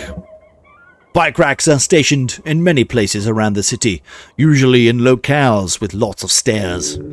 There's a stillness here, an uncommon sight at the heart of the city. Not a lot of bikes. The usual commuters are probably too scared to head past the tea shop. This particular bike is yours. Hold on. When exactly did I come to Tolstad? On the 21st of March, evening. Then you fell. This is as far as you came. The hair at the back of your neck stands on end as you sense the sudden shift. I stumbled over the stone railing. Yes. And you broke the shit out of it. Oh, okay. Was I alone? No. A lucky strike from some drunk fool, probably. Do I recall anything important? You chained the bike. You stood up. The pain. That's it. That's all I remember. Yes. Check the chain lock. You lean in and take a closer look. The rusty chain seems brittle, but warped so hard around the tire that it would be annoying to get off even if you had the key. Why would you wrap it like that? You should take better care of this magnificent bike. Wait, this is my bike? Yes, you fool, keep up. Yeah, sure is. Best way to travel to Norvik. Except, of course, on this godforsaken island of fortress. Where's the key? Not here. Did you lose it somewhere? Don't go wandering around looking for your key. It's just a bike. Could getting the key be a quest? That does sound like a quest you would get. Sounds like a shitty quest. Find the missing key. The mystery of the bike key. Something like that would be perfect. No quest to be found here, just sadness. Damn. The key is probably at the bottom of the river along with the rest of your dignity. Stop looking at the bike. Alright, well, gotta get my bike. Back again. I also remember pain. Hey, listen, pain's important. Pain lets you grow. You know? Also tells you when things are wrong. Sleeping for service. Come back after midnight. Oh, wait, who's this lady? On the roof here, just hanging out? This is on an island, right? I don't actually know. I haven't seen a map yet. I haven't seen a map. So I don't know. I'm not entirely sure.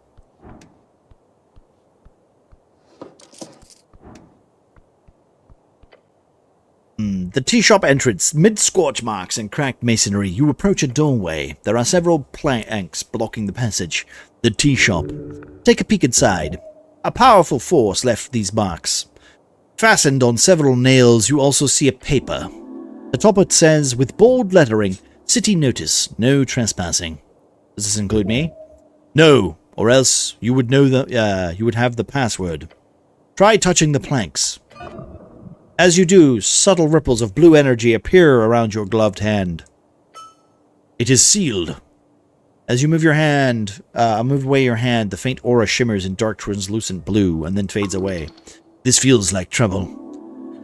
Just standing near the door makes it clear that there's a locking spell to cast on it. Standard procedure for criminal scenes. Rude to lock people out. Crime scenes should be public viewing. Remember that you are here on behalf of the goblins. You still have not spoken with their chieftain. Complete this quest. You should probably do that first. Attempt to break the door! No, we're not going to do that. Okay, we can do that. Excuse me. Yeah, but I assume it is. Sneaky? I assume it is. At last, near an ocean, so I made that thought. Excuse me.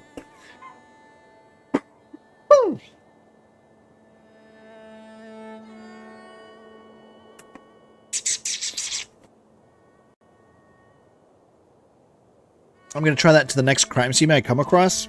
Try not to say that in a Twitch chat, you know, you get into trouble. An almost intact and endless rising pillar, the centerpiece of Novrik. I feel like a map would be kind of useful here, but that's okay. This goes down here. Talk to him. Okay. Excuse me. I need a goblin. That's what we need. Ooh, what's this? A bucket! I have a bucket. Can I put it on my head? Can we become bucket? We can become bucket! My strength goes up by 2. Let's take that shit off.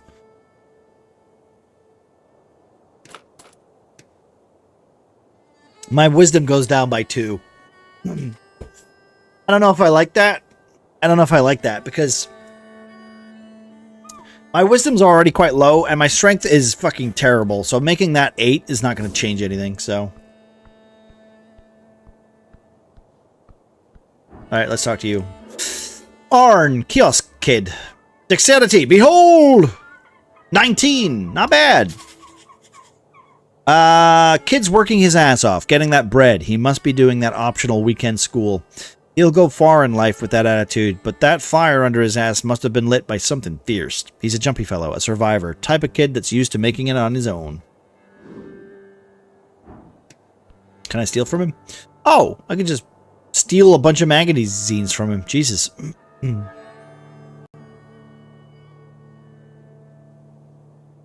Hex Weekly. Ooh. I could just steal all this shit if I wanted to. We're not going to steal it, though. We're not going to... We're not. We're almost close to a level, too, which is going to be interesting. Hello there, sir!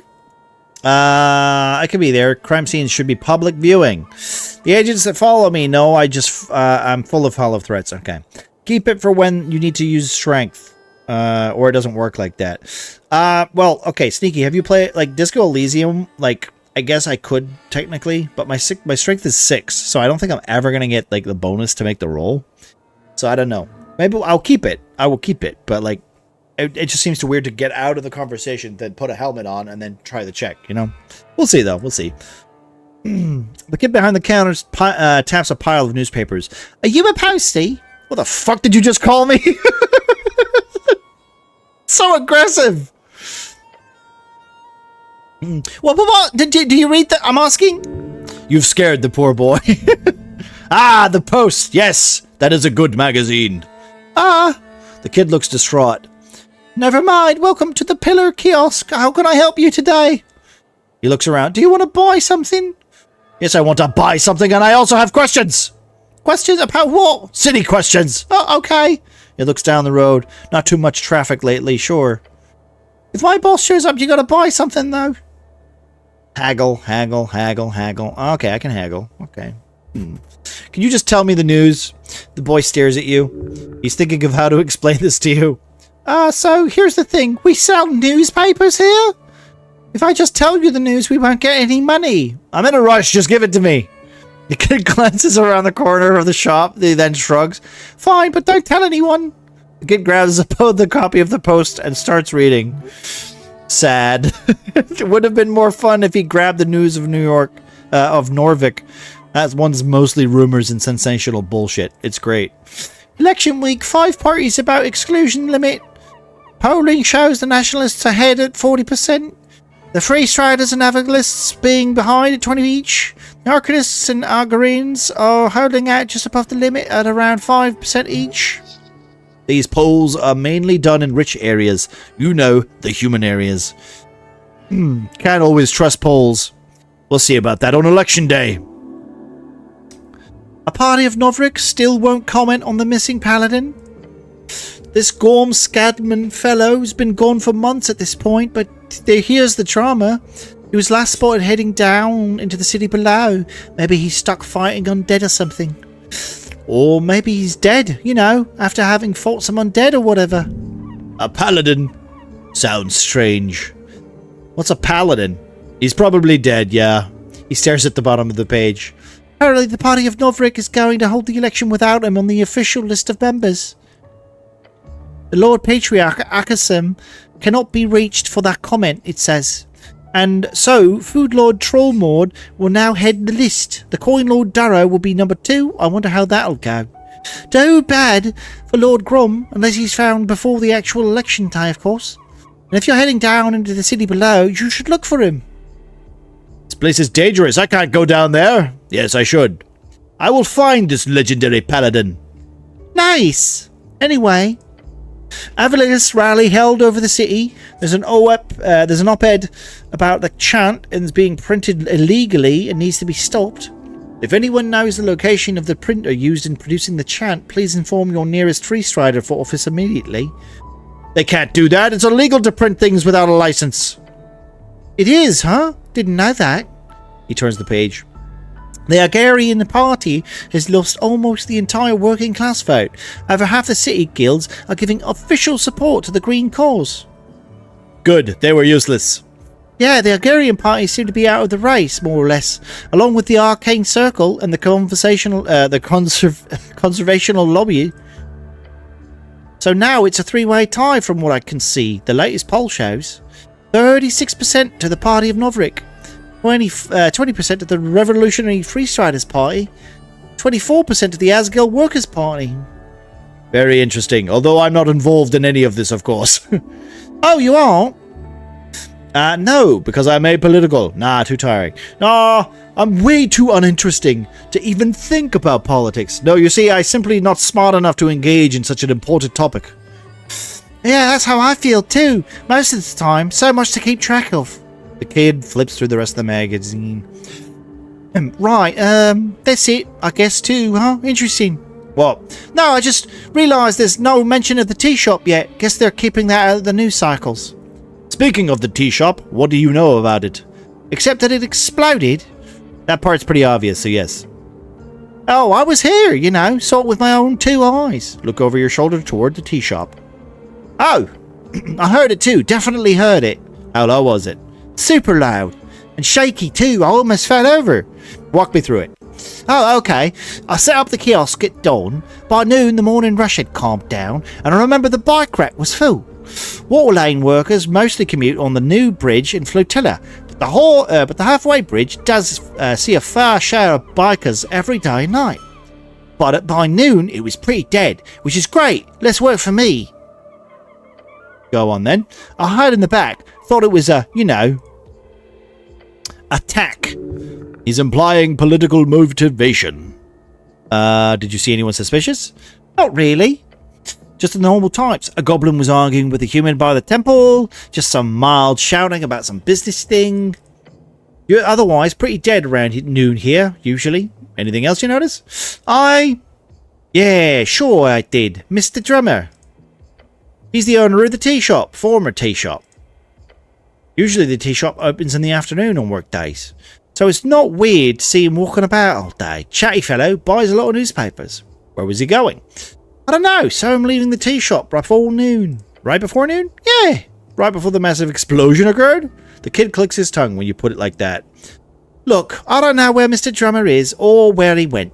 I just saw him rushing down the stairs, guessing he headed for Water Lane like everybody does. I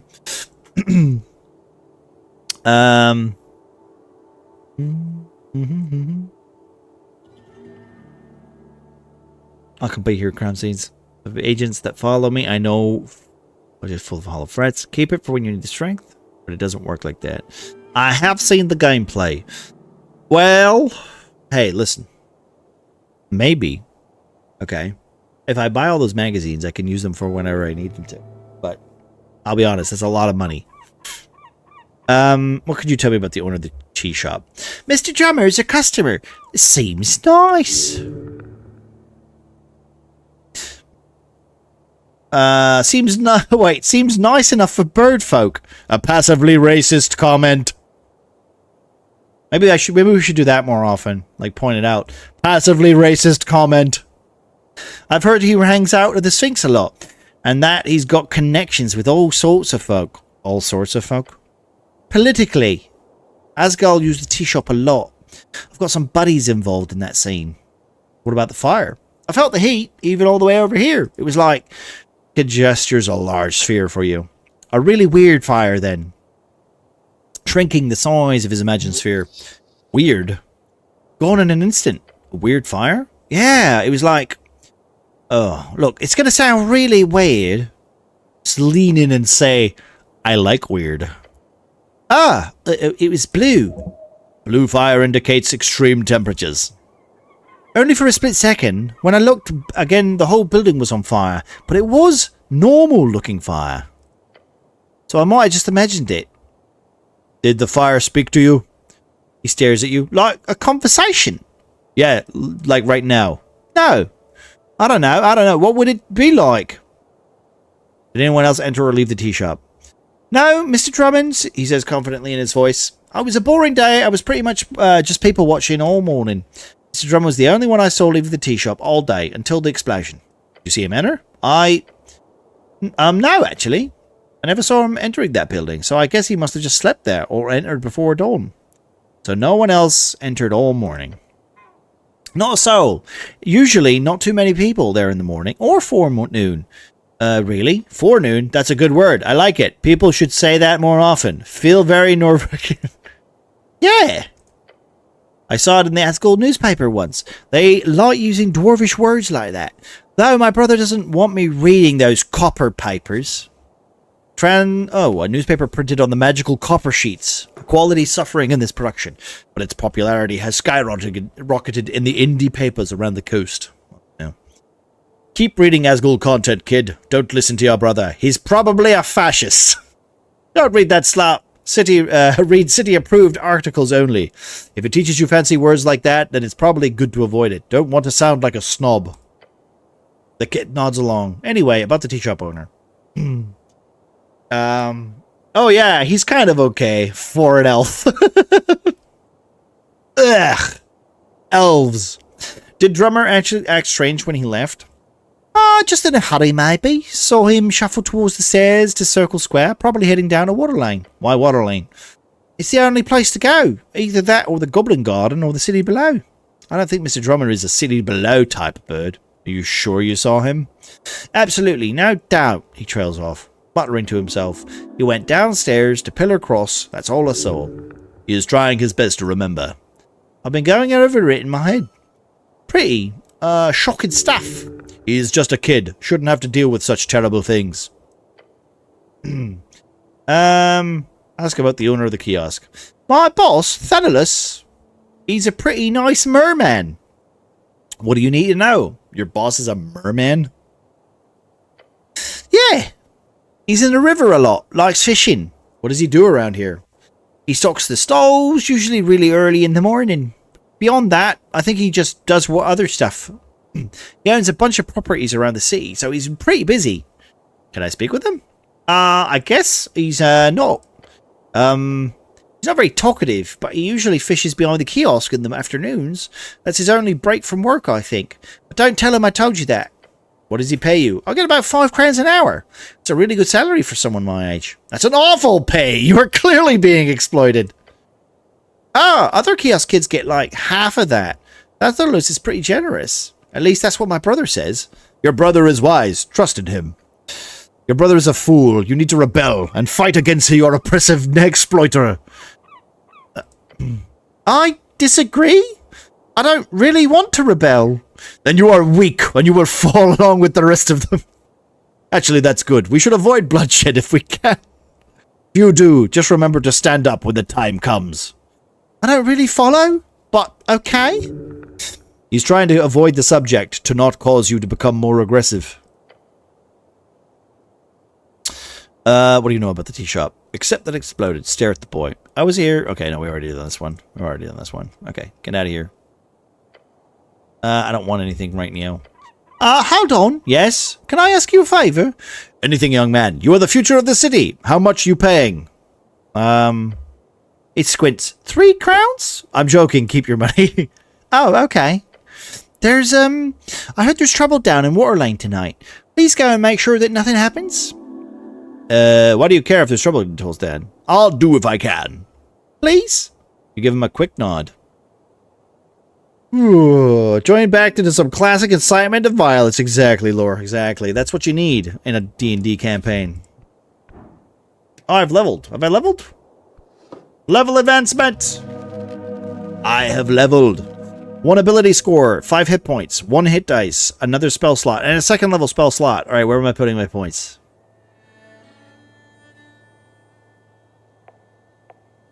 Maybe into... Oh.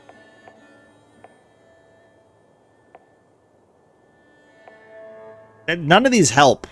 You know what I mean? None of these help. These don't get me any bonuses. So, you know what? I'm gonna stick it in wisdom.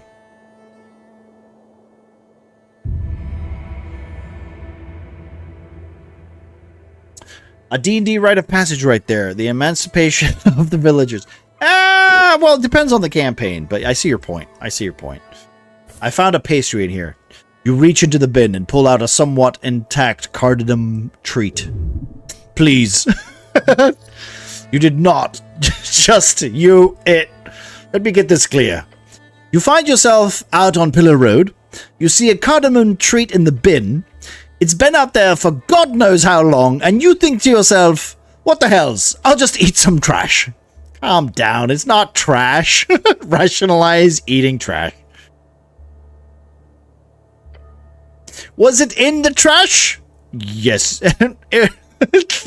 Yes, it was. Well, there you go. You're officially a trash eater. Great job. Will I ever recover from this? Go. Well, I love it. Sorry to say, but you've officially crossed the line dividing man from bum. You are now a bum.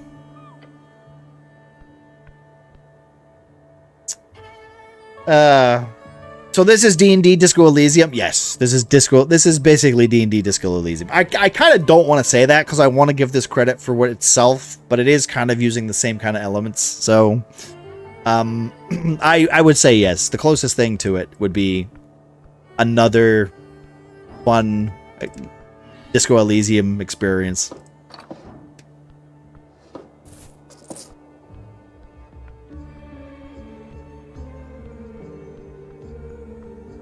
Ooh, there's a bag here. A satchel. It looks greasy. Ooh, oily instructions. Is that -2 to... Wait, -2 to intelligence? -2 to intelligence. A page of hard-to-read text titled A Gnome Starter Guide to Esoteric Memorization. Can I read this?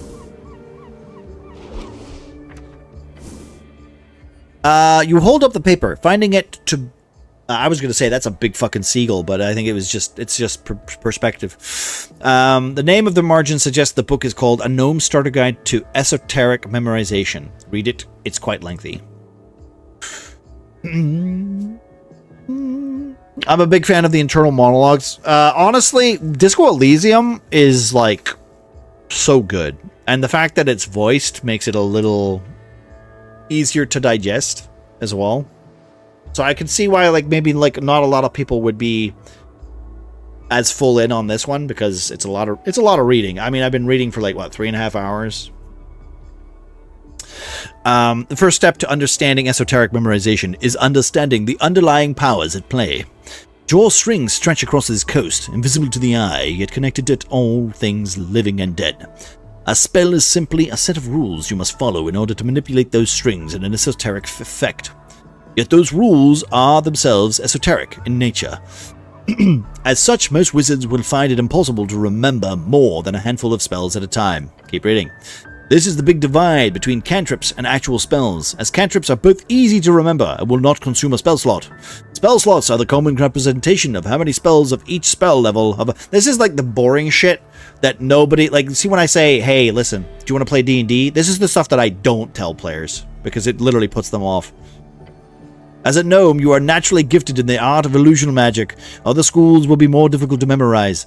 A suggested harmless spell to use in training is the first level spell, Grease. To increase your chances at memorization, attempt to cast it at least 2 times per day. In the margins, there's a handwritten note that you manage to spot. It's written hastily and bold, like the author really wanted to hype themselves up.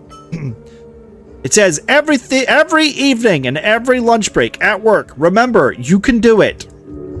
Poor gnome. An esoteric mishap. Magic is a blade without a handle, and so on. Indeed, grease is a dangerous smell. Intensely dangerous. A greasy ending. Went out like he went in. Learn the spell. We learned the spell grease. That's something at least. So did he fall in there? Did he die? I think he might have died. I think a gnome was trying to learn the spell at lunch and died. Uh-oh. Well, that's some interesting storytelling for you. You were I thought you were alive. That's a big seagull. You see a bird sitting on the halfway bridge ruins. It is large, its beady eyes staring out into nothing. It checked you out just as you approached. This bird's got you under control. Greetings, servant of the river! The bird does not appear to react to you. The giant seagull, you have a number of traumatic run-ins with them during your youth. They are not normally a danger to anyone. Pet the birdie. As you reach forward, the gull doesn't seem to react until it snaps at your fingers and you quickly pull away. I want to keep petting the bird.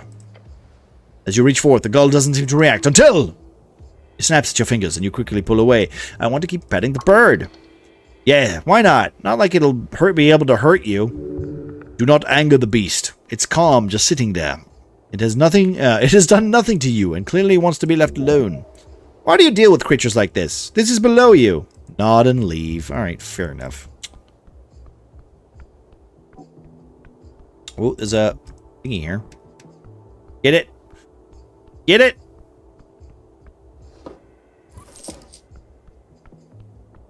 I mean, we've got a lot of hit points. Who's this guy? Oh, it's this guy. It's the merman. Here he is. Oh, I got an apple. I will take said apple. Can I loot something? Wait, what's this? My spell book. I've got grease now. I should really go and relearn these spells. Oh, wait. Is that a map? There is a map. Look at this. There's a map, guys. Oh, my God. Finally. This is actually not a bad map. Holy shit. This is really in depth. Alright, let's engage the merman.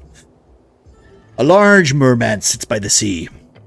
Cleric, he says, without acknowledging you further. Greetings, citizen. It is indeed the cleric. There is no denying it now. You are the cleric. He does not take his dark blue eyes off the city horizon. Why are you disturbing me? I need information. Information is expensive, cleric. As anything in Norvik is. The merman looks at you with a pair of deep eyes. Basilisk is my coal. You stand in my garden. This all yours? Yes. I don't appreciate the city visiting my property without a heads up. This really seems like a public walkway to me. It's not. But while you're standing there, keep an eye on my second pole. You want me to fish with you? You know what? I'll sit down. He nods to the second pole. Look at it. You keep your eyes peeled on the tip. They come in waves when it happens. It's quick. Pull the pole a little. So we just wait here? Fishing is about patience, cleric. And you need to breathe. And he takes a real long breath. Stare at him, slightly shaking. And watch. A professional, eh? You work for the River Guilders? He raises a thick eyebrow in your direction. No.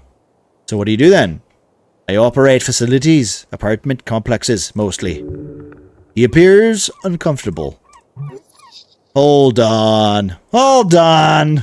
Oh, is this guy actually rich? You're a merman who's a landlord? Try not to mention it. Oh, try not to mention it? I'm a -2 at Constitution. He takes a deep and heavy breath.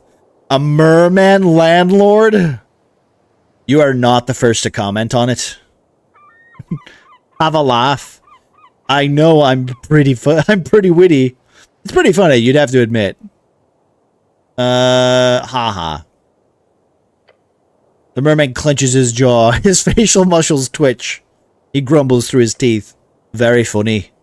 He reaches forward and grabs the second pole, grabbing it from you while continuing to fish on his own.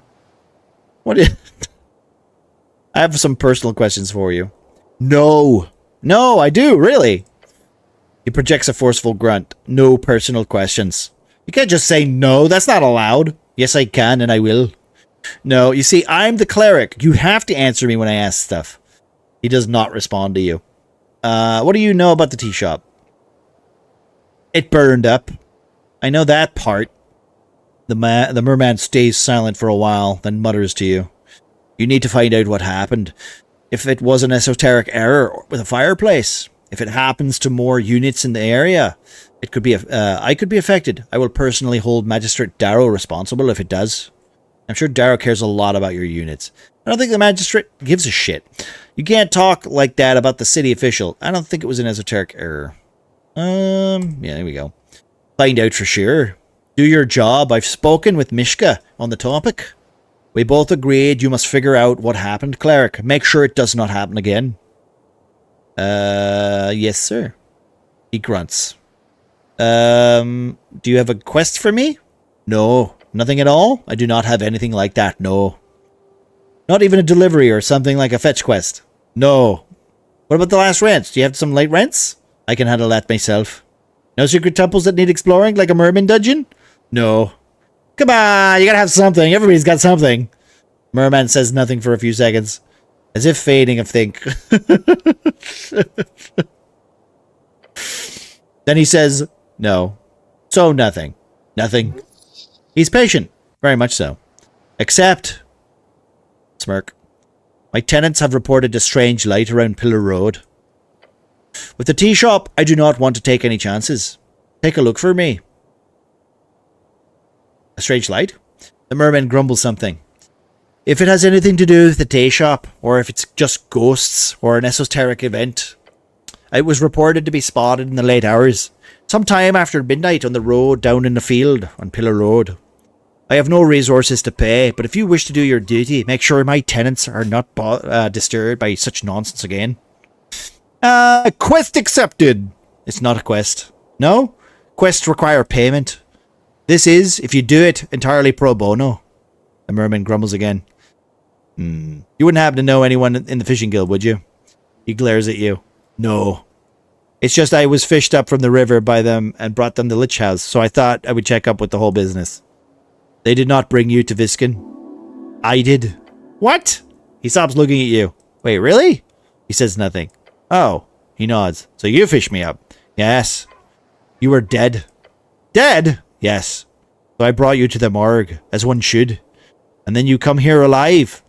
But that is your business. I don't understand. I have nothing more to say about that. You should deal with it yourself. Yes, you should.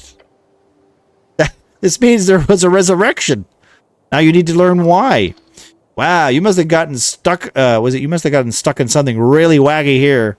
Be careful now. Someone wanted you dead and someone wanted you alive. That's bad. Probably. So I'm a zombie? Yes. Constitution failure. In a spiritual sense. The merman focuses on his fishing. Okay, that's all. Thank you. I'm a fucking zombie. Oh, God. Hey, we learned we died, guys. I love his catchphrase. He's got a good catchphrase. Thank you for the lurk, Tofu. Let's check this one down here, can we? I'm just randomly doing my random voices, by the way, as we talk to people. I'm just picking another act, like, you know, another thing, and then just going for it. So far it's been working like quite well. What is this? The Great Perch of Novrek. Now I'm going to just start talking like this the whole rest of stream. Old symbol of an old regime. What's this? Street sign. The wooden boards have faintly glowing letters on them. Floating just an inch off the surface, the names of several locations are spelled out. Common type of magical ink creates permanent messages on any surface, until dispelled, of course. This appears to be more advanced kind of a magic mouth-like ability. It can react to your commands, reshape temporarily. The sixth message, however, is only painted into the plank. Which way is the Goblin Garden? The painted letters in the plank do not reshape into a guided message.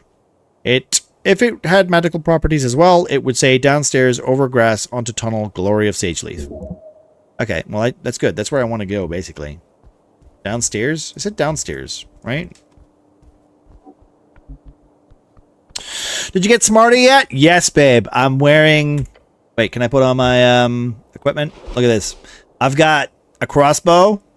I have... wait.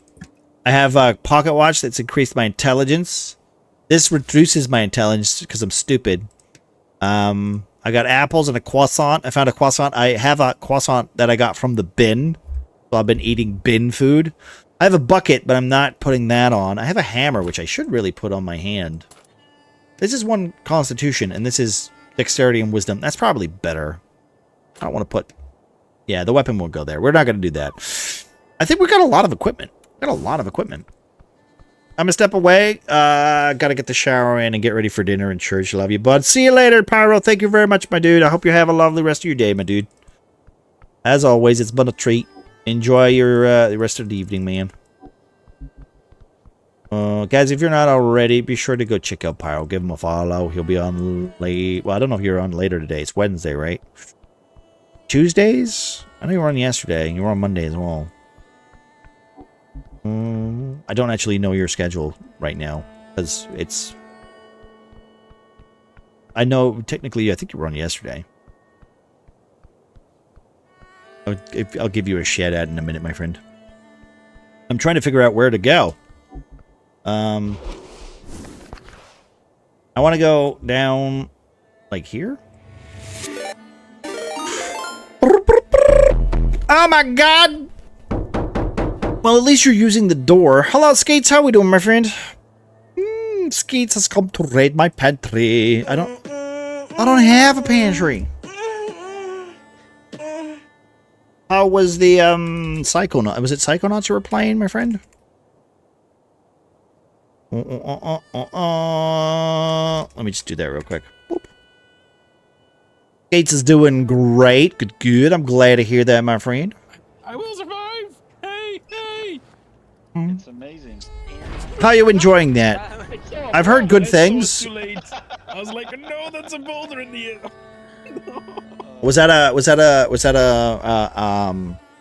a a game that you wanted to just play, or is it something that you've not looked at for a while? Gotta have a good night. Have a good one, Manic. No worries, Sneaky. Have a good night, my friend. Good to see you. Good to see you. Enjoy the rest of your evening, my friend. Yeah, so far we're doing pretty well. I've been reading like for 3 hours straight, so I am we're getting there. We're getting there. This game is really exciting. There's some interesting characters. And we're very intimidating as a cleric, so. Also, by the way, Skeets, if you need to, you know, call it early or whatever, because you got a busy date or whatever tomorrow, you just let me know, and feel free to, you know, drop into a lurk or go to bed or have a shower or do what you need to do.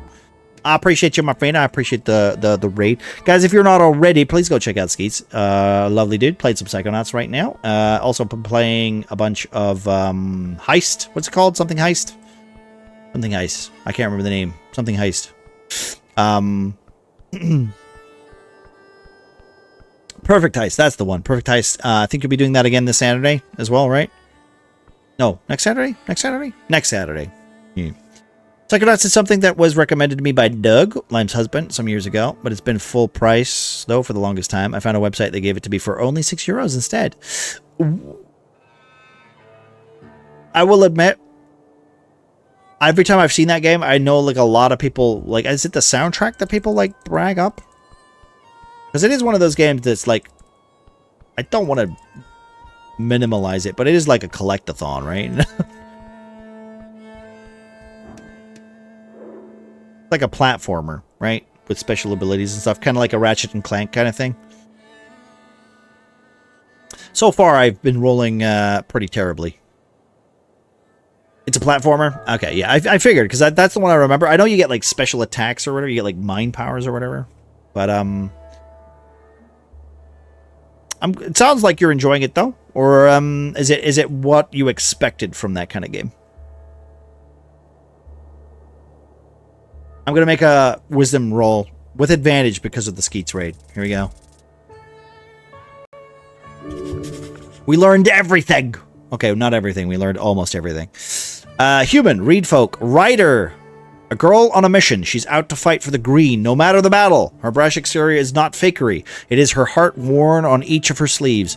Responsibility, that is the weight she feels upon weighing her shoulders. Medusa does not see herself as her ego as having any greater meaning. Rather, that meaning has been transposed from others, her mentor, her friends, but more importantly, her ideology.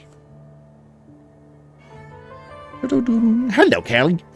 We're playing my favorite TTRPG class, a psychic. Oh, yes. No, I know. Yeah, I know how you feel about your psychic. I know. Skeets, I know how you feel about psychics. I know how you feel about psychics. Also, let me do a shout out for Callie. How you doing, Callie? Good to see you. I think I'm gonna do this for Callie, and we're gonna do one for Pyro as well. Who is? You guys aren't checking Pyro out. You gotta check out Pyro. He's a good dude. He's a good man. I've enjoyed knowing him. Okay, it's 6-5. As long as our archer is fine, we should be fine. I don't know how this is gonna work.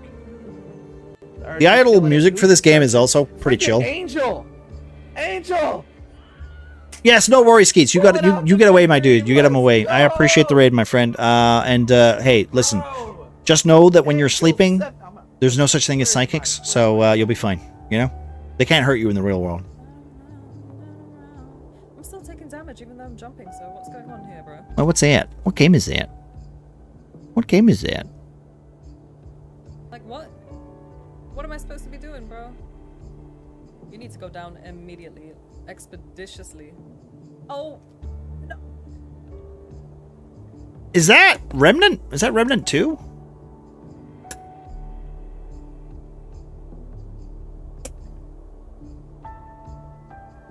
I don't think you can jump like that in Remnant 2. I'm perplexed. Purge the psychers! Yeah, nighty-night, dude. Appreciate you. Tell that to the friend of mine who invaded my dreams last night. Oh, no. Also, there's also a shout out there for Callie. If you're not checking her out, she's fantastic. She's also playing through. Well, she recently finished Mad Max, and she's been going through the Batman games. And usually, if you catch her, she's probably playing with somebody else in their communities. And honestly, very much of a treat. I was actually talking about Silent Hill earlier, Callie, saying, for the love of God, don't play the Silent Hill. Don't play Homecoming. Don't play it. Don't do it. But hey, you know, if whenever you get to it, I'll be excited to see what your thoughts are. So yeah, we've already died in this game once. So at the very beginning of the game, we went to a corpse and we touched it, and then we died. We just had a heart attack or something. I don't know what killed us. Can't tell you. Let's talk to this writer lady and see what happens. All right, here we go. Uh-oh. You see a girl with glasses stuffing a mail slit with a magazine. Hello, citizen! Wait, stare at her. Let's just be intimidating. The girl gives up on trying to jam the slightly too large paper into the mailbox opening. Huh? She looks up at you, adjusting her glasses. Help her push the paper into the slit. My strength is literally 6. There is no way I'm gonna do this. Let's just glare at her. Young and dumb, updated. I don't have time for this! Marissa, you hear a voice call out from down the alley. Let's go! She glances at the stack of papers and mutters to herself. Shit! We gotta get done before the evening, otherwise Waterlane is screwed! You hear the girl in green groan as she grabs her stack of papers, then rushes down the alleyway. The armband, yes. She is an Asgalist.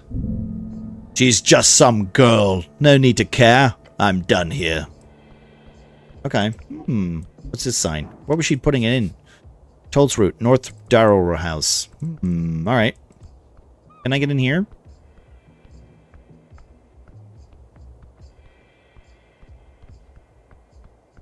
Right, so who is this then? Oh my god. Is this an angel? Etter. City Sworn Angel. Alright, Jesus. I'm not going to make this check. I have a -2. Yeah, cold, stirred, and glorious. Alright, we're going to talk to a literal angel. This can only go well. In the Coin Lord's Garden, you encounter a porcelain spectre. Polished armor, inhuman. Her presence is both ethereal and demanding. She floats gently in the air, strangely unaffected by the river winds. Bow your head. The creature does not turn to face you. Instead, her many eyes simply pivot their gaze. A hand of celestials are employed by the city after the Clanlands Deal of 13. Clanlands Deal in the 13 is 14 years ago. A fragile peace was signed in the Halfling Clanlands to the west of Novrik. The Golden Horde have since been a powerful ally of the city. Arcane cleric, she echoes, of the palace, Script House, and Uthgard. The followers of the Coin Lord's Garden dance beneath her. Slaves to her beauty. You will be one of them. Fuck you, strength. Jesus. Point to yourself. Ragna. She now lifts her chin. She then opens her mouth to speak in a projected cold tone. Etin. She says her name like a declaration of existence. No, not really an introduction. More of a checklist of etiquette. As she states her name, you realize her mouth is not moving. Telepathic communication. Stare at her. Many eyes stare back. Whatever you do, don't mention the eyes. Oh, you're feeling something here, all right. Something fierce. You could shake her up with a nice comment. She would destroy you. She is too powerful. The angel would step upon your soul, stomp upon it. Tell her what you think of her many eyes. DC 8. Here we go, boys. Hey! 18. That's pretty good. Oh, no. What is this game? This is Ebb. This is Esoteric Ebb, which, if you've ever seen Disco Elysium, it's basically the D&D equivalent to that game. So we have to solve there was an explosion at a tea shop. So it's our job as a cleric to solve that problem. right? And in Disco Elysium, the whole premise is we have to solve a murder. So it's kind of very similar and very vibes, except for this theme, this vibe of this entire game is it's a D&D campaign. At the very beginning of the game, the guy says, hey, listen, this campaign's going to take maybe 6 to 8 sessions. So we're playing this cleric who is essentially trying to fuck up the DM's game. That's kind of what we're doing. And all of our stats are talking to us. So we have direct communication with the DM through our own stats. So here we go. Let's see what my comment's going to be, shall we? Oh no, the smooth thoughts and endless love. It's overflowing.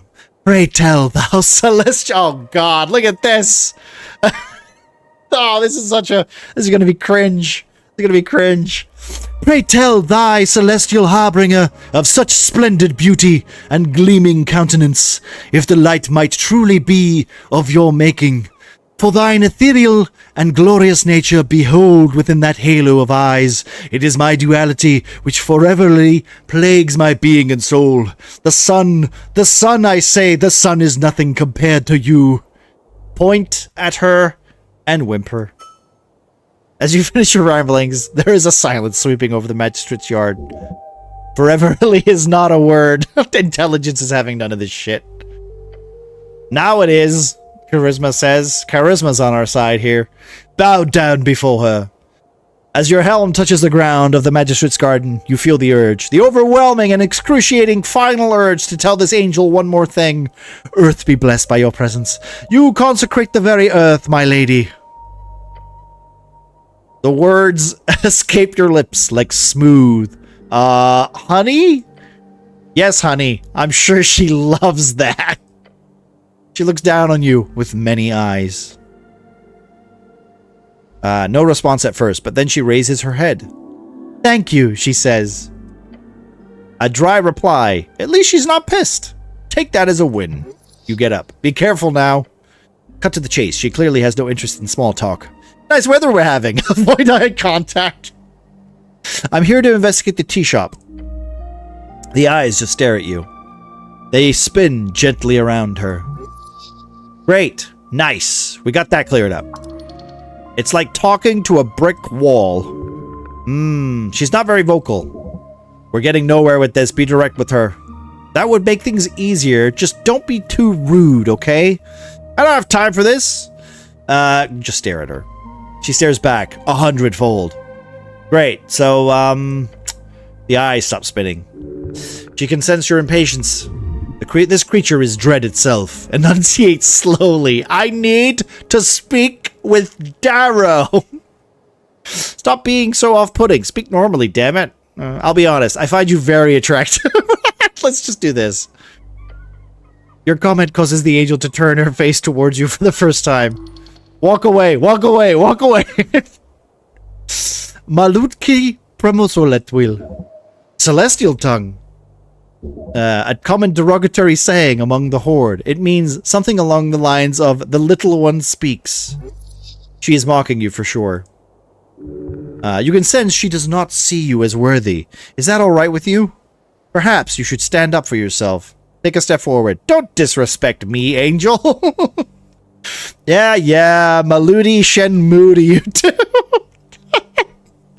Who wrote this? Some of this is funny. Like, puff your chest. Where is Darrow? Pretty, okay, sure. Okay, you know what? Oh, don't disrespect me, Angel. No, we're not going to do that. As much as I would like to do that one, I think this one's the funny one, though. We'll do this. Don't disrespect me. As you do, she makes her first real move. 1 step. Her hand placed upon the top of your helmet. She's fast. You barely saw it. The rings rotate around your head, and now yours. She is close. Stay silent. She leans in. You see through the gap. You see through the gap in her skull where her eyes should be. A warning, cleric. Jedno, she whispers, before taking a step back, leaving you frozen. You don't like her. Your body is pulled towards her. Despite her harsh words, you see her body language relax maybe. It's hard to tell, but she does not appear truly angry. Coin Lord Darrow is busy, she speaks. When is he available? I'm more important than anything that he might be doing. I'm here on city business, and I need to speak with him.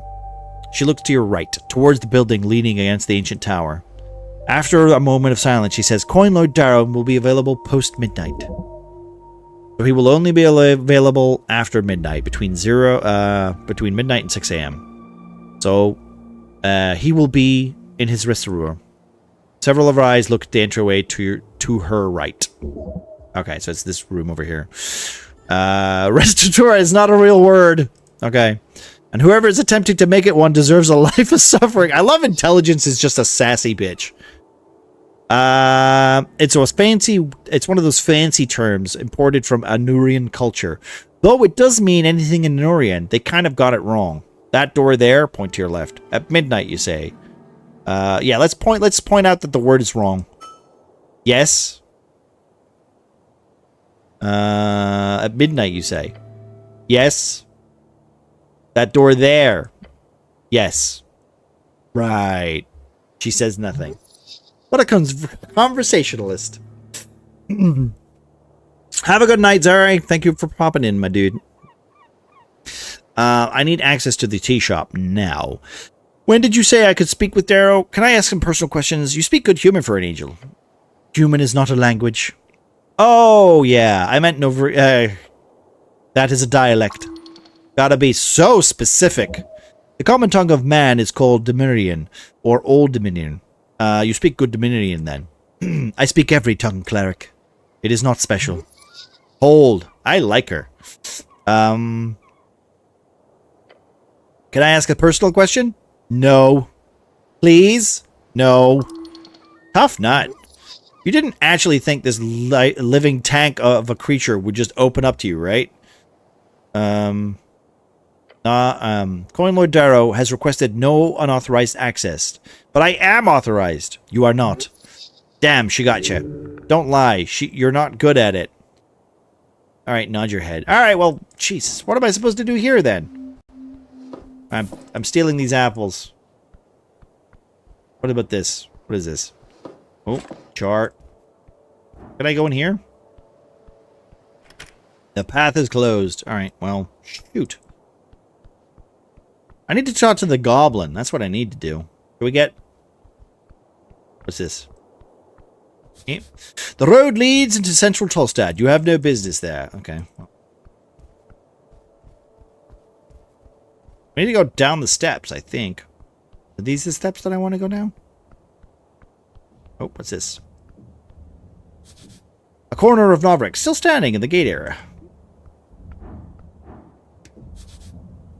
Active machinery inside. Ooh. Cookie with a 5. The roller mill. Ah, what's that? Did you guys see that? There was a crab there. A bunch of site safety rules. Then it says, if broken, contact your local union representative. Okay. I saw something get away. Up to the roof. I saw something red. So did I. So did I. Who's this lady? Is she watching me? Can't reach that from here. Who are you? Lady Charmer, Mountain Lamb. Behold! DC 23. I'm never going to find out who this is. A follower of the holy mountain of Divina Torum. She hates you, entirely due to your blood origin, or maybe there's something else. Wow! She hates me? She's not even met me! What the fuck? I'm just a like-minded cleric. That's rude. This. A letter wedged in between some roof tiles. Ooh. Ooh, wait. A resistance note. I can get more wisdom. Wait, that's -2 wisdom plus 1 strength. I don't want that. Let's examine this real quick. A handwritten note entitled Important Notice. The resistance members of Tolstad. What are they resisting? Read the note. Tonight's ting is cancelled. Wait, tonight's ting is cancelled. Meet up tonight on Water Lane instead. It's time to meet the chant. It's signed by R. The Chant, a locally produced newspaper by Asgul authors. Water Lane. You know what Water Lane is. Don't be stupid. It's right below, down below. You know, the underground port, largest port in the city. Closest path is probably through Pillar Crossing. When's this meeting? This evening, it seems. Tonight should mean something like between 7 o'clock or midnight or something like that. Right. A bit scary, too. Young people should not be running around. They could hurt themselves. Okay, we're getting prompts. I understand her. Wow, all right. I have to hurt my feelings. Jesus, Yo-Yo.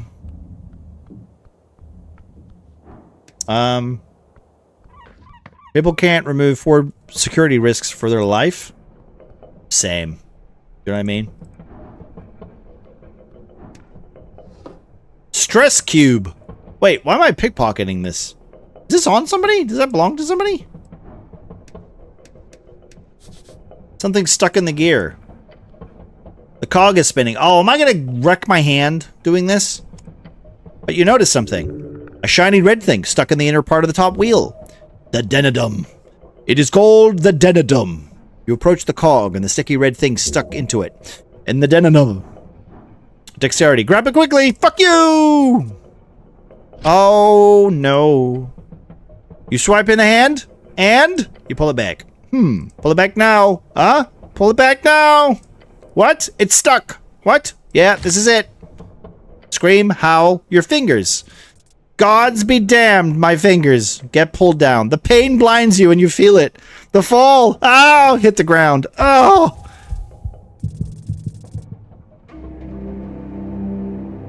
I died. Second death.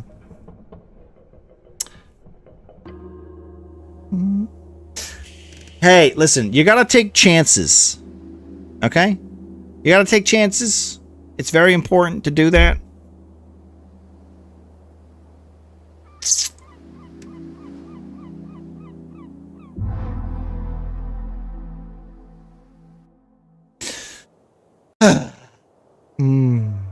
Just put your hand in when it's about to close. Well, I mean, it's a roll, right? So, I'm gonna do it again, though. It can't stop me. I'm gonna do it again. I'm gonna get a better roll this time, right? It's gonna be a better roll this time. I took a chance on our friendship, and look where we are now, right? You see, you gotta take a chance on me. Dum-a-dum-dee-dee, right? That's how it works. I don't know the words. Also, when did you get here? Like, you were here before, but I don't remember you being here. Behold! Let me just roll this again. I'm gonna fail this time. Oh, I don't know nothing about this lady. Well, I technically already know she hates me, so that's fine. The womanhood, clape in an icy chair, blah, blah, blah, blah.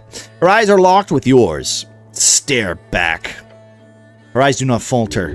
This woman is not trying to intimidate you. She's probably just not very good at dealing with people. Ah, yes. She's one of those. A socially awkward person. What are you looking at? You, stranger. I'm looking at you. Her voice is emotionless and spoken from deep in her chest. I am Shamar. I hail from the slopes of the mountain. She bows her head slowly. A golden horde servant. Lovely to see a visitor to my great city. She bows her head again. I do not have time to talk much. I am in service of the ambassador, as you can imagine. I am not here to socialize. Why are you staring at me so much?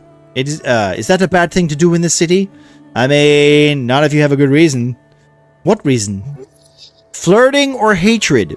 If you're flirting, if you really hate someone, I do not care for you in such a way. I will stop making eye contact in accordance with your local norms. She speaks so mechanically. Strange woman. I have a personal question for you. I do not have time for your inquiry. Please, she says, bows her head. So later then? I am busy then as well, cleric. The golden archreach does not cease, never. I am not a citizen of the city. Also, democracy is not something I approve of. That's one hell of an opinion. Then you don't want a voice? Why? Agreed, democracy is foolish. It is naive. She looks up at the sky. Men are weak. We speak so much, breed and spread like an esoteric wave. Yet we do not have a view on the long term. Democracy depends on folk being informed. They are not. We require strong leaders. Yes. Men are not built to make such important decisions en masse. We are lambs. We follow those greater beings. To answer your question, stranger, I would vote for whoever stopped this foolish democratic way. Hey, I want to do that. I want to do that. That's me. I agree with you, which is why I'm voting... Once I am supreme ruler, god wizard of this city, I will do just that. Lofty ambitions for a mortal. Half of me is lofty, the rest is pure-blooded genius. You cannot be pure-blooded and a half-breed at the same time. But I wish you luck on your journey. I'm here on business today and will soon leave, but I am sorry for the destruction of your wrath on the city.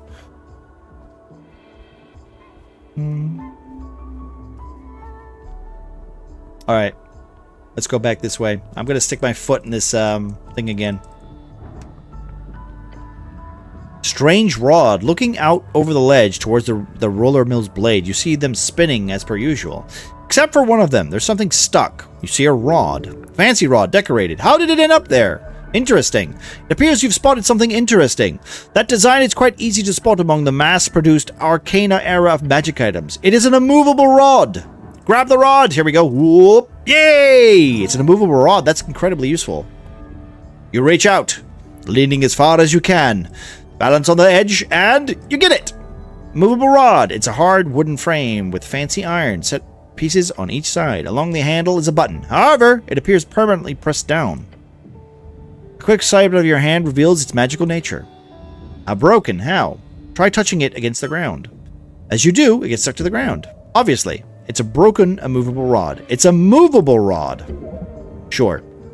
Whatever object it touches last, the rod will be esoterically locked and aligned with. It cannot be moved until it touches an object, until it comes in contact with the second object. So what can this be used for? Used? Oh, nothing. It's quite literally a useless stick. Well, if used very carefully, it could be a bookend. Intelligence is such a dumb stat. That would be an esoteric designation. Usually determined by belief, or common esoteric forces, or set in specific rules left by Yor. In this case, it seems to indicate a dynamic object connected via mass.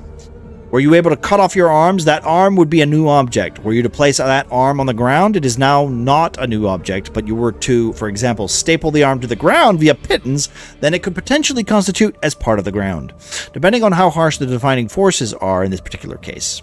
Either way, there's no real use in defining those rules right now, as that would be interesting for further study at a later date.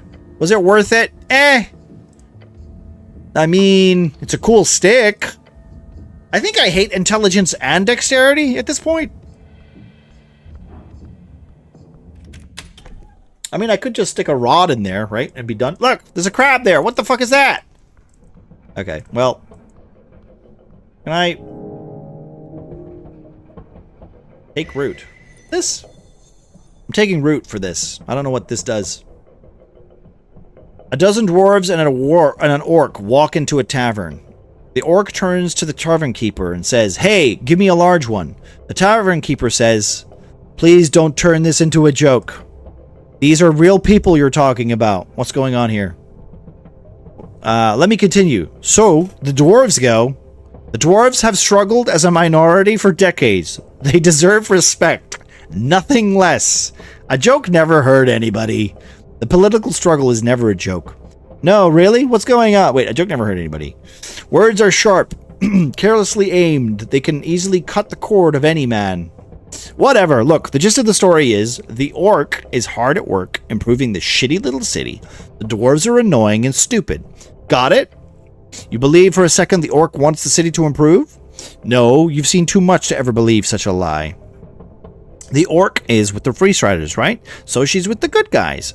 The dwarves are Asgalists. Well, that means they like poor people, thus making them the good guys. They're a bunch of lazy assholes. All they want to do is take from the ones who work and give it to those who don't. On the other hand, the revolutionary Free Striders will bring freedom, democracy, and the riches to Norvik. Last part being the most pungent. Or poignant, I guess. Not pungent. Poignant. Let us focus on each of these points, one at a time. Oh, come on. Freedom, Free Strider, rule would entail joining the Free City Alliance. Leaving politics will be focused entirely upon serving the core cities in Reed and the interests of the trade company.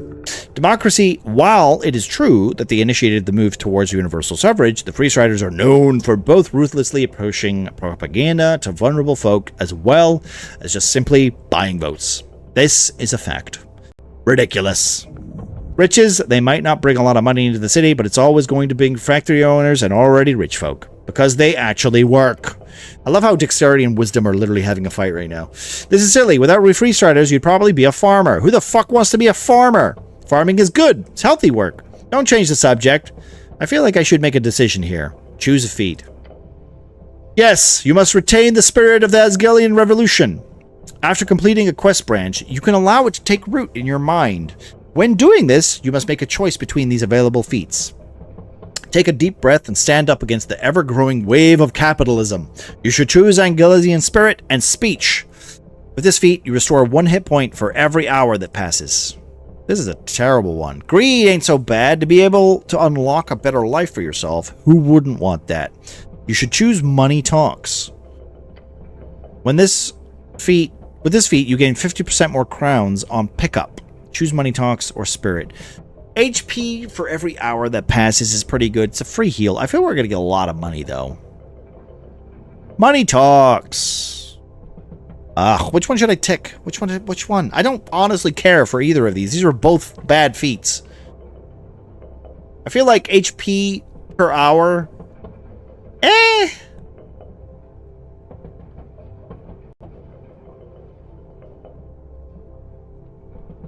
Money would be the go-to, I would say. Just because money could make things do things. I will go Money Talks. Fuck it. Smart choice.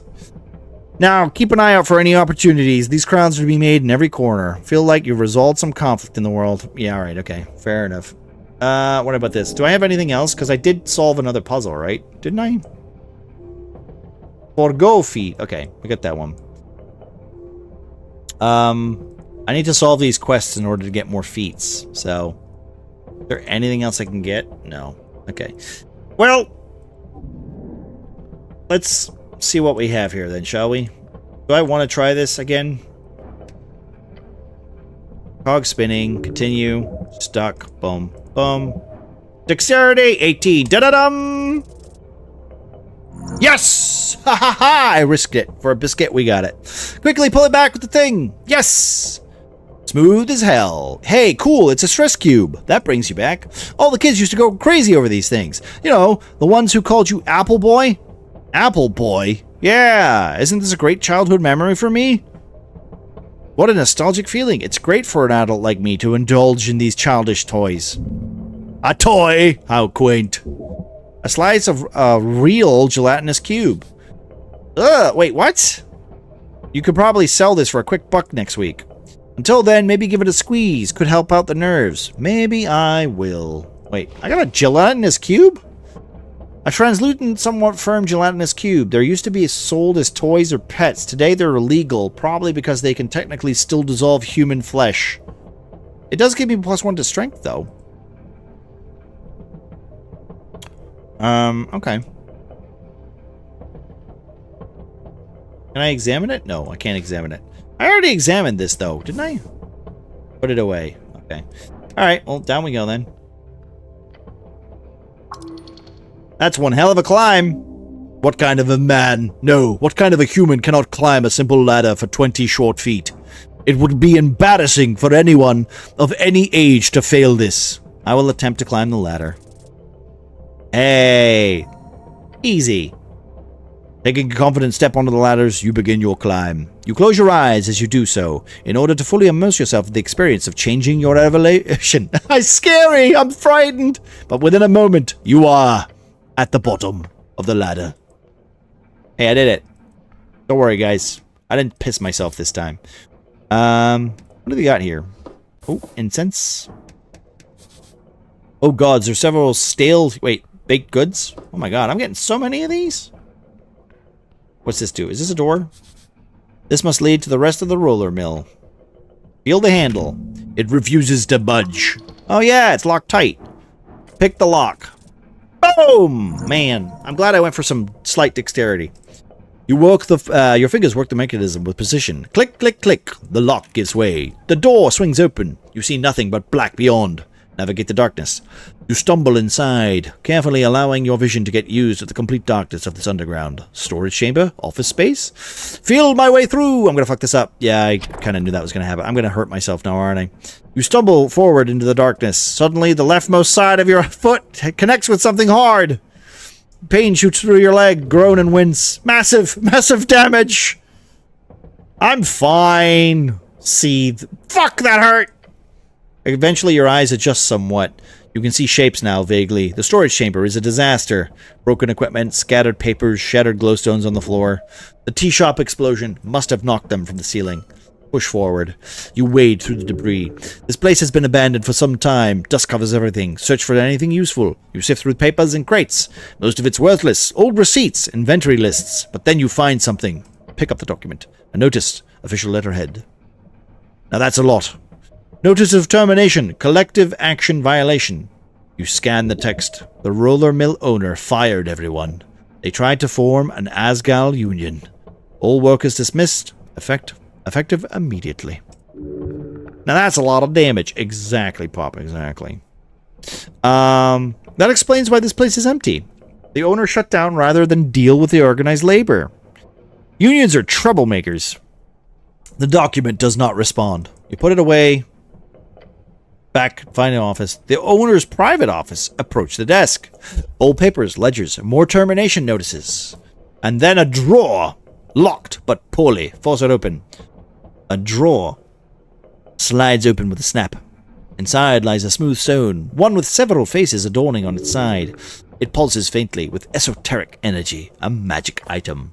You pocket the stone. You pick it up carefully. A sending pebble. Ah, shit, these are expensive. I pocket the stone. You slip the pebble into your pouch. Time to leave. This place has given you all it can. What a lovely delve. What a lovely delve, guys. I got myself a sending stone. +1 wisdom and +1 charisma. Oh, hell yeah. How do I put this on? Boom, look at that. My intelligence is so high. We look at the sending stone? I can't examine it. Here we go. Alright, let's... Wait. Bit of a stretch. You hold up the pebble. You think about who you could send a message to. There are a few targets you have in mind. So I can use this to send messages to people, right? Send a message to Eter. Hey, Eter, what are you doing?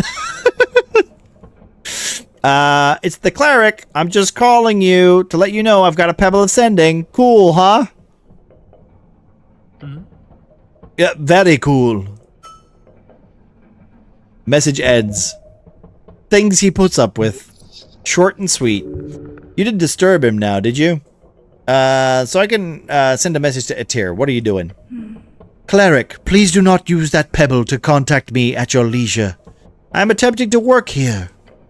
Message ends. So I can use this to send messages to people, right? You can. The Pebble of Sending is a powerful magic item, not quite as versatile as the Stone of Sending.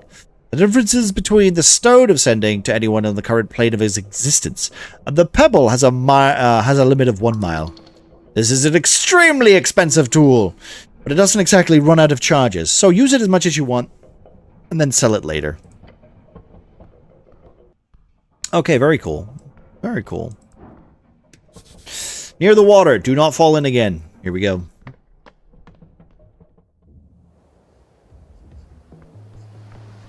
Oh my god. A regular non-giant crab. You spot a crab on the rock. Success. Official name, Taurinian Crawler. It does a little shimmy. Pet the crab. You reach forth, and the crab immediately snips at onto your index finger. Ah! Panic. The crab pincers grips your finger hard. Hard! Your index will come off soon. Help! Ow! Get out of the vice grip! Please let go, Mr. Crab! It says nothing. It does not let go. Being polite always helps. So speak with animal would get you out of this so much easier. Oh, fuck off. Am I dead? That's a critical one. You bend and you pry. But the crab will not let go.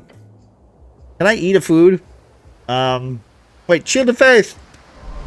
I've used Shield of Faith. They can't hurt me now. Slowly. The blood is not flowing. Slowly, you will die. Wait. Okay, there we go. Yeah. Oh, come on! Ah, it's killing me! Help! Oh, thank God. You free your finger, you pry the pincers off your finger. When your index is released, you immediately feel the blood begin to flow once more. Freedom! He was a good little fighter. Are you allowed to loiter here? I'm asking the crab. It does not respond. What do you know about the tea shop? It snips with its pincers once. That's not too helpful, you know. It snips again. What are you voting for in the election? It doesn't answer. Oh. I'm being mocked by a crab. Oh, what's this? Conquest by river, by land, by heart. Honestly, this game is a treat. These pipes connect with the vast sewer system of Tolstad.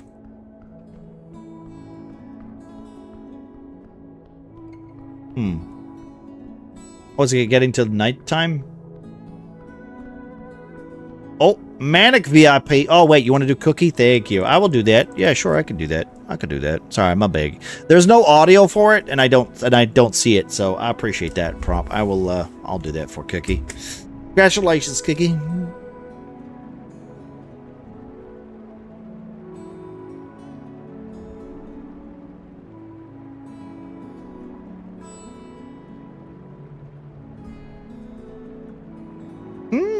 We're getting lots of them, huh?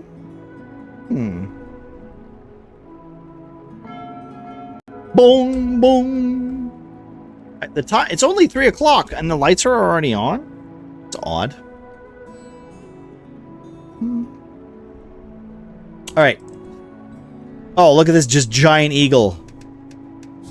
Beware those fangs and the rest too. Should I try my... You know what? Let's not.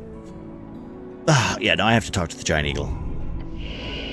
The griffin, you approach a ball of feathers and wings. Really, really sharp claws. A magnificent creature.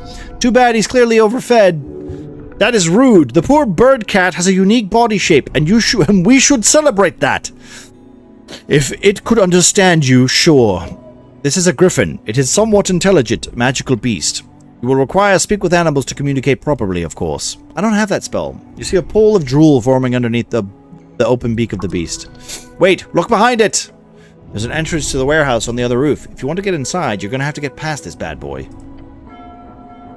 Wake the animal gently through understanding and empathy. Oh, God. Attempt to sneak past it. Okay, I've come to a conclusion. I should not engage this beast right now. Let's not do that right now. Oh. We go in here? Oh, this guy's just asleep. A magical quill and paper. Wait, if he's asleep, can I just steal this? Advantage. Oh, yeah, just... Wait, tiny dictator? +2 to intelligence.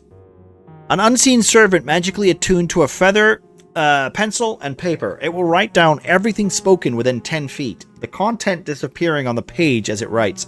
The servant can follow commands to write down specific topics, keeping the notes in a certain style or focus on a chosen person's words. They are very common in the halls of the palace, where words can ruin lives or worse, careers. Nice to be able to spend points again. Honestly, I get that, my friend. I get that. Does this count as a weapon? It does not count as a weapon. Does not count as an accessory. Wait, this gets me +2 intelligence, right? Let's do this. Gonna follow me around a little bit. Almost dead, but not yet. Oh, they've got a plant. A scholarly commendation of the Fordnip Commonwealth. Collection of books. You see a collection of books from the philosophy canon, none of which you are really able to understand. Okay. No free rider work. Disappointing. I want this. Open book of Dark Book of Shadow by the Shadow Lord. You pick up the dark tomed cover. The black covered tome. A faint tingle goes through your gloved hand. Thickened graphene. That is how they create the darkness of the cover. A memory lingers in this tome. Open it, despite its evil nature. The text is not dangerous. The pages show but a holy scripture of the Shadow Lord's lost religion, one of eternal servitude and the search for life in death. However, is this game new? This game came out today. This game came out today. Or technically yesterday. You remember it well.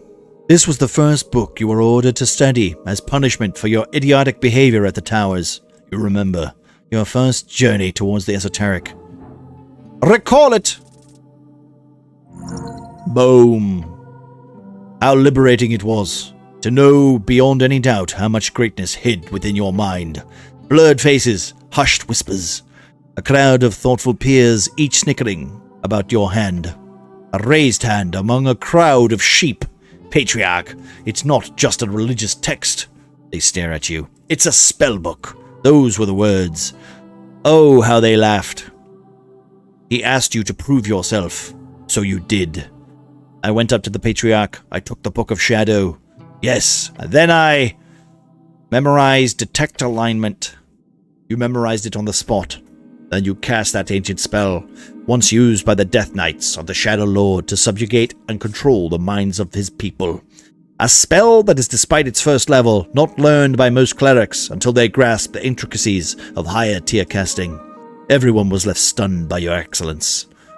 To not only master such a spell, but to do it in seconds instead of days. That moment, it was yours.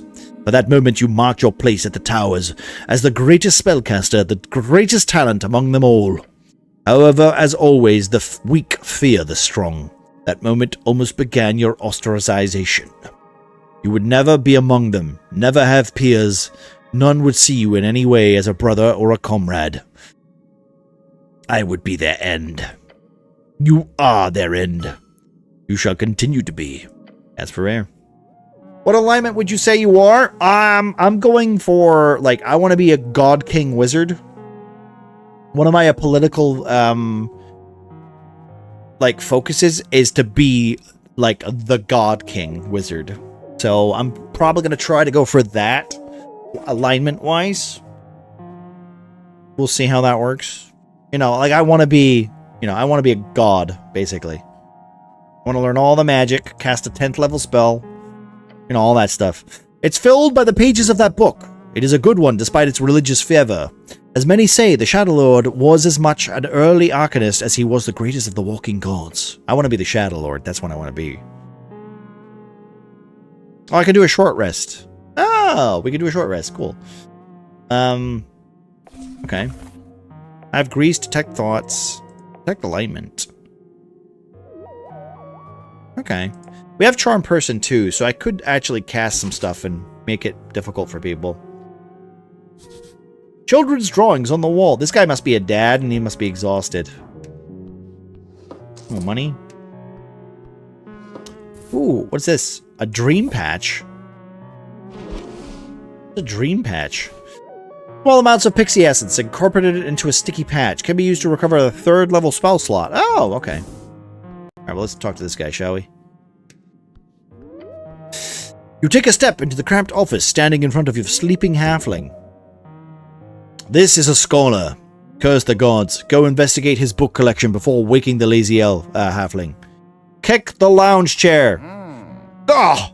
He exclaims and throws open his bushy eyes. His confused gaze focuses on you. Life is pain. Kick the chair.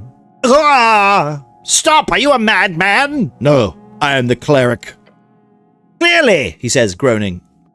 Terrible, terrible pain! Ah! He mutters and rubs his face. The wrinkles fold over one another like the waves of a storied sea.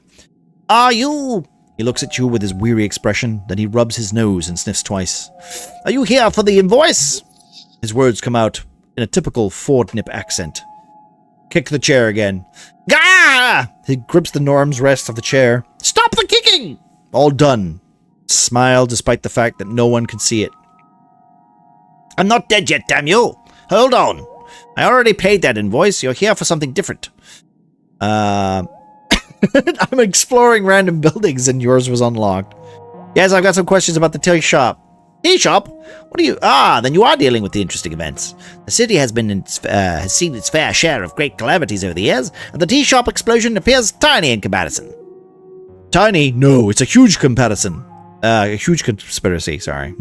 A huge one. Better take care of it then. Curiosity is absolutely vital for keeping the old brain in motion, so I commend you, cleric. So you like this guy. He's like a rabid dog without the biting so far.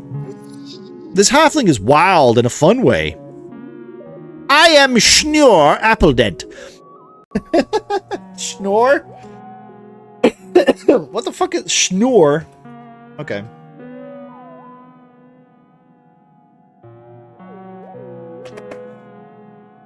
Sure, why not? He bows his head in the chair. Scholar of Fordnip, University in dedicated service to the progress of AIS. But what exactly do you do? Many things. Primarily, my expertise lands on the topic of alignment and its many historical and contemporary applications. Some bullshit, I will tell you. These days, I will mostly deal with other forms of study. Specifically, I run this office here on the experimental techniques of psychoanalysis. What kind of magic is that? No magic at all, although there has been some detect thoughts involved at some points in the development. It is a form of mind healing, as they call it. I'll be the one to call it support instead. It is essentially the idea that the mental present is shaped by the mental past, and that through dialogue, unreleased unconscious ghosts can be vanquished. An exorcism? Almost! While the ghosts are metaphorical, metaphorically, it is really not that different from the expulsion of a necrotic possession. A Radiusian friend of mine once told me that this joke, and I apologize if it's too vulgar for your taste, but he splutters out the words through the little chortles. Listen to the vulgar joke. Right. A cleric, an arcanist, and a rogue delve into a lair of a succubus. The fiend defeats all three men, throwing them into her dungeon. But she grows a fancy to them, so she often offers them a choice. For each man who can successfully satisfy her, she will let the man go. Otherwise, he speaks with a little fist of laughters in between. She ends them, so to say. You actually haven't heard this one. A succubus, such a fiend would never offer such terms to mortal men. A rambunctious tale. Do go on. So the three adventurers debate in which order to go. Eventually, the rogue and the arcanist decide the cleric should go first, as he's a virgin and would be least likely to increase her standards. The cleric, by being divine and so on, prays to his god and goes to the fiend's bedchambers. He comes out 10 minutes later, completely unharmed, and he gives a thumbs up to his two friends, who, of course, both feel a great sense of relief. The arcanist goes in next, confident and arrogant. If the cleric could do it, the fiend must be easy. Within minutes, his bones roll out of the bedchamber entrance, the man having been incinerated by hellish flames. The rogue is horrified, but realizes, obviously, the arcanist overestimated his abilities, so he carefully enters the bedchambers, ready to put every ounce into his effort. Less than a minute later, screams erupt from the bedchambers, and the rogue's lifeless corpse falls out of the entrance. The cleric prays for the souls of his comrades and gathers the remains for burial. The succubus steps out, smoking a cigarette. She tells the cleric, My, your friends were truly terrible. They were just fumbling about down there. At least you managed to touch it a little. To which the cleric responds, You truly are an awful creature. I will pray for your presence to be exorcised from this plane of existence every day until the day I die. Then, before he walks away, the cleric also adds, Oh, but I did heal that horrible wound you had between your legs. Hopefully that makes you less evil in the future.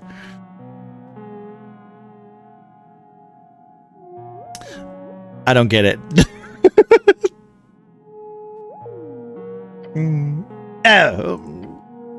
Halfling chortles loudly. My kind of humor, you might say. In short, you could view the succubus as an evil in the world with which religious fervor would pray to repair. However, such reparations could often lead to a not-so-optimal path. He keeps on laughing. Most simply, you could say it's a basic allegory for alignment itself. The cleric meant well for all intents, but his actions cost the lives of both his comrades. Is that evil or is it good? Or so on. Either way, psychoanalysis, yes, that's what we were talking about. It's about your feelings, thoughts, memories, choices you've made, things that have happened to you. They can bog you down, so to say, and the goal is my clinical practice is to root that out of my patient's mind and to help make them aware of repressed negative baggage, if you will. So if you can move forward most speedily, I don't have any repressed negative feelings. A bold claim. But it's not the only thing I work on here. I am currently exploring the dream of animus. There's something to do with masculinity and femininity based on Semitic ideas. I dream a dream of man and women. What a pervert! You like this guy? You explore men and women? Poor phrasing, but yes. Beyond that, I also focus on a lot of unverified theories. He slaps his knees and grins. A folk spirit, have you heard of it? No, I have not. Is that some kind of unified moral or ethical code of people or culture? No, I have not. Understandable. It's not yet published. The folk spirit is a working title for my new thesis. Most of it is, if you excuse my inerrum, fucking bullshit. But in short, it is about how each folk share a number of core communal archetypes or myths. I've traveled across the coast to collect as many tales, writing down thousands of stories previously only passed down orally. All to see how well my theory holds up in their minds of so many folk. He clears his throat and leans back into his chair. Apologies, I'm ranting here. Let us help put a stop to it. What do you want, cleric? Do you mind giving me some mind healing? How does death and resurrection work for all this? Why don't you use your magic? Why don't you use magic in your mind healing? What is love? Oh, let's do what is love. What is love? Love? He lets out a frustrated groan. Pure calamity. Deadly and destructive. Its nature is just perverted and foul, because it is a complete surrender without idolization. To love is to accept, without proof or demands or conditions, this complete surrender to another. Ridiculously risky! This guy's more fucked up than I thought you are. So I shouldn't love? Yeah, fuck love. Give him a fist bump. But it's worth it, right? Worth it? He slaps his knee. He then takes a break, calming himself down for the punchline. Love is a completely unpredictable and dangerous encounter, and I have yet to meet a sentient folk which is not afflicted by it. And truthfully enough, I see no difference in a universal elf love, halfling love, or devil love. True love is always irrational. It is finding the perfect inside of the imperfect, falling entirely into it, swallowed by it. Some folk might act out in different ways, depending on their communal nature or biological urges, but if you are one of the few who do not need it, good, be happy. If you are not, then good luck, and may the gods bless your souls. You're a halfling, right? Give me some of your thoughts on the Clanland ordeal. Ordeal? He scratches his nose and looks up at the air. You're not interested. That bad, huh? He repeats. My homeland is a shell of broken people. The clans of my kin, especially those stuck under occupation across the Golden Ring, they are systematically destroyed step by step as the Horde marches into the Askian land. There isn't peace right now? I read about that. The Golden Horde claimed part of Askin. A big chunk, yes. Then they put up their Esoteric wall, he grunts. The Clanad deal, as this armistice, was seen by many as a practical solution, since only 2 clans were left to be enslaved and integrated by his Horde tributaries. He slams his hand into the side of his chair. It is a band-aid. Celestials view time in centuries, while we see in decades at best. Thus, they can take one piece at a time, with generational acceptance in between.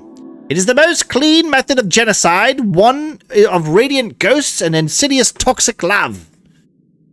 Jesus, it's a little dark. Are the Celestials influential in Norvik? Yes! They have a lot of soft power in trade, mostly. The Horde Ambassador is known to fling their contracts around like a devil in disguise, mostly to stop halfling-owned corporations from operating without major hassle. Any halflings would tell you the same. They luckily don't care for tiny clinics like my own. But, he sniffs, they will not stop in the material realm. They must go into the psychic as well. What? The Golden Horde, their annexation of land, is just a final step. Before that comes many little crushings of thoughts and dreams and tyranny of pure ideology. They shape perceptions to maintain control. That is indeed what they're doing. Pure soft power expansionism. An incredible evil. Those poor halflings. Is there a resistance? Of course, there's it's a whole damn mess. Ignoring the actual guerrilla resistance west of Line, there has to be a massive rally around anti-celestial sentiment. In the east, they have attempted sanctions with Norvik, VK, and even Ilum backing. There's even been coastal spanning outreach all the way to Calgareth to build some sort of coast-spanning halfling coalition. Nothing works. The Horde is a finger in every trade port. They even own land and hold strong ties to every regime. Even Norfolk has not officially backed their neighbors without Earth and their Lady Fair. Not so existing. They are, as the kids say, steamed. The kids do not say that. Prisma knows. As you can imagine, the halfling population of the hills are not too happy about this, but they do what they can. But what can they do even, sorry? As Angol's victory fight might change things, the three Striders are in the celestial pockets, as are the Patriarchs. So yes, there is resistance, and as of yet, there is no practical way of this frog being boiled, I'm afraid. He is correct. The Golden Horde is performing impeccably in this geological play. A great tragedy for the small folk to be crushed by a radiant fascist boot. What will happen to them?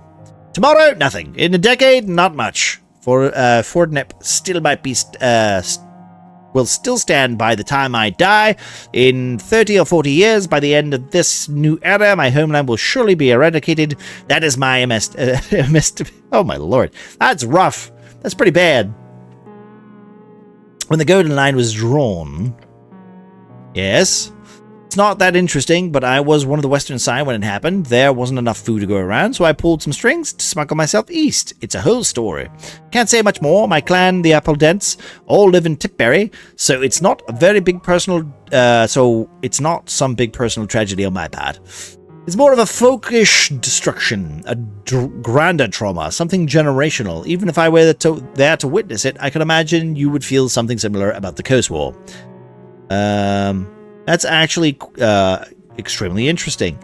You could write a book on that. I have. Can't get it published, though. No one wants to deal with the legal threats from the Horde. Rebel! Hello, Rebel. Thank you for the book. How you doing? How you doing? Understandable. Fascinating. Even in Norfolk. Even in Norfolk. Why do you want the clanland so badly? He waves his hands. It is a basic resource at conflict. Oh. Amber, you know Electrum? Ah, the Celestials want their magical rocks. The Commonwealth is the only reliable source of amber for many, many esoteric use cases. Spell storing, item crafting, concentration, esoteric attunement is extremely useful material, a powerful one. So it is really no wonder the Horde wants to expand their Golden Line. Ooh. How is your ice cream, Rebel? If Norvik wants more reliant on amber as a resource, I'm sure they too would covet up these hills. But trading with the halflings does not seem so different from trading with the Horde, at least not today. That's all I wanted to know. That was a lot of backstory for halflings. Can I give you some mind healing? Of course! I am, however, a bit swamped in the work right now, so I will have to get you booked into a slot. I have time after the election. You should come visit then. Ugh. Okay, I'll do that. Great! I have not had a chance to hold dialogue with a cleric before. It will be interesting. Truth be told, I am very overworked. I'm struggling with a certain topic. He makes a noise that might once have been a cough. The old man is frustrated. He's trying to avoid even thinking about it. What? I'm focusing on a specific idea, Civic. The idea of two opposite faces of your ego, masculine and feminine. Just stare at him. You see, there is a work called Book of the Mind. It is, in my opinion, Civic's masterpiece in the figurative sense. Ah, so it's like a secret book, hidden deep in some dungeon. Oh no, I own several copies. There is a rare edition of this book, which contains a rumored so-called final foreword from Civic himself. Was reading Project Hail Mary a bit. Just finished cleaning my work laptop. I'm supposed to exchange it tomorrow while at the office, but I'm not sure I will get the new laptop tomorrow because it will not be ready yet. Just hoping that I don't have to go back next week. What are the chances? What are the chances, Rebel? Work is never optimal, okay? Let's cross our fingers and hope, okay? Like, I was saying this to Snow, because Snow has to go to work on Saturday, and she doesn't work on Saturdays, right? Right? She's being asked to go to work on Saturday, and I'm like, what the hell? And it's because her manager's a butt. Her manager's a butt. That's right, I said it. Can't manage shit over there.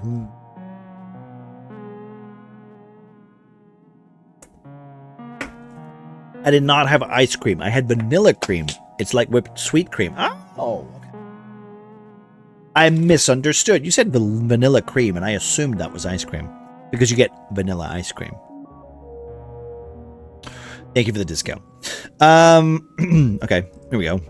In this foreword, he apparently reveals a revelation about categorization of the psyche, specifically of the topic of gender. Truly eldritch knowledge. Might be nothing, but it would be highly interesting to get my grubby hands on it. He leans in and whispers, and more importantly, it would bring me great pleasure to know how much Cividic would be spinning in whatever Thanesium mass grave he's buried in now, if he knew a halfling like myself was pioneering in his footsteps. I go into trance. Oh, okay, I see what you do.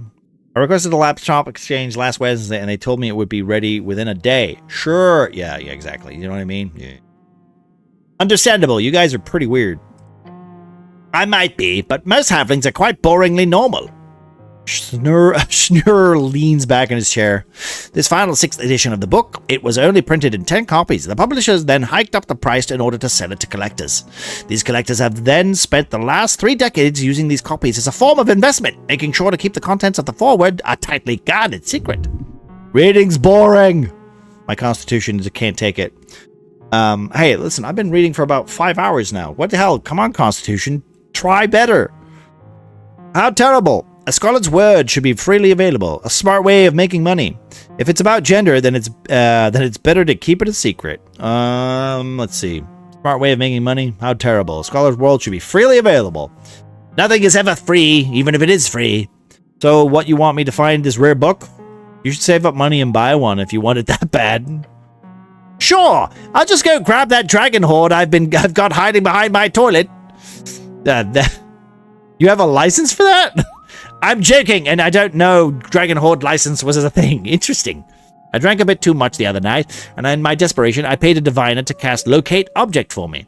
I didn't expect anything, and it was very expensive. However, she actually found a copy of the 6th edition of the Book of the Mind in here, very close to Waterlane View. And she even told me the exact direction. He points to the floor, about 40 meters straight down. It's in the city below? Yes, exactly. Meters? Right. That is something like 100 feet. 150, maybe? Sorry, the diviner was a free strider. You know how they are like in reads, silly decimal people. And you trust the diviner? Well, trust might be a bit strong of a word. But she was connected to the free striders, and while they are ruthless capitalists, they do not keep a scam artist around. Or if they did, it would be very funny, of course. What was the name of the diviner? Lisa, I believe. He sniffs. She used to have a hut on the top of the Freestrider building. It wandered away, I think. Wandered? He makes a little walking motions with his fingers. Skedoodled, as they say. That's very strange. An esoteric house? She seems kind. I hope she stops working for those fucking parasites.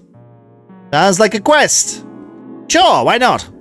Delve into the dangerous tunnels below and get me that book. Don't get yourself killed. In exchange, I will, well, what the fuck kind of reward do you want? You swear a lot. Yes, fuck you! I need to be paid to voice this character, okay? I want you to teach me how to be a man. I want you to heal my broken mind. Impossible! No one can fix another's mind. I can promise support, but no guarantee. Choose something else. I want you to teach me to be a man. No! It's impossible! I have no idea myself. Pick something different. I don't know. Do you have a magic item or something? He shrugged. I have books in droves. You know what? He says and snaps his fingers. The book itself. It's expensive and probably magical in some sense. Get me the book. Let me take a look at that foreword, and you keep the book afterwards. That's still a quest, right? But I don't have to return. I don't even have to return it to you in that case. I could just take the book and go. Yeah, true.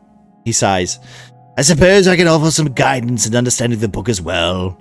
If you let me make a copy of that foreword real quick. Yay! He sniffs.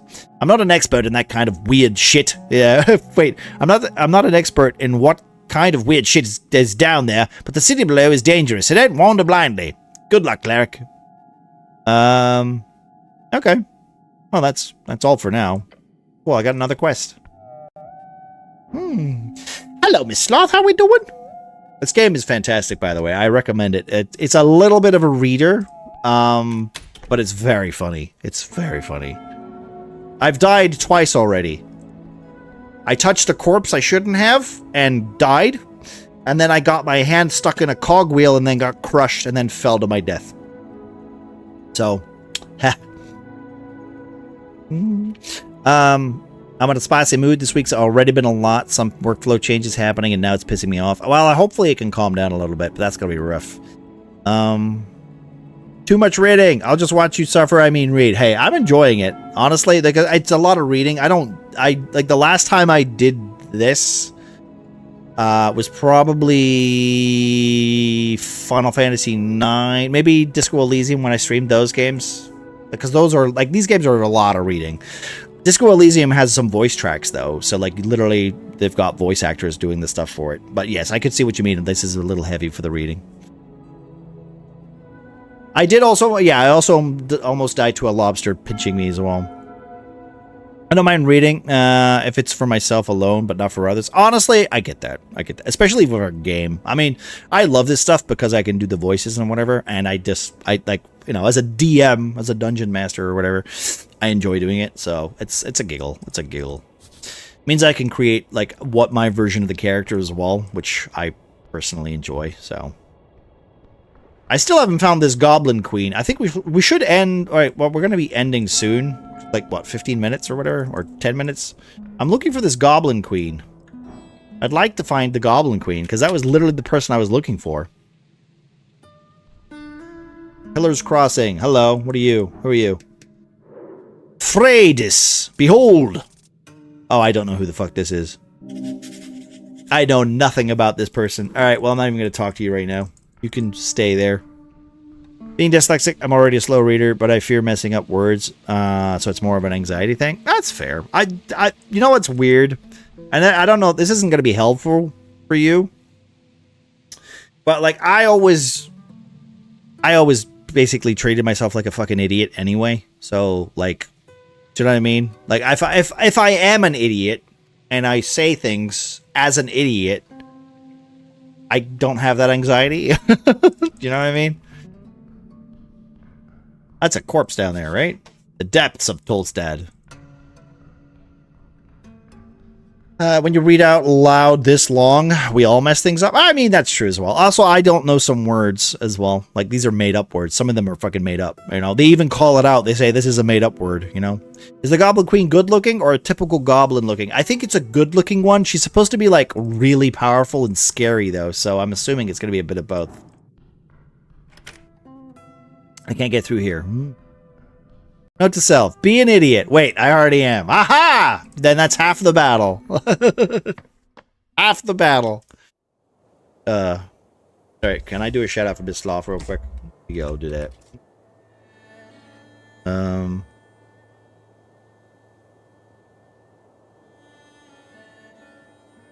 I mean, you know, you gotta, like, I know fully well how it doesn't really help much, but also at the same time, I think it helps to being able to just let yourself relax a little bit. Be a bit of an idiot. I need to get back to reading my books. Well, Thorn, Rebel, Miss Sloth, Sassy as well. Like, you guys are reading a lot of books lately. And she actually broke my game. So maybe you should join the book club. Fucking hell, I should. I know Yo-Yo's been reading a lot too, lately too. So yeah, I mean, everyone seems to be in the mood for some light reading. I've been slacking. To be fair, this is the most I've read in quite a while, so. I can't talk to this guy. I'm wondering where this goblin lady is. So I've got the map, right? Can we open the map? Journal. Goblin Garden. How do I do this? Can I track this? Wait, what does it say? The Dwarven Building? Dwarven Building. A dwarven-built citadel sitting at the southmost tip of Tolstad. Southernmost. Southernmost. So that would be, like, down here then, right?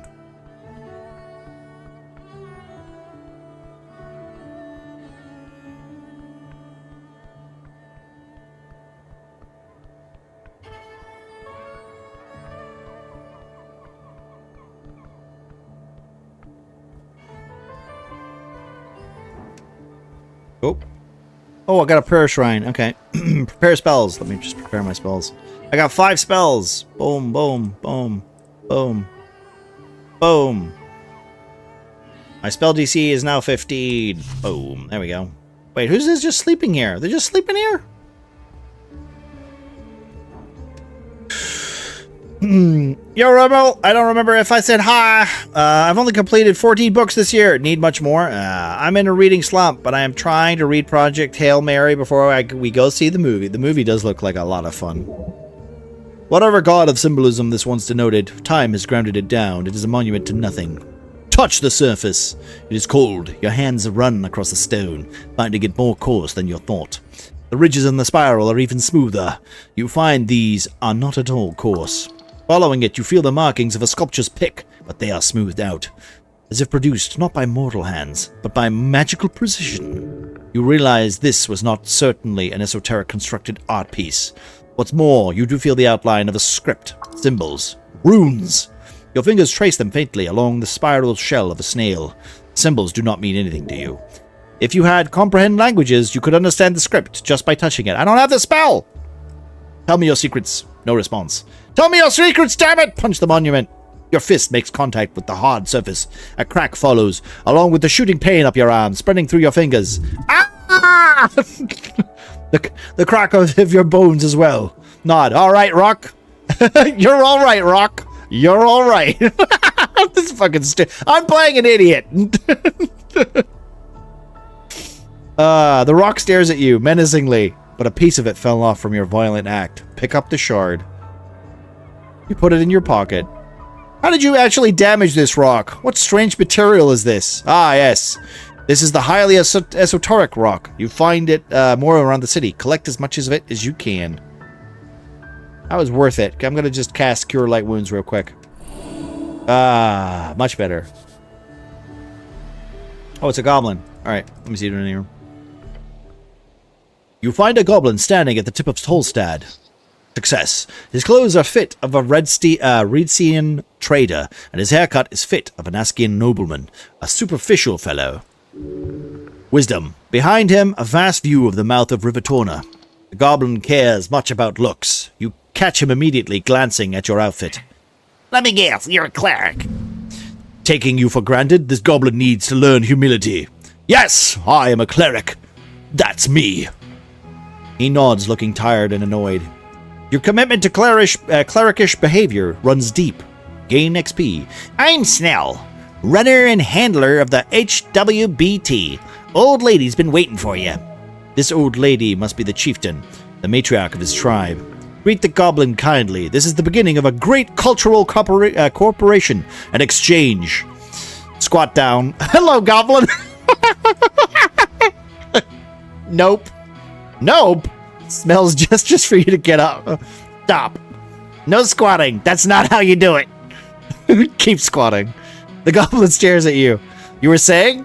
The goblin looks around, clearly struggling to find the right words. Sleep deprived?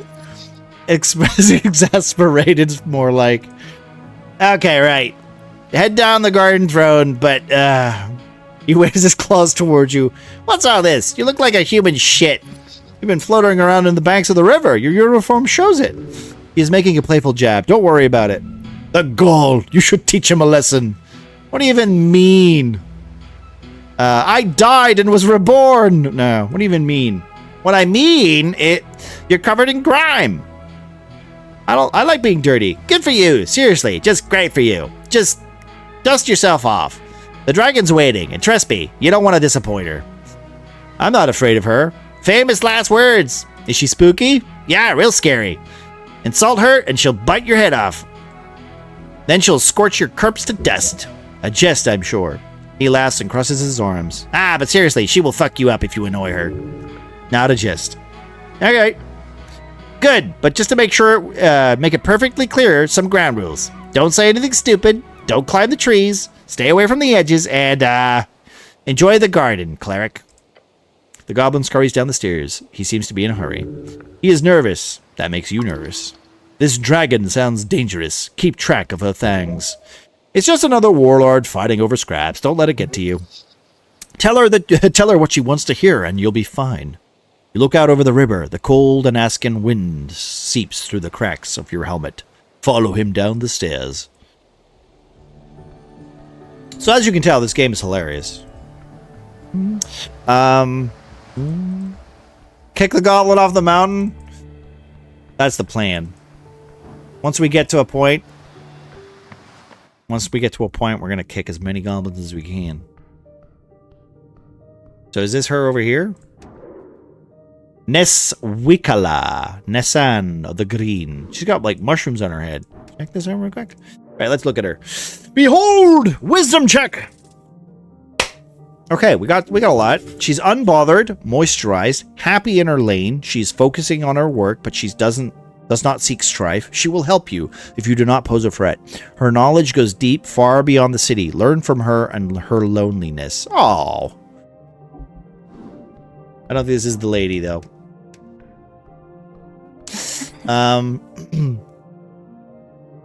At the top of the garden lookout, you see a strange creature hunched over. She's making potions. Underneath a large red hat, her drooping gaze slowly glides towards you. Not a hat, she's got an actual mushroom growing out of her skull. The elf drops a final piece of mushroom into the bowl on the table and gives you a creepy grin. Lean in and stare.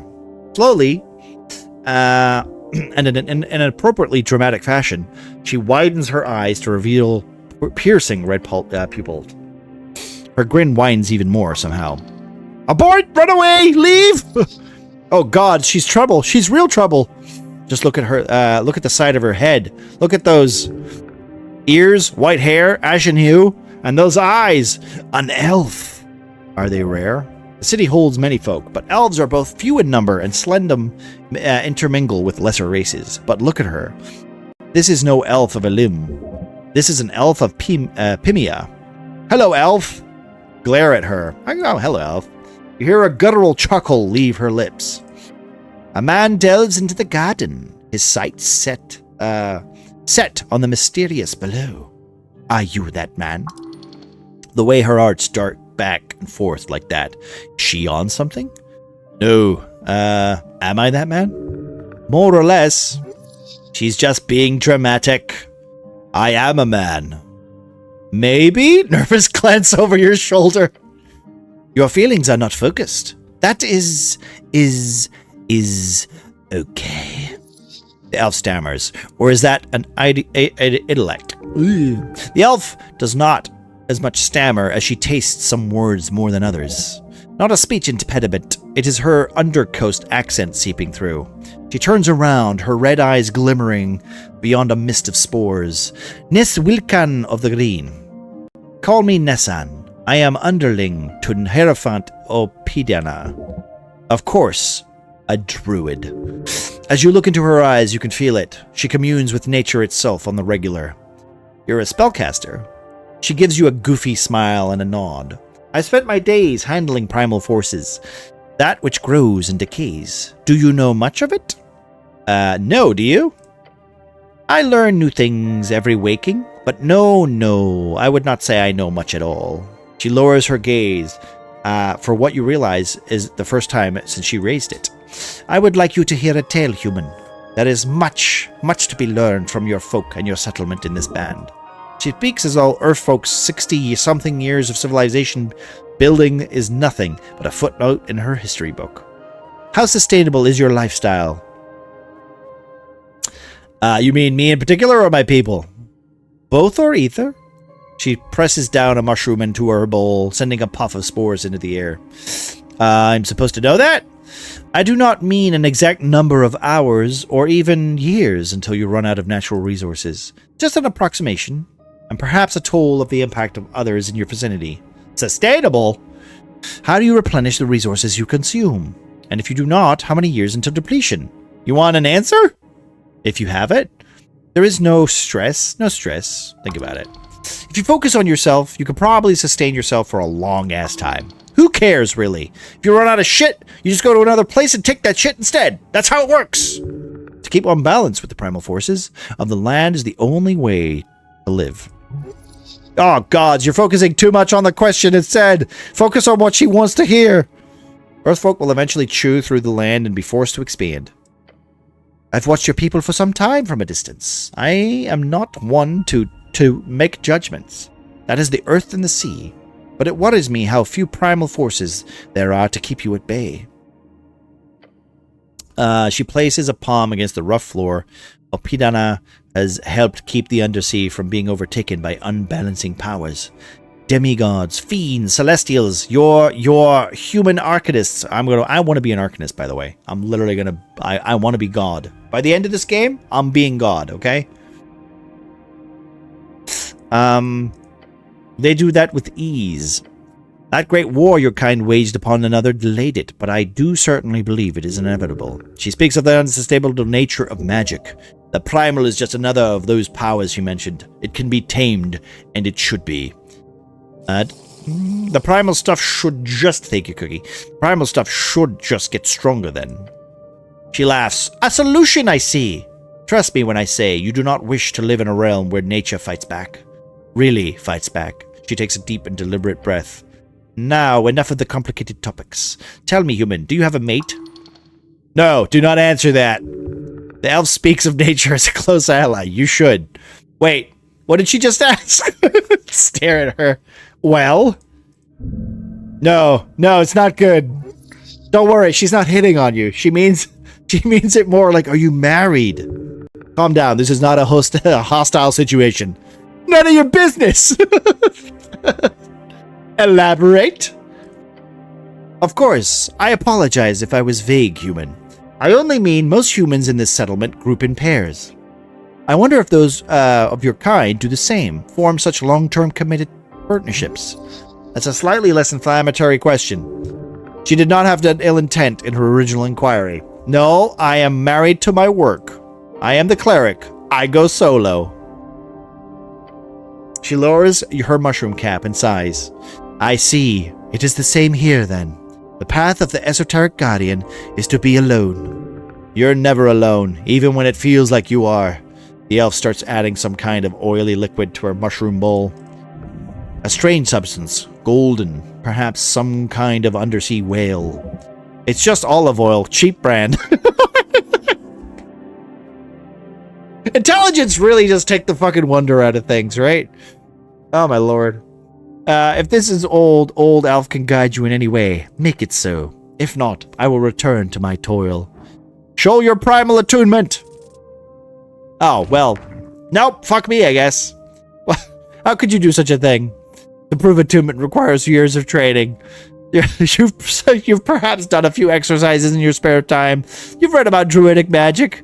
Or perhaps you could try it anyway. I have to try. Kneel and focus. You focus your mind on the nature around, the life, the decay, the funny-looking mushrooms, but you cannot sense it. Nothing. Magic's hard. Sure is. Maybe if I start clenching. You move from mind to muscle. You keep clenching. Pressure. Pain. Oh my god, I hurt myself. Perhaps this was a foolish choice. Ouch! But pain can be a good teacher. Perhaps you've learned something here. The elf keeps working on her brew. Alright, that's it. Bye. I hurt myself. Ow. Alright. This is a funny game. Can I save it? I think we can do. We can ready to save. Goblin day 1. Boom. Can I go to the main menu? Honestly, quite a fun game. Quite a fun game. I would recommend, if this is like too much reading for people, I do recommend Disco Elysium. The premise for Disco Elysium, in case one is not aware, is you are a man who gets so blind drunk he forgets why he's there, and he's literally tasked with solving a murder. So it's like a murder mystery, but with intrigue and kind of very similar vibes to this kind of game, where basically you're a blind police officer, a drunk idiot, a complete fucking failure of a human being. And it's probably one of my favorite RPG games.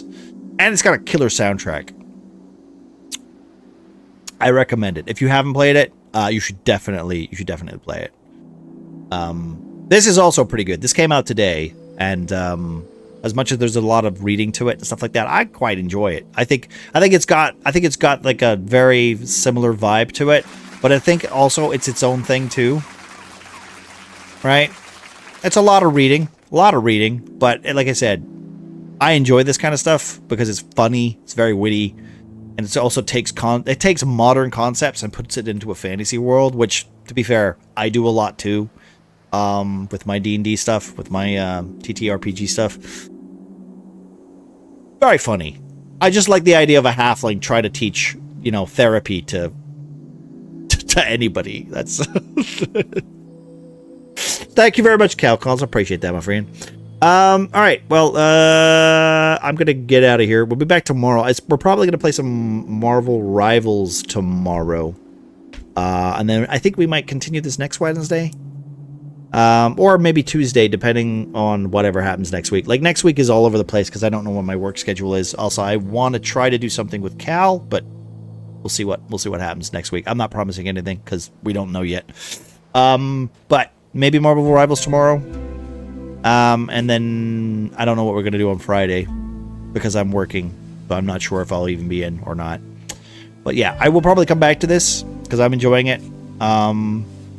And I want to see where it goes, Let's see. Do we have anybody to raid? Is there a raid? Who have I got? Let's see.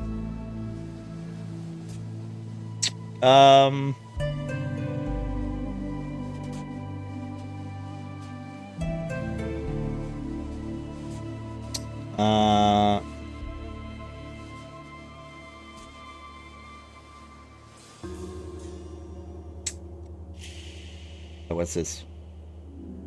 I'm just trying to see. I'm gonna admit, I don't think there's anybody that's actually playing this, right? Let me just look. Oh my god, why is the Twitch app so fucking terrible on browser sometimes? Don't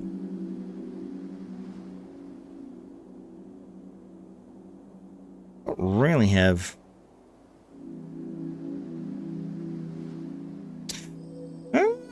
Oh, I see Luna's playing some more Cabin Factory. Bye, everyone. Bye-bye. Good night, Prophet. Good night, Yo-Yo. Have a good one, my friends. Oh,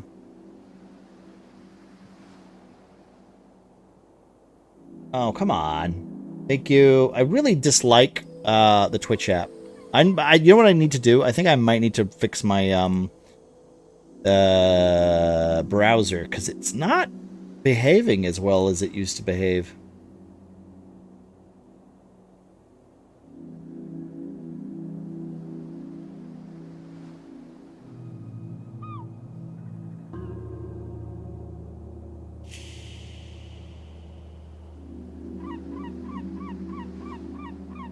All right, well, we can go to let's go to Luna then because she's playing some scary games, but honestly, Cabin Factory is a good one. If you like being scared shitless, it's quite fun. I enjoyed it. I think I bought it for like about $2 on Steam. I didn't realize it was a console game though. That's fun. All right, let's just do that real quick. We'll do this. We'll be back tomorrow. Have a good one, my friends. If you want to check the Discord, you can do that. I think that's everything. I think we're good. I'm gonna check that she's going before I do that. You'd have the tab up. Yeah, we do. Okay, she's still going. Oh, wait, I recognize this one. Okay, she's literally... Okay, I see where she is now. Yeah. That's a fun one. It's a fun one. It's remarkably, like, got a lot of content to it as well, so... So let's go check out Illumina. Yeah, I think that's it. I'm trying to think of, other things. I don't know what we're doing on Friday. I genuinely have no idea because I'm going to be working. So I will probably post in Discord if we're going to just be doing some Overwatch or some more Rivals. Maybe a bit of Hunt Showdown, or maybe something else. Who knows? It'll be multiplayer, whatever the hell it is. So, thank you very much, Prophet, for hanging out. Thank you, Cookie. Thank you, Cal. Thank you, Miss Sloth, as always. Rebel, thank you very much for hanging out. Appreciate you. Everybody else, have a good night, and yeah, we'll see what happens. We'll see what happens. Like I said, I'm surprised like how much this game I was actually enjoying. So. Also, yeah, thanks again, Mel. Oh, and Mel sent me a Discord thing, so I gotta. Oh, well, let's. Okay, there we go. Discord, Aggie. Thank you for the stream. Thank you very much, Cookie. I appreciate you. Also, congrats on the VIP, my friend.